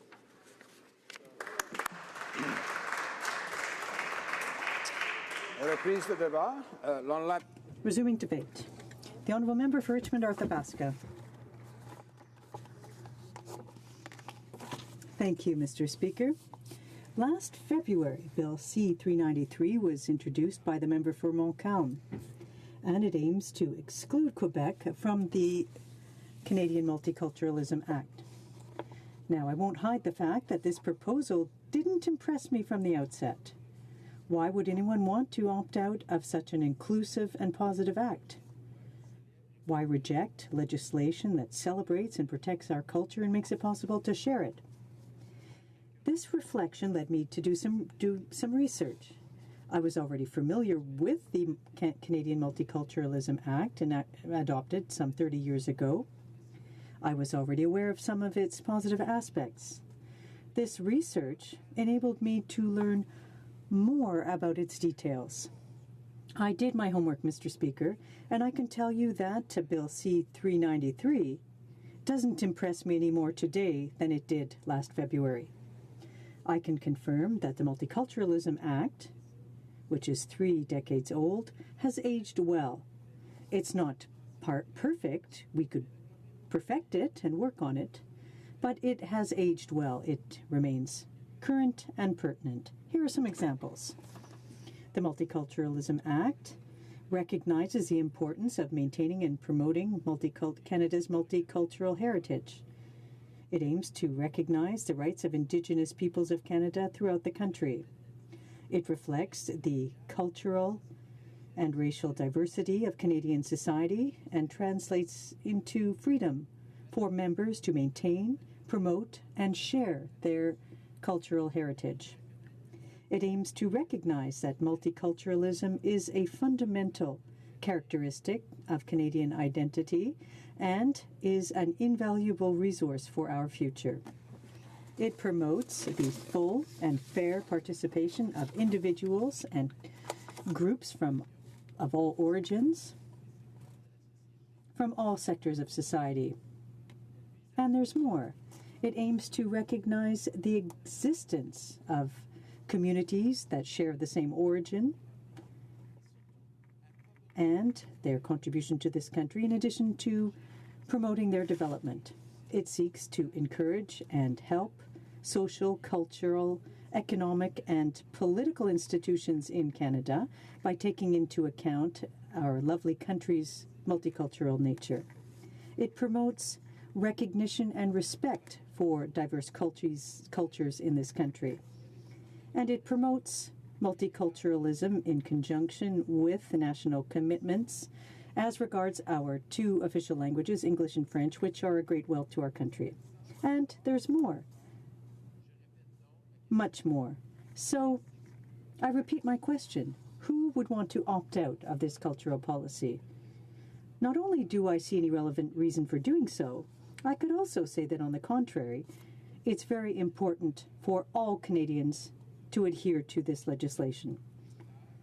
We are not fools, Mr. Speaker. We know the raison d'être for the party sponsoring this bill. Their objective is to isolate Quebecers who have so much to offer and share with the rest of the country and the world. The Conservative Party knows something about that. We recognized Quebec as a nation here in this House 12 years ago. We enabled Quebec to obtain a seat on UNESCO, the UN Organization for Education, Science, and Culture, a great international institution. Quebec, like each province in our country, is unique. Everyone is aware of that. Moreover, Canada wouldn't be what it is today without this provincial and regional uniqueness that Quebec represents. From the Pacific to the Canadian prairies, to the Great Lakes, the Appalachians, and the Atlantic Ocean, as well as throughout the North, Canada is a very diverse country. The Multiculturalism Act enables everyone to find a place for themselves, to flourish, to be empowered. The Act is not something that imposes limits, on the contrary. It clearly stipulates that the minister can enter into agreements with each province for the implementation of cultural policy. Under the Conservative government, we showed our great openness to providing flexibility in terms of decision-making powers for the provinces when it comes to multiculturalism. And there were many discussions about accommodations when it comes to immigration in Quebec. Could we do more? Yes, it's something that needs to be worked on. Perhaps we're facing some frustration with the current government, but we have no control over that, but we can see what happens in 2019. But there is no need to opt out of this bill, this legislation rather. The objective of Bill C-393 is to amend the Canada Multiculturalism Act so that it does not apply in Quebec. Now, I'm convinced that that is not what Quebecers want.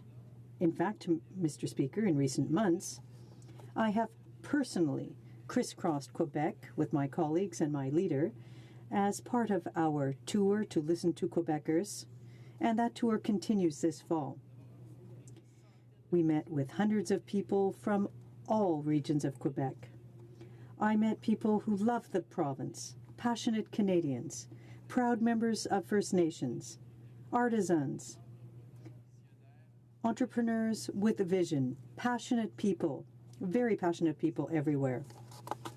And these precious moments I spent with them enabled me to see just how distinct each region of our country is, and how distinct each region in Quebec is. And I can assure you that all of the places I visited are unique, especially when it comes to culture. And what struck me the most during our tour was how welcoming people were. They're proud to show off their part of the country. They're proud to show what makes them unique. They open their doors generously and show what they contribute to Quebec and to Canada.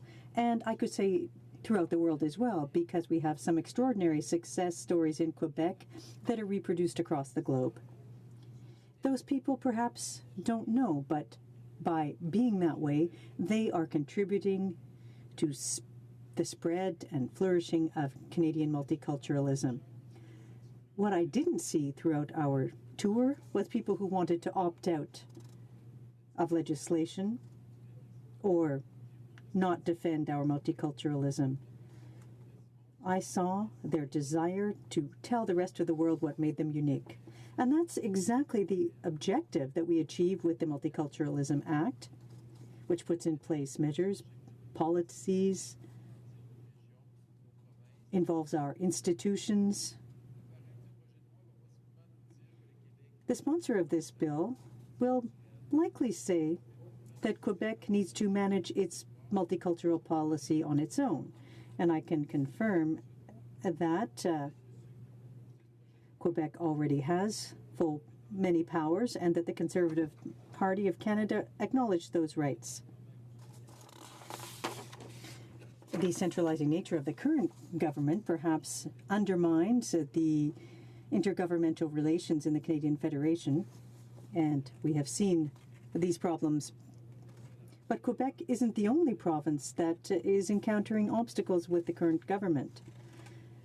But abandoning the Multiculturalism Act on the pretext that is unfair for Quebecers is not what people want in Quebec today.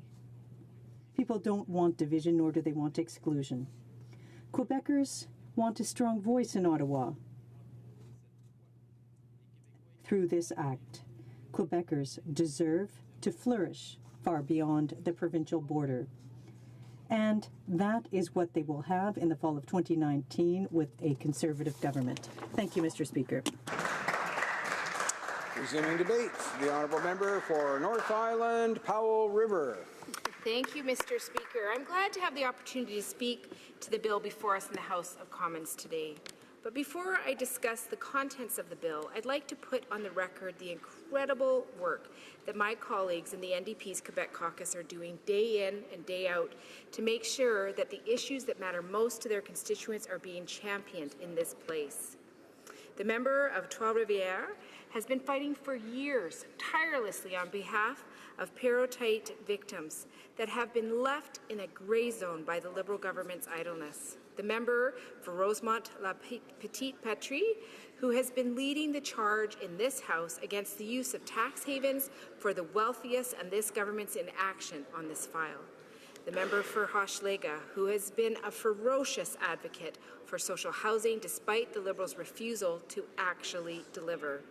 The member for Berthet, Masquinonge, and I apologize if I'm not saying it very well, who more than anyone in this place has been standing up for dairy farmers, not just in Quebec, but across this country, fighting to ensure that the Liberal government doesn't go through with the concessions on supply management in trade deals. The member for Drummond, who is the best defender for bilingualism and the French language in this House. Acadians, Franco-Ontarians, and other minority language communities know all too well that the Liberal government is not paying attention to their concerns. The member for Salaberry-Surroi, who has been a champion for clean water in her riding, by working to get the Catherine Spirit dismantled and continuing to point out this government's failures to recognize the dangers of the 9B line pipeline crossing her community. The member of Longueuil-Saint-Hubert, who every day does more than even the Minister of Heritage to protect Quebec's culture from web giants. And the member of Jonquière, who every day, a single day in this place, is standing up for softwood lumber, paper mills, and aluminum workers of the Saguenay-Lac-Saint-Jean, the very ones this government is putting in the line of fire in trade negotiations. Finally, the member for Saint-Bégot, who provides a voice to workers in this House who face an EI black hole, forsaken by the Liberal and Conservative governments who shamefully refuse to fix these gaps. So, Mr. Speaker, it is with a bit of irony that I, the member for North Island Powell River from British Columbia, happen to be the one raising these issues today in this debate. One would have thought that the Bloc would have used their opportunity to table and debate a bill in this House to discuss any of those important issues. Instead, here we are, talking about a divisive, useless piece of legislation. If this is the best that the Bloc has to offer Quebecers, frankly, that's a little more than sad. But one thing is clear today, Mr. Speaker. The One Quebec caucus standing up for Quebecers in this House is the NDP caucus, Quebec caucus. The bill before us today is a solution in search of a problem. Canadian multiculturalism is not a zero-sum game.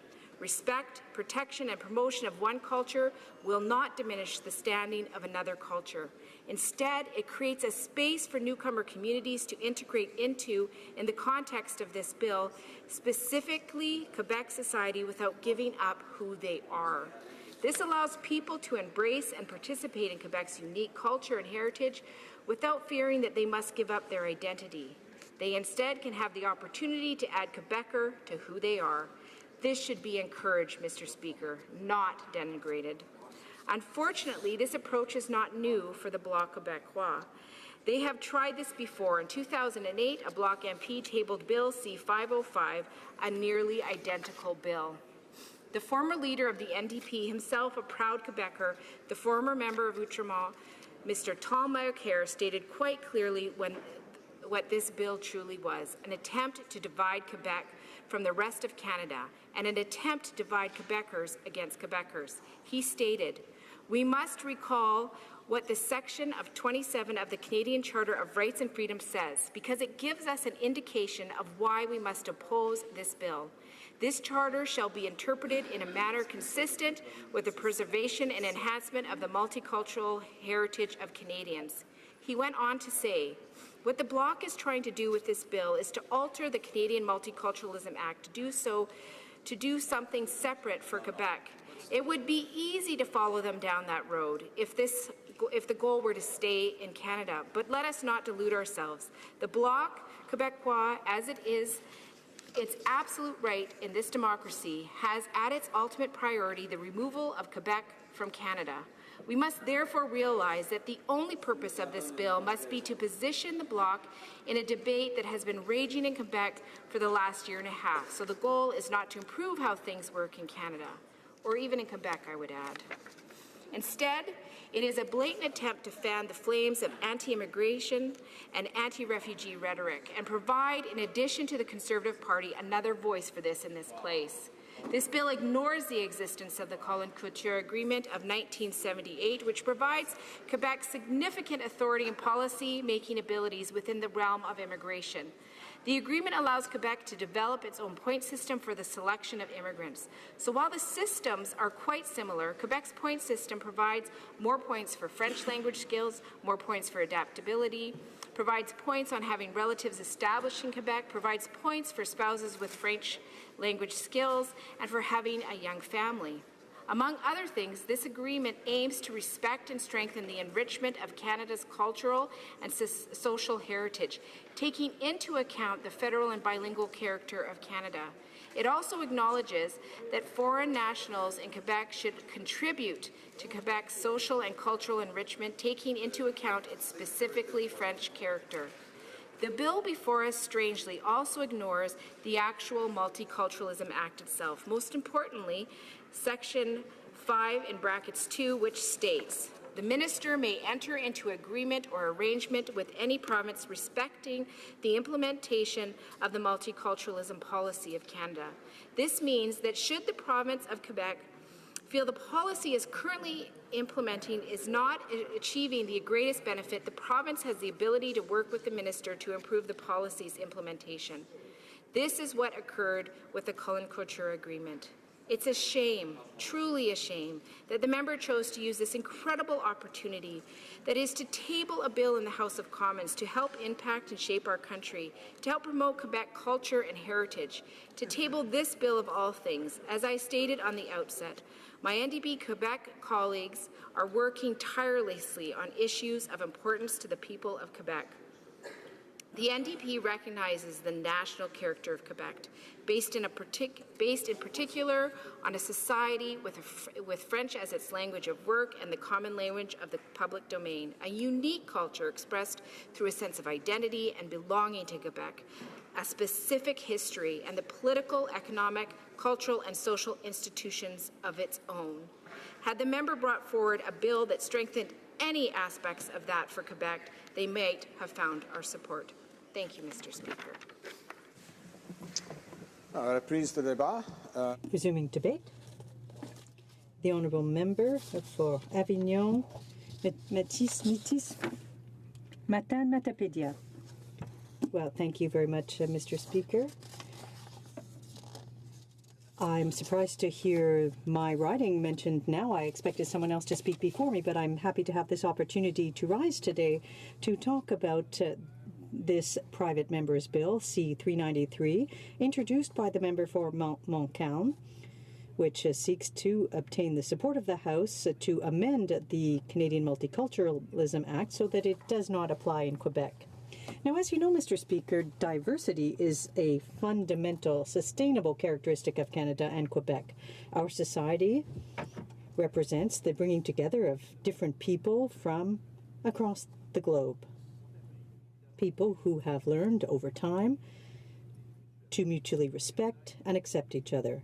Canada is the first country in the world to have adopted a multiculturalism policy, an official policy, in 1971. In 1988, the Multiculturalism Act confirmed that multiculturalism is a fundamental characteristic of Canadian society. It strengthens Quebec and Canada by promoting an inclusive society in which people of all backgrounds are respected and acknowledged. Multiculturalism is perhaps a policy of the government, but its design and deliberate inclusion are such that it is also part of the Canadian Charter of Rights and Freedoms. Section 27 of the Charter stipulates that any interpretation of the said Charter must be consistent with the objective to promote and value Canada's multicultural heritage. In a society as diversified as ours, our multicultural policy preserves our values and principles of inclusion and diversity. It also provides an opportunity for Quebecers and Canadians of all origins to contribute to our society socially, economically, culturally, or politically. It's clear to me that laws, initiatives, and programs that eliminate racism and discrimination, support full participation, and ensure that institutions reflect the diversity of the population they serve. What's more, these laws and initiatives and programs are essential for creating a more inclusive society which is respectful, a society where all people, regardless of their race, ethnic origin, color, or religion, contribute to building a fairer society. That's the Canada that the Canadian Multiculturalism Law aims to build. A society where multiculturalism and respect for diversity are fundamental characteristics and values. Now, that doesn't mean that differences are free of tension, but as we manage these tensions, Quebecers and Canadians learn how to adapt and to establish with each other relationships despite their differences. Through practice, we understand that our differences do not divide us.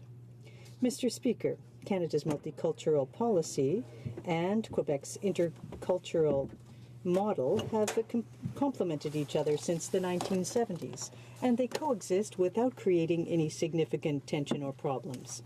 While interculturalism is a provincial model in Quebec for integration, multiculturalism is a federal model, as outlined in the Canadian Multicultural Act of 1988. Now, there are differences between the two approaches, but the federal multiculturalism system is flexible enough to allow them to coexist. Both approaches place great importance on integration and respect for civil and democratic values, and in this regard, They have both been essential to Canada's social fabric since the 1970s. Quebec and Canada are proof that it is possible for men and women of various races, religions, and world cultures to live together. We admit that there are problems, but we work together to find solutions. We're showing the world that people from different backgrounds can respect and accept each other and work together to build one of the most open, resilient, and creative societies on Earth. The multiculturalism program of the Department of Heritage supports the Canadian Multiculturalism Act through its programs and services. The objectives of the programs are as follows: building an integrated and cohesive social society, make institutions more open to the needs of a diversified population, and actively take part in discussions on multiculturalism around the world. To do so, the program has 4 activity sectors: grants and contributions, public awareness and promotion, support of federal and public institutions, and engagement on the international stage. Mr. Speaker, it's important that we keep on working together to reach common objectives to build a strong and inclusive society. Over the last 4 decades, multiculturalism has become a central element of the way Canadians perceive themselves and their own country. Not only do Canadians believe that multiculturalism is a central element of their country's identity, it's also a source of pride. We see our country more and more as being enriched by its diversity. Debates on multiculturalism are necessary as debate is an ingredient for a democratic society. These debates have allowed Canadian multiculturalism to evolve, and in the 1970s, debates were based on the celebration of differences, and in the 1980s, the focus was on managing diversity, and today, in 2018, multiculturalism focuses on social inclusion. The wording of the Canadian Multiculturalism Act is general enough to integrate new approaches in order to promote the objectives of the Act. Our population is proud of its diversity. Based on a study published in 2015 by Statistics Canada, 85% of Canadians believe that ethnic and cultural diversity is a value which Canadians share. Mr. Speaker, at the end of the day, it's not the name we give our policy which matters. What matters is the creation of a climate in which the multicultural heritage of all Canadians, whose roots can be traced around the world, is appreciated. It's also important for us to build a public space where each person can express their feeling of attachment to Canada, to do so with confidence, and to celebrate the attachment to their population and their country's institutions. The Honourable Member for Joliette. Thank you, Mr. Speaker. I believe that we must distinguish between some things my colleagues haven't done. It's the difference between diversity, which is a state of fact, and multiculturalism, which is a policy, which is a political choice. If you're against multiculturalism, it doesn't mean you're against diversity. In fact, we stand against the policy.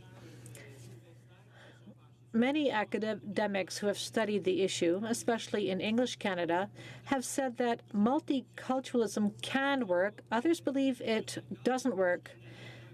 But it seems to work only in English Canada in a majority population, which believes that newcomers will integrate. But all of these academics and intellectuals agree that this policy does not apply to a minority society. Where I come from, the place I come from is a minority society. So multiculturalism does not work in Quebec. It does not help to integrate newcomers into Quebec. Academics have stated so as well. Multiculturalism is a mosaic, but if you take a closer look, what does it mean? It's little stones held together by mortar, but that's not a good approach. It simply means tolerating your neighbor, but that's not good enough for us. We want to truly integrate, embrace newcomers who come from many different cultures. We don't want to tolerate them. We don't want to live side by side, separated by mortar. We simply want to truly integrate these newcomers, and that's what my colleague is talking about. When I was referring to intellectuals from English Canada, I was thinking of Evelyn Kaelin, Vince Seymour Wilson. These are the great thinkers of Canadian multiculturalism. They said that multiculturalism is a good policy for Canada, but we all know that it's good for English Canada.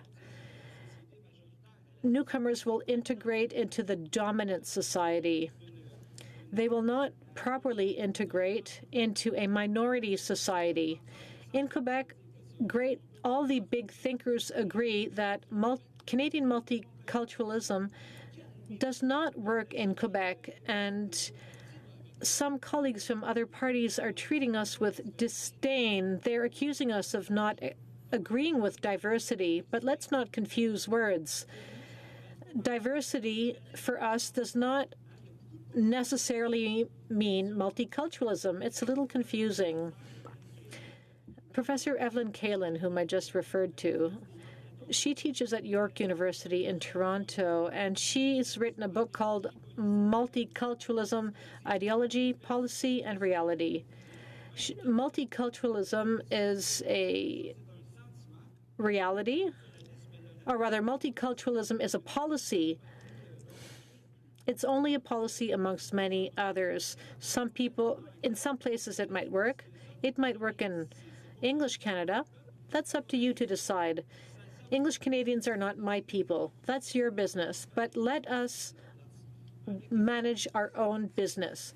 Quebec is a pluralist, diverse, and welcoming society. We're all different in Quebec, and we like it that way. I don't think we need to tolerate our differences. We need to embrace them. When I see people who are different, who come from different backgrounds, I keep an open mind, and it helps me grow. To grow, I need to interact with other people. To interact with other people, there needs to be a commonality of values. I need to speak the same language as these newcomers, and that's how we will truly interact. It's truly how we will integrate. Yukar Zuif said that Semit Seri, meaning we integrate fully and completely, and only by integrating fully and completely will we be able to grow as a society in Quebec, this place I love so much. We want to be a unique place in North America.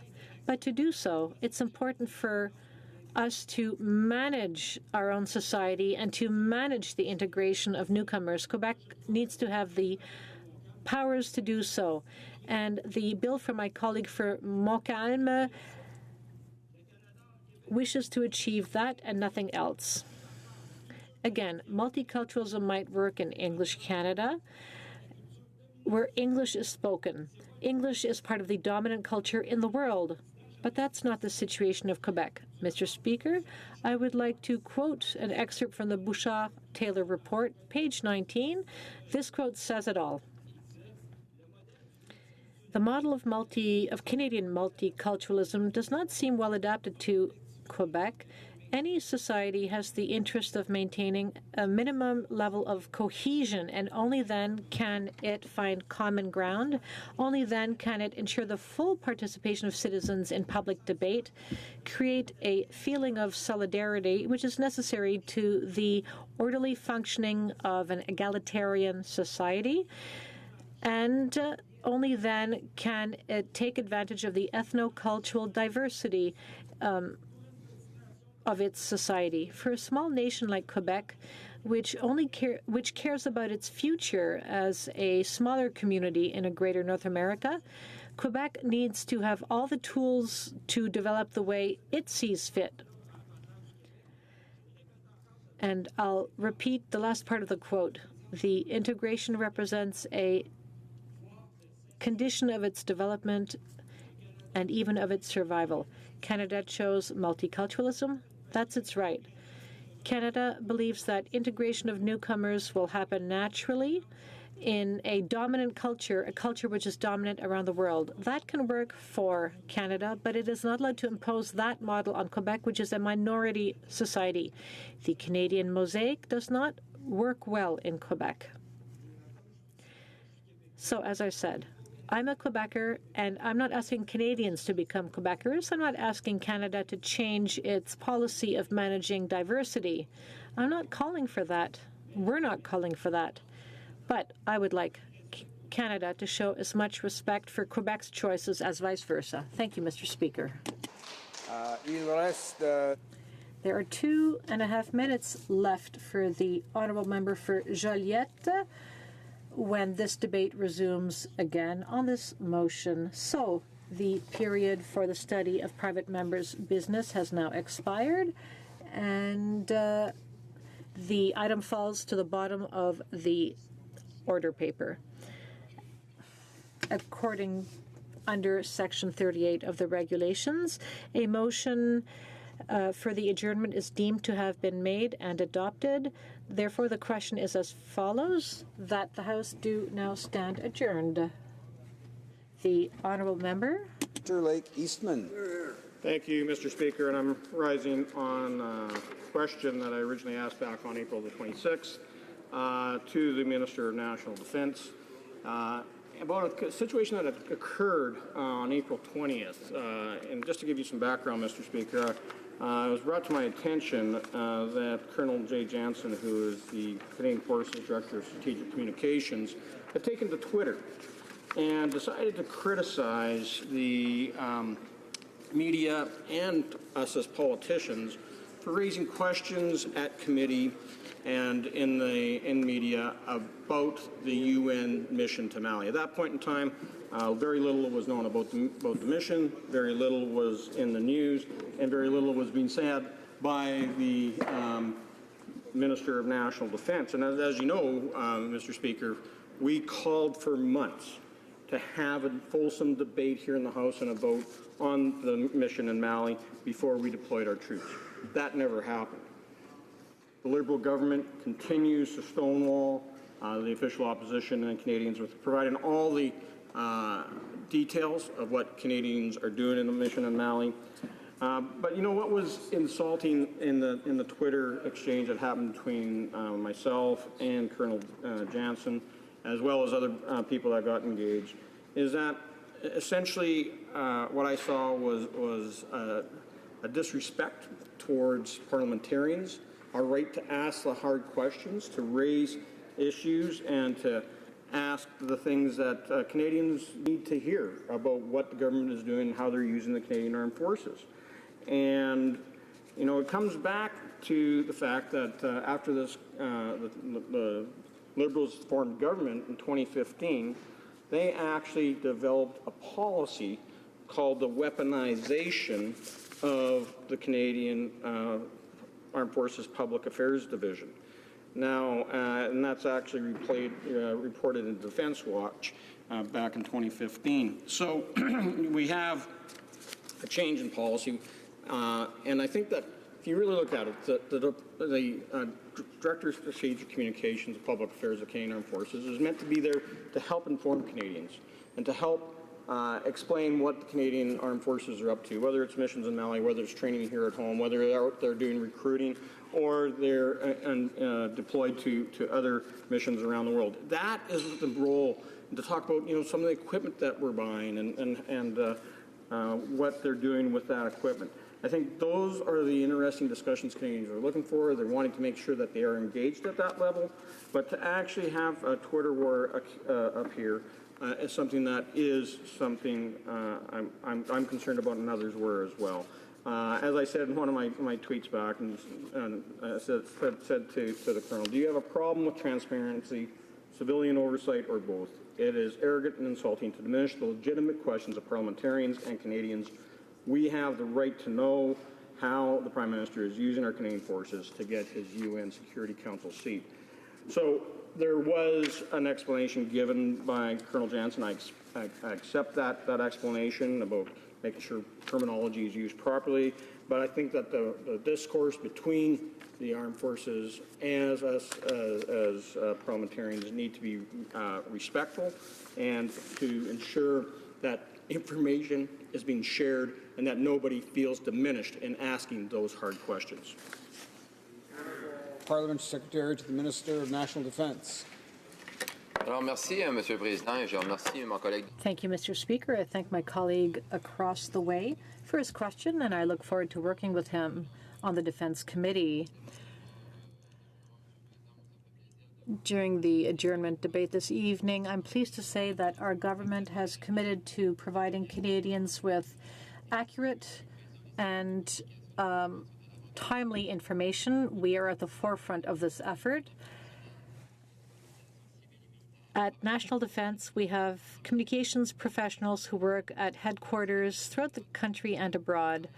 These people work diligently to share the work which our defense team is doing in our country and abroad. Every day, Mr. Speaker, they provide advice and service in the field of communications to support our government's priorities in defense, as we have explained to Canadians in our defense policy, protection, security, and commitment. We give technical briefings to inform parliamentarians and journalists on the work of our defense forces. Think of the briefing sessions on the work carried out by our men and women in uniform in Mali or on our defense capabilities. Our communications experts also manage D&D communications online and on social media. It's a responsibility which our government takes very seriously.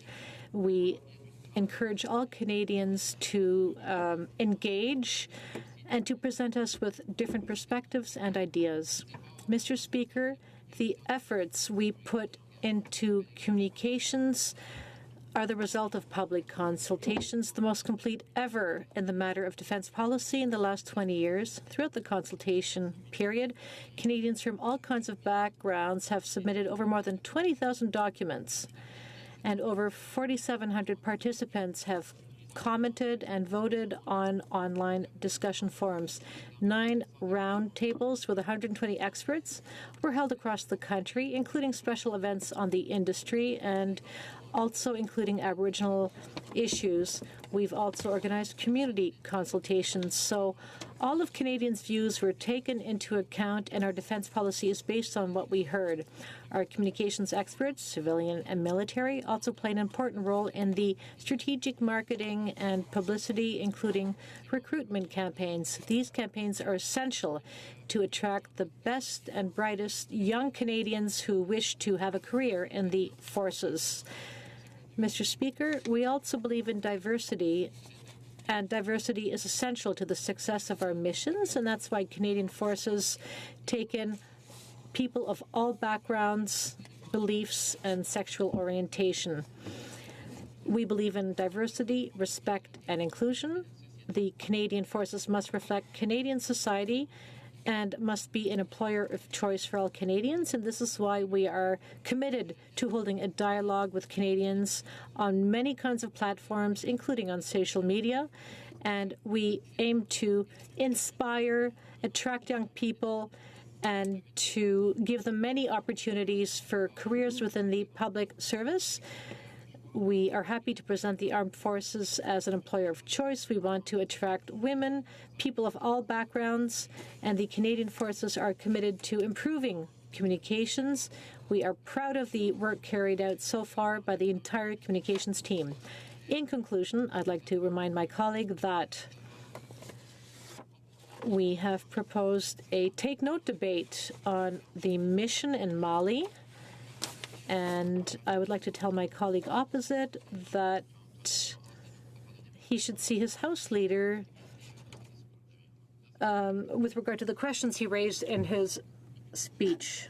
Thank you, Mr. Speaker, and I welcome Parliamentary Secretary for the Minister of Defence to his new job. He's the third one in 3 years that I've had to deal with. Mr. Speaker, I'll just say this. It's inappropriate and inexcusable that the Prime Minister weaponized the Public Affairs Division of the Canadian Armed Forces.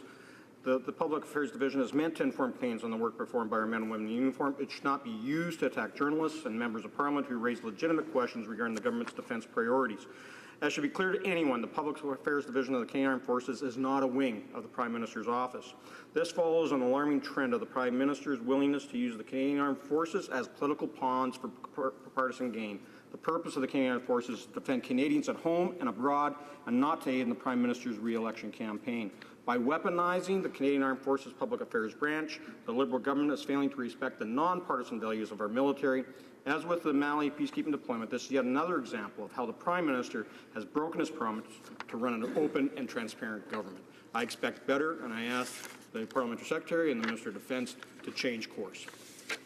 The Honourable Parliamentary Secretary to the Minister of National Defence. Thank you, Mr. Speaker. And as I said earlier, National Defence and the Canadian Forces are in Canada and abroad, and the use our government is dealing with the cuts of the Harper government. Now, he was a parliamentary secretary to the Minister of Defence, but they cut billions in the budget comparatively to me. I'm just come to this position, and we're spending billions for national defence, so I think I have no lessons to learn from this honourable member. What I'd like to do is thank all the men and women and the officials and communications specialists in national defence and in our forces. I'd like Canadians to know what we're doing at national defence and all the good measures we've taken. Provencher. Good. Thank you, Mr. Speaker. I rise here this evening to follow up on a question that I asked the Prime Minister back in April of this year on the subject of illegal border crossers. For nearly 2 years, the Conservatives have been asking the Prime Minister and his Liberal government to take action to address the influx of illegal migrants. It is profoundly disappointing that instead of putting forward a plan to resolve the problem, the Liberals have allowed a trickle of illegal crossings to grow into a stream, to now grow into a flood. Because of their inaction, a minor problem that could have been addressed early on has become a crisis. And don't take my opinion or word for it, Mr. Speaker. Recent polls have indicated that 2/3 of Canadians consider this situation of illegal migrants a crisis. When I realized that Canada was experiencing a concerning increase in the influx of illegal border crossings at the beginning of 2017, nearly 2 years ago, I called on the Liberal government to take swift action. Instead, what we got was a tweet from the Prime Minister, "Welcome to Canada, and it doesn't matter who you are, where you're from, there's a place for you here in Canada." Well, 19 months later, here we are, and it's clear that either the Liberals are unwilling or unable to fix this mess of their own making. We're not just talking about some abstract concept here, Mr. Speaker. We're talking about the lives of real people. Under this Prime Minister, large numbers of refugees are not receiving the support that they need to successfully integrate into the Canadian economic and social fabric. In addition to that, asylum seekers are facing years-long backlogs to have their asylum claims heard, and in the meantime are being housed in hotels or moved from shelter to shelter, drawing welfare payments and struggling to access language training services. All of this is costing taxpayers excessive amounts of money, yet it's not delivering the desired results. Furthermore, the Prime Minister has normalized the policy of allowing people to use Canada's asylum system as a means to immigrate to Canada for economic reasons. Asylum is for those who are facing violence, persecution, and war. And when we treat economic migrants as refugees, resources that ought to be reserved for those in dire need are instead being redirected to individuals who were already safe. This is not compassionate. In fact, it's downright unfair to those who are languishing in refugee camps around the world waiting for their chance to come to Canada, for their chance to be free from war, persecution, and violence. We recently learned that more than 65% of illegal migrants from 2017 to 2018 had legal status in the United States prior to illegally entering Canada. Despite the Border Security Minister's false claims over the weekend that the overwhelming majority of these people have left, we know that only 6 of 900 illegal migrants under U.S. deportation orders have been removed. Just 6. Though he later retracted it, it's concerning that the minister appears to be unaware of just how bad the situation actually is. Since early 2017, more than 34,000 illegal migrants have entered Canada. Only about 400, or about 1%, have been removed. These are the facts the minister should know very well. And I'll go a step further. These are the facts that should have led this Liberal government to develop and implement a plan to address the crisis a long time ago. So, Mr. Speaker, I continue to await an answer from this Liberal government. Will they put a stop to illegal border crossings? Will they restore order and fairness to our immigration and refugee system? Will they defend the integrity of our borders? And will they stand up for the thousands of vulnerable individuals who want to come to Canada the right way? Honourable Parliamentary Secretary to the Minister of Border Security and Organised Crime Reduction. Well, Mr. Speaker, thank you for the opportunity to speak to the member for Provencher's question today. I'm happy to note that since he presented his question, he's had a productive discussion with the Minister of Border Security to acknowledge significant improvements on the issue following our government's significant initiatives and outreach. Comme nous savons tous, as we all know, over the past few years, we've seen an increase in the number of requests for asylum. There are people who have crossed the border irregularly and others who have crossed at legal points of entry. I'd like to do away with the myth according to which asylum seekers jump the queue. Are not, and I'm going to repeat this, are not taking the place of refugees who are coming to Canada through resettlement programs. And they are not, Mr. Speaker, I'm going to repeat that again, not taking the place of people waiting in other immigration streams. And for that party to continue to suggest so is irresponsible and outright dangerous. La réalité, Monsieur le Président. The fact, Mr. Speaker, is that committed and impartial staff at the Immigration and Refugee Commission take decisions with respect to asylum seekers. These decisions are based on evidence presented in each of the cases and on the law. We make sure that also the principles of natural justice are respected. Decisions are based on the arguments of each case. Refugee and Citizenship Canada's ability to make decisions on other types of applications. Accordingly, Canada has a multi-year immigration levels plan that sets out how many Canadians, how many immigrants Canada will welcome in family and economic streams. Et je le répète encore, Mr. And I repeat, Mr. Speaker, asylum seekers are not taking up the spaces meant for family reunification or economic immigration. And this goes to the question of how the assertions of mine or colleague made about how we're not preparing them when they're here or not providing them with support when they are here. They do receive interim health care and work permits while waiting for their claims to be decided. This may contribute to the mistaken impression that we're providing expedited work permits as part of a queue jumping. But the reality is very much to the contrary. This is a process that helps claimants lead an independent life in Canada while they wait for their claims to be heard, rather than forcing them to rely on provincial social assistance. Now, Mr. Speaker, knowing that this is the case, I hope that the party opposite will finally cease their baseless claims. Mr. Speaker, the government is committed to working with provinces and municipalities to deal with the challenges of migration, including irregular migration. These are challenges that we are addressing. I'd like to point out that if the number of irregular arrivals has gone down with compared to the same period last year. We remain vigilant and are ready to intervene should the situation change. Working. And since last August, there's been a 70% reduction in the number of asylum seekers, and the processing of claims has increased over that time by 50%. Thank you, Mr. Speaker. The honourable member for Provencher.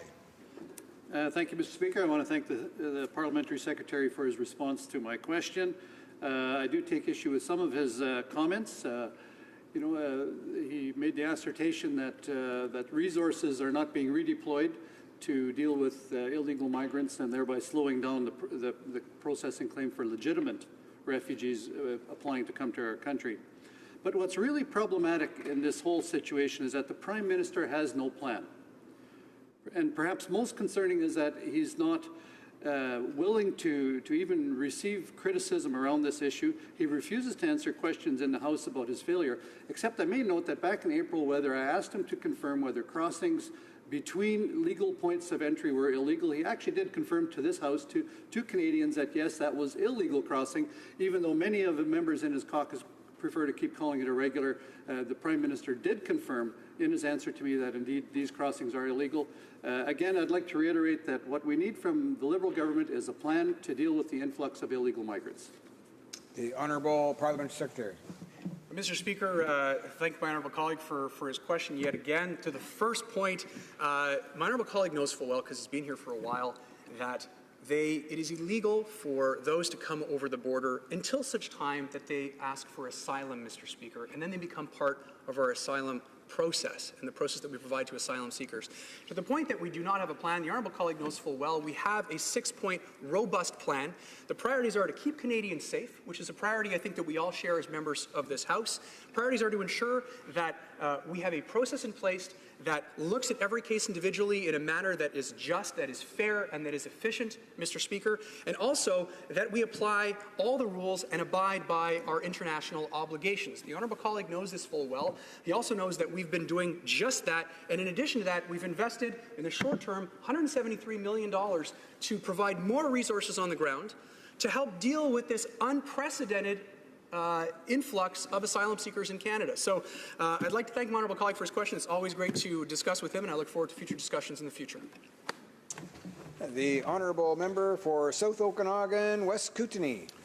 Well, thank you, Mr. Speaker. And the topic I'm discussing tonight comes from a question that I asked here back in the House back in April.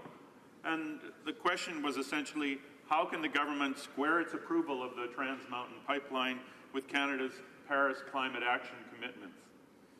And I asked this question then because I hear it almost every day from my constituents.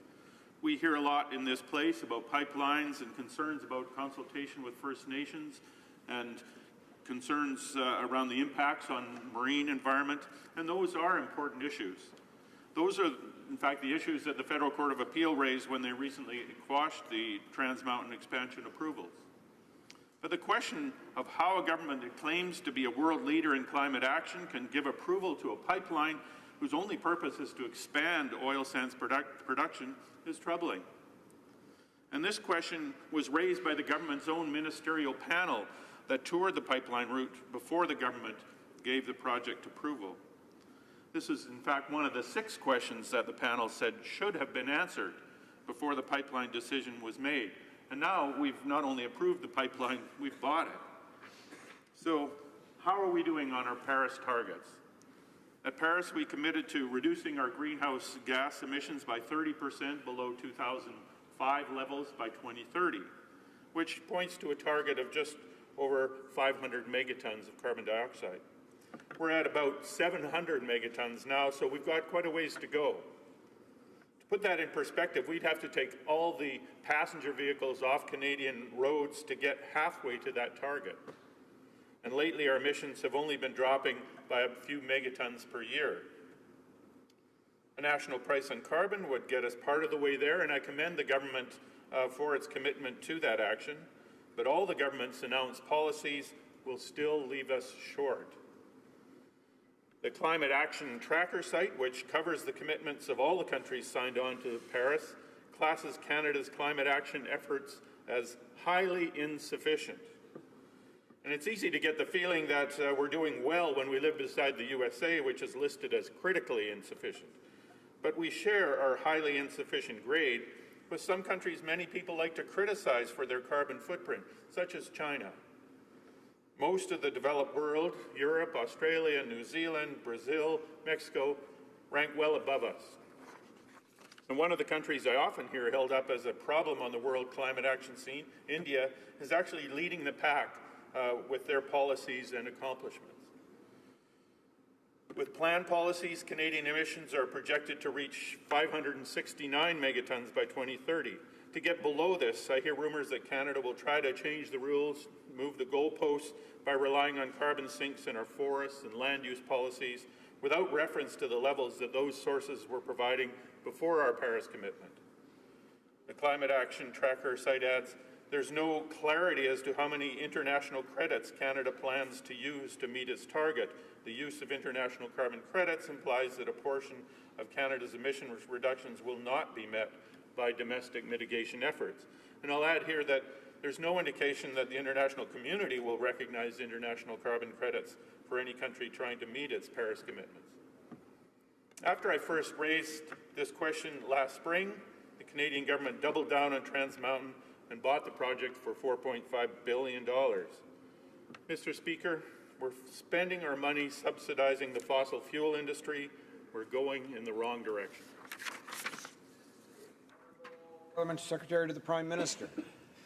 Mr. Speaker, I can think of no better way to conclude the sitting of today other than to stand up in this chamber and discuss the work that our government is doing in order to protect our environment while still growing the economy so that Canadians can enjoy their quality of life while protecting it for the next generation. I'd like to first start off by thanking my honourable colleague for his question. I know that it comes from a good place. I share his concerns about environmental protection. I spent a good 10 years of my life working in the environmental field, particularly on the issue of climate change as the director of former Vice President Al Gore's Climate Change Awareness Foundation. And this is an issue that is close to me personally as well. So it's an honor for me to discuss this matter with him. I know that his province, Mr. Speaker, is suffering the devastating effects of climate change and has been for some time while wildfires are raging on. Increased risk of forest fires, as he knows full well, and I agree with him, is but one example of the impacts it's having on our communities, another being the tornado that just devastated our national capital region here in Ottawa and Gatineau. Mr. Speaker, we know our communities must become more resilient, not only for what lies ahead, but for the changes we are currently seeing in our climate. And to this end, I'm proud to say that our government is taking leadership on climate action at home and abroad. We're taking concrete steps to reduce greenhouse gas emissions, support clean growth, and build climate-resilient infrastructure. We're among the first countries, Mr. Speaker, to sign and ratify the Paris Agreement. And I'm happy to reassure the member that we are following through on our Paris commitments by implementing a national plan to reduce its greenhouse gas emissions by 30% below 2005 levels, and by 2030, and build resilience to the impacts of climate change within our community. We have a climate change plan, Mr. Speaker. The Pan-Canadian Framework on Clean Growth and Climate Change has been designed to meet or exceed the Paris Agreement targets. Our plan is the first climate change plan in Canada's history to include collective and individual commitments by federal, provincial, and territorial governments, and to be developed through engagement with national representatives of First Nations, Inuit, and the Métis Nation, the general public, non-governmental organizations, as well as businesses. Our plan has more than 50 concrete measures, including a pan-Canadian approach to pricing carbon pollution, as well as new policies, programs, and regulations to reduce emissions in every sector of the economy. Building resilience to the impacts of climate change, foster clean growth technology solutions, and create good jobs that contribute to a strong economy at the same time. The decision we took on the Trans Mountain expansion project was based on facts, Mr. Speaker, science-based evidence, and what is in our national interest. Our government approved the Trans Mountain expansion project following the most rigorous federal regulatory review and consultation on a major project in Canadian history. We approved the project subject to 157 legally binding conditions to protect the environment and ensure that we protect the environment moving forward in the safest and most sustainable way. The Trans Mountain expansion project is consistent with the Pan-Canadian framework as well as the Government of Alberta's very own emissions cap on the oil sands. We've built a path for sustained Indigenous engagement through the $64.5 million Indigenous Advisory and Monitoring Committee and are confident in the world-leading environmental standards, ocean and coastline protection under the $1.5 billion Ocean Protections Plan. We've taken an approach to resource development that will grow our economy, Mr. Speaker, and protect the environment from climate change, two of our government's main priorities, which are not mutually exclusive, but are in fact complementary. In short, Mr. Speaker, we've covered a lot of ground since launching the Pan-Canadian Framework, and we are starting to see results. When the policies and programs within the framework are fully implemented, our plan will not only allow Canada to meet its 2030 target in full, but will also position us to set and achieve deeper reductions beyond 2030. And with that, Mr. Speaker, I'd like to thank my honourable colleague again for his question. Member for South Okanagan, West Kootenay. Well, I'd like to thank the Parliamentary Secretary for those words. The point is I've seen no analysis out there that shows that we will meet those 2030 targets with the Pan-Canadian Framework. It will fall short. And, you know, after I asked this question in the spring, I traveled to Argentina with the Minister of Natural Resources for the G20 energy meeting. The theme of that meeting was the grand transition to a low-carbon world. The Chinese minister talked of his country's bold action, moving directly from coal-fired plants to renewable energy. The UK minister talked of his country's three-point plan of action, legislated targets, significant investments in clean tech, including $2 billion into electric vehicle infrastructure alone, and a real plan to create good jobs in the clean energy sector. Our Canadian minister talked about buying a pipeline. We can do better. We have to do better. And I call on the government to abandon the Trans Mountain project and invest instead in a clean energy future. Thank you. I don't believe. The Honourable Parliamentary Secretary to the Prime Minister. Merci, Monsieur le Président. Thank you, Mr. Speaker. I'd be very happy to talk about the measures we've taken to reduce pollution and continue the discussion with my honourable colleague. We have brought in a Pan-Canadian framework and a price on pollution. And in January, it'll be $20 per ton. These are only some of the actions we're taking to make sure we can reduce greenhouse gases and meet our obligations under the Paris Accord.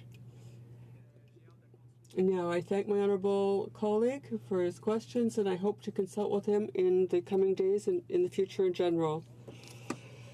The motion to adjourn the House is now deemed to have been adopted. Accordingly, this House stands adjourned until tomorrow at 10 a.m. pursuant to Standing Order 24-1.